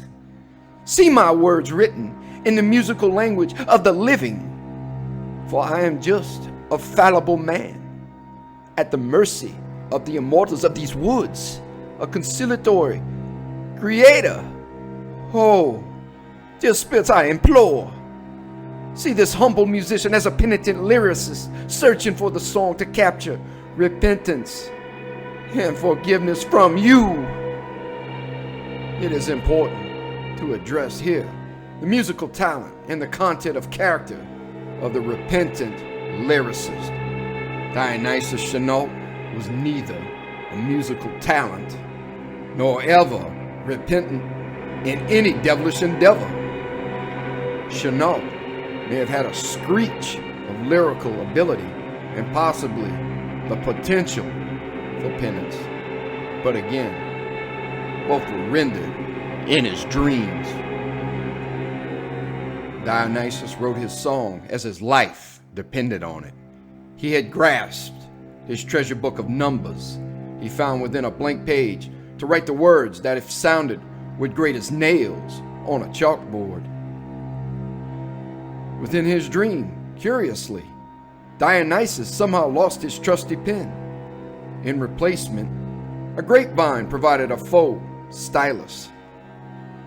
As a well to ink his words, Dionysus used a saturated leaf to dip his pen. While in haste to complete the recurring chord, a screech of cackling laughter broke out in front of him, ever approaching with the speed of thought. The evil source hovered above and around Chenault. No forgiveness came from that cackle. The laugh carried neither joy nor happiness, a blackest soul. Its sound could be that of the screeching owl as it attacked prey and pounced from heaven to cold, damp earth. Another cackle and screech that advanced and fell back into the fog. Dionysus Chenault sensed, though, in that primitive place where we all fear cloaked predatory evil, that the source was nearby. It paced on the outer banks of the mist. There was the horrific and strange sensation of being watched and baited to react. Dionysus felt in disgust that he was being toyed with as a black cat with a yellow canary. In the shiver of his cold bones, some supernatural malevolence was indifferent to his plight. Most assuredly, the invisible existence swarmed about him, relishing in his panic and savoring every second Chenault feared his demise. More hideous waves of laughter coming ever closer, then backing away. More cackles and more whispers of an impending approach. Directions of the cackles and whispers he did not know. He dared not move and dared not call out to the hideous being hunting him now. Unhinged terror replaced fear and chained him in thrall. Dionysus had to stay focused and not give in to the mob of terror. One thought: reprieve the insanity, complete the song, appeal to the protective spirits of the haunted vineyard to save him.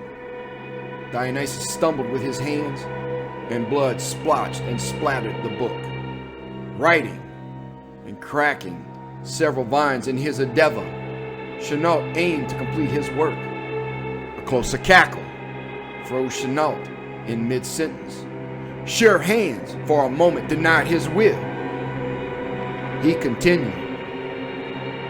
A razor-slicing screech shattered his hearing. A powerful hurricane force sent him falling to his knees in agony. Abruptly, Dionysus Chenault froze in terror a second time. Arms contorted, paralyzed. His treasure book fell to cold, frigid earth. Dionysus could not scream and could not move. Another screech, another gust of wind sent him flailing onto his back. In a profound moment, Dionysus Chenault found himself staring into the sharply drawn face and blank, dead eyes of his deceased mother. She stood there, skeletal, white, and silent in the rotted garments of the grave. 3. The folly of fighting the vengeful dead. The apparition was every inconceivable harbinger of evil, every dark legend raised from the pit of Erebus.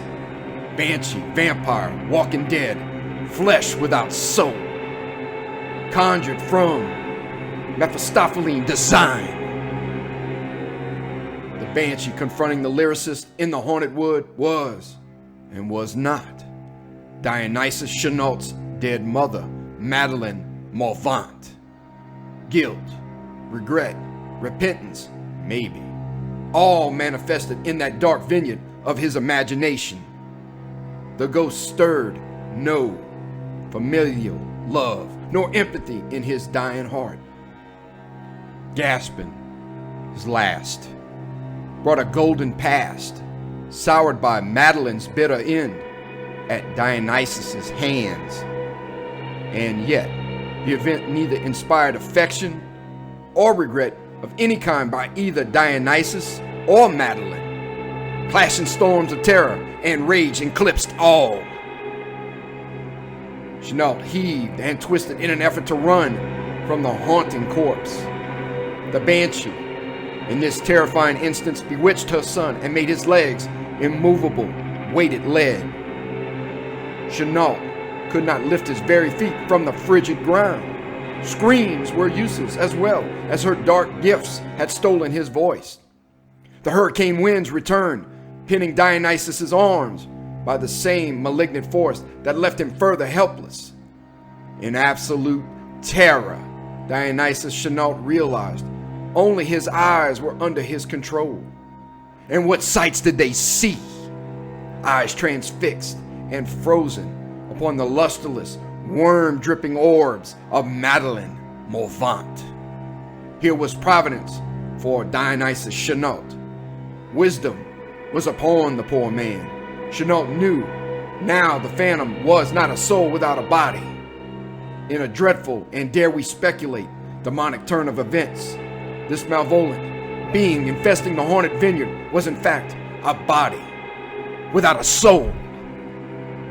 In those ravenous and vacant eyes of Madeleine was neither love, nor pity, nor anything human. There was no mercy from the Banshee. In that last moment, Claude, rotting hands clasped his throat, while the cloud of death took his mind, and some other place took his soul. Dionysus thought, a false plea for mercy falls on deaf ears to an angry God. The thought seemed tempered to the ridiculous recollection of previous profane or blasphemous wit. Consequently, and most assuredly, I'm sure it made a more rapid haste to hearken Chenault's very soul on a horrific descent to the infernal place down yonder. We reflect now on Dionysus' demise to the vengeful ghost known as Banshee. Can any mortal cope a battle with a creature possibly conjured from a dream? A creative, guilted imagination creating an unstoppable and vengeful enemy is already vanquished. Every fighter's result is the fighter's cause, and vice versa in this instance between Madeleine and Dionysus. Massive strength and massive intellect are no match for the vengeance created from the regret and the rage of a dream. In Dionysus' case, his own ghastly mind controlled those cold fingers closed upon his throat, writhing, contorting, and twisting while listening to the phantom's cackle and his flesh tear. Chenault launched backward into the mist-covered ground. He saw in that instant, as death pulled his life, the dead and drawn face of himself. Dionysus saw these with his last dying gasp. Then there was a gentle breeze rustling the creaking branches of the cane, a distant drip of water or blood, and all clouded to black. Sounds from afar, as of chimes or church bells, rang out once. Then there were the whispers of swarming, ghostly voices. A banshee's cry, screeching and sharp. Damned all to silence. In that final screech, on a dark shore in the beyond, Dionysus Chenault sang sorrowfully. Blinded, he was tangled in a blood-filled vineyard as he wailed. The song cried out that he was dead. For one should leave in haste when a howl isn't the wind.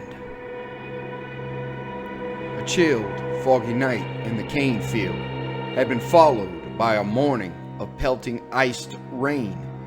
Not long after the first pelters of ice, a dense fog rolled in from the mighty Atchafalaya River into the surrounding swamp. By late in the afternoon, larger sheets of sleet had formed, bringing swirls of flaked ice off the nearby marshes. To the east of Dionysus's cane field, near Avoca Island, a lowly ghost of a cloud was observed by residents. It was silverish white in color and had been observed rising over the island waterway. Curiously, it seemed to hang on like a lost soul might, cling to the last vestiges of life for the briefest of moments. Certainly, it was a strange cloud that seemed for an instant to wisp upwards and form the strange shape of a man. While with one edge it clung to the brackish water surrounding Avoca, with the other it reached further and further out into the air above the lower red cypress and swaying marshes. One of the hands of the cloud seemed to wave as it drifted with an intelligent design on out toward the Atchafalaya River. But before leaving the cane field that had seen the last hours of Dionysus Chenault, it grew until the very island itself was shut out of view. In the same instant, scorched, scratching cane could be heard, pelted by ice. Cypress dropped, glass-like shards of accumulation, and all manner of wildlife stayed silent, bunkered out of the weather. For the rest of the day, light was wane. The skies continued to carry only the ghastly gray corpse and ice blue clouds with neither warmth nor comfort. Two gentlemen on a large tractor braved the bad weather to check their cane field. Protected inside the cab of the tractor, they both look out of ice-covered windows onto a seldom-used portion of the field. The field lies near a vacant large vineyard. Both cane and vineyard converge into an abandoned cemetery. The older gentleman driving the tractor is Warren Boudreau. Warren is medium build and has sandy blonde hair covered by a John Deere hat. Carhartt winter clothing protect him from the weather. He explains some of the sugarcane aspects to a younger man on the tractor.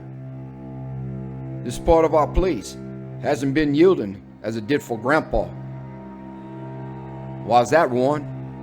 The younger man, his brother Chris, was dressed similar and had the same athletic build. The only difference was the absence of hair under his winter cap. Grandpa said it had something to do with a poor watering system for the sugarcane. I don't know. All I do know is the cane tastes horribly sour. You can't get vinegar out of this line of sugarcane. Warren points to an aged cane stalk, long neglected with splotched leaves. The path they ride is bordered by productive sugarcane on the right side and a vacant field of stone to the left adjacent to the problem row of cane. On the vacant field sits a sparse forest of oaks, cypress, briar, and possibly the occasional iced willow. It is here they both view the impenetrable undergrowth where just the night before Dionysus had tried to cross in vain. Chris was the first to point out the old cemetery near the cane field. As the tractor moved through mist and twisted cane, it revealed itself through the underbrush and sleet. Another half-mile by tractor, and it was within 100 yards of the nearest line of neglected cane. So that's it, huh? Chris asked Warren as he squinted through the storm to see more detail. Yeah, I still don't know why Grandpa Abel didn't level it to rubble. He had recorded the place as haunted in one of his diaries, I believe. Never gave a reason as to who haunted the place or as to why he believed the place was. Warren adjusts his hat and slows the tractor so both can get a better look of the old cemetery. What they saw within the cemetery was an abandoned cypress structure of your standard early 18th century. It must have been the church for the graveyard. Both were covered in tall Johnson grass and fallen trees. The church was skeletal white with decayed streaks of gray and crimson from assaults of wind, weather, and time. It had the usual board and batten design common to the area of the period. Worn support brick and stones had tumbled in places to rubble piles. Aged Spanish and sphagnum moss covered a crumbling roof. Shattered and missing window glass had long departed. While archaeologically appealing to a working plantation, it was an eyesore to production. With scarcely a glance at the rundown blight, Warren drove on to the iced end of the field for a final look around with Chris. I will show you where we need to start the demolition, Warren said. We'll begin with the abandoned graveyard, then the church. Few stones remained in view. Palmetto, pasture grass, and wild sage engulfed graves for over 20 or more acres. When you pushed back the weeds, there were place stones to indicate a grave. Some of the markers were discolored stones, others were worn, rotted boards at head and foot, leaning at all angles. Many were missing, with just small remnants of ruined picket fences surrounding them. Fallen leaves covered many more. How many had lost their marked spot where over the centuries nature had reclaimed them? None living now could say. All that was left in many instances were forgotten depressions in the earth. These shallow pits being more lasting than those that provided ceremony. Decay, neglect, and of course abandonment seemed to capture the sense of a town dedicated to the forgotten dead. And, just as forgotten, cursed vine and purple cane. The men stopped the tractor and jumped down to take a last look of the sugar cane. The twisted heap of scorched cane on the roads was certainly menacing and an arduous walk. With Warren leading, they pushed their way through the growth of charred stalks, dead lilacs, and twisting vine. Halfway to the center of ice debris, both men suddenly stopped. Warren uttered to Chris a whisper of warning, and both stood motionless a minute, discerning an object in the gloom ahead. As well as he could, obstructed by brush, Chris Boudreaux followed the lead of his brother and prepared to flee or fight. Moments later, Warren moved them cautiously forward, the other following. Twisted at odd angles was the body of a dead man. It lay in the charred stalks of the aged purple cane. Stunned, Warren and Chris stood respectful and silent above the deceased. Each man noted striking particulars that caused concern as to how the man had ended here. They noted the grayed face, the position of the body, the mangled clothing. The eyes were fixed upward in what seemed a plea to heaven. The corpse's mouth jarred open and rigidly frozen from a last hellish scream. They stared on, not saying a word. After a few moments and paused, sympathetic investigation, both men circled the dead man to gain more insight. Warren took a big sigh, bent down to further examine the corpse, and reverently said, "Chris, we need the police out here. I'll call them. You call Jody and prepare a statement with the team for the press. You know they'll be all over this one, considering the time of year and location." On a closer look, what did Warren and Chris see? They saw a body lying upon its back, the legs wide apart. Both arms were thrust upward, both bent acutely, with both hands around the throat. The hands, in particular, were covered in iced blood and tightly clenched. They summarized together while awaiting law enforcement that the man must have been defending himself, though it looked more to Warren that the guy had ripped away his flesh whilst he strangled himself. But that was impossible to do with your own hands. Or was it? Nearby lay a metal detector and what looked like a collection bag full of nails and beer tabs. It was apparent there was a fight with someone. Dried, dead grass had been tossed about.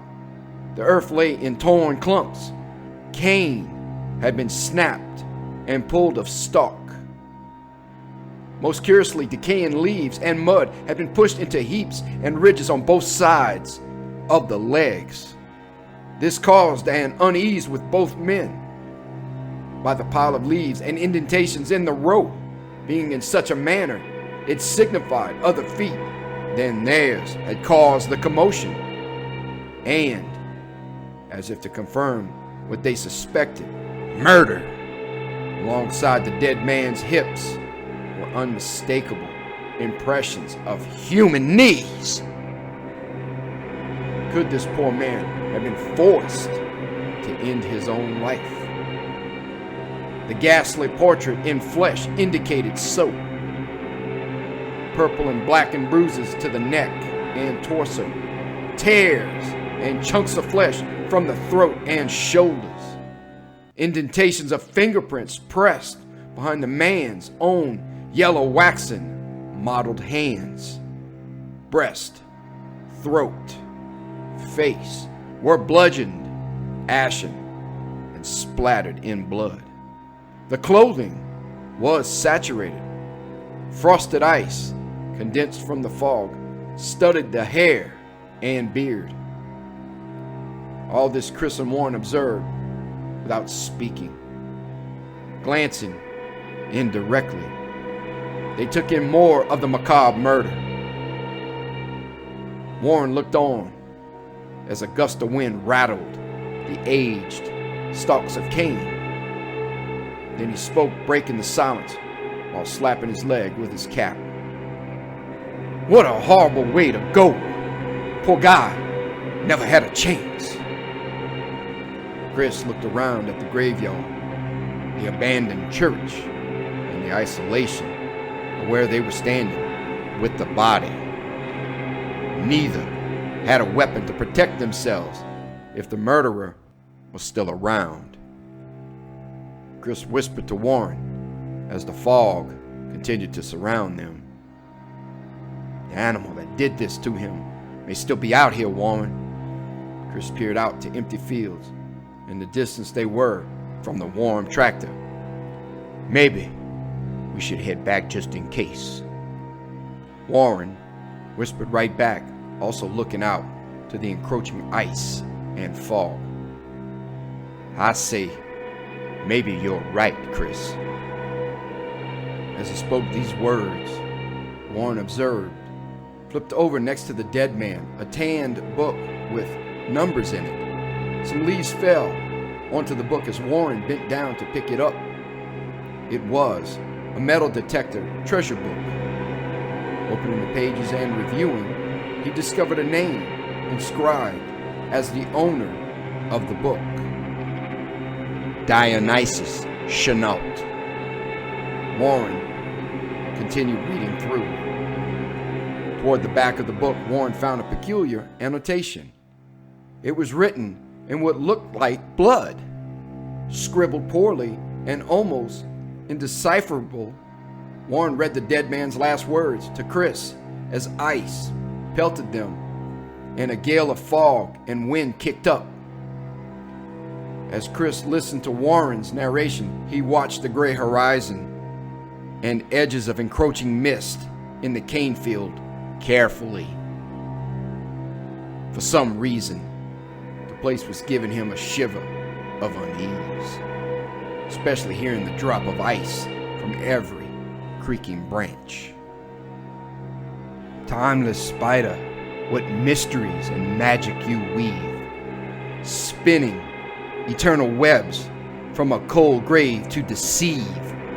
Twisted vine drops, a most curious carrion fruit, as blood drips drop by drop to each famished root.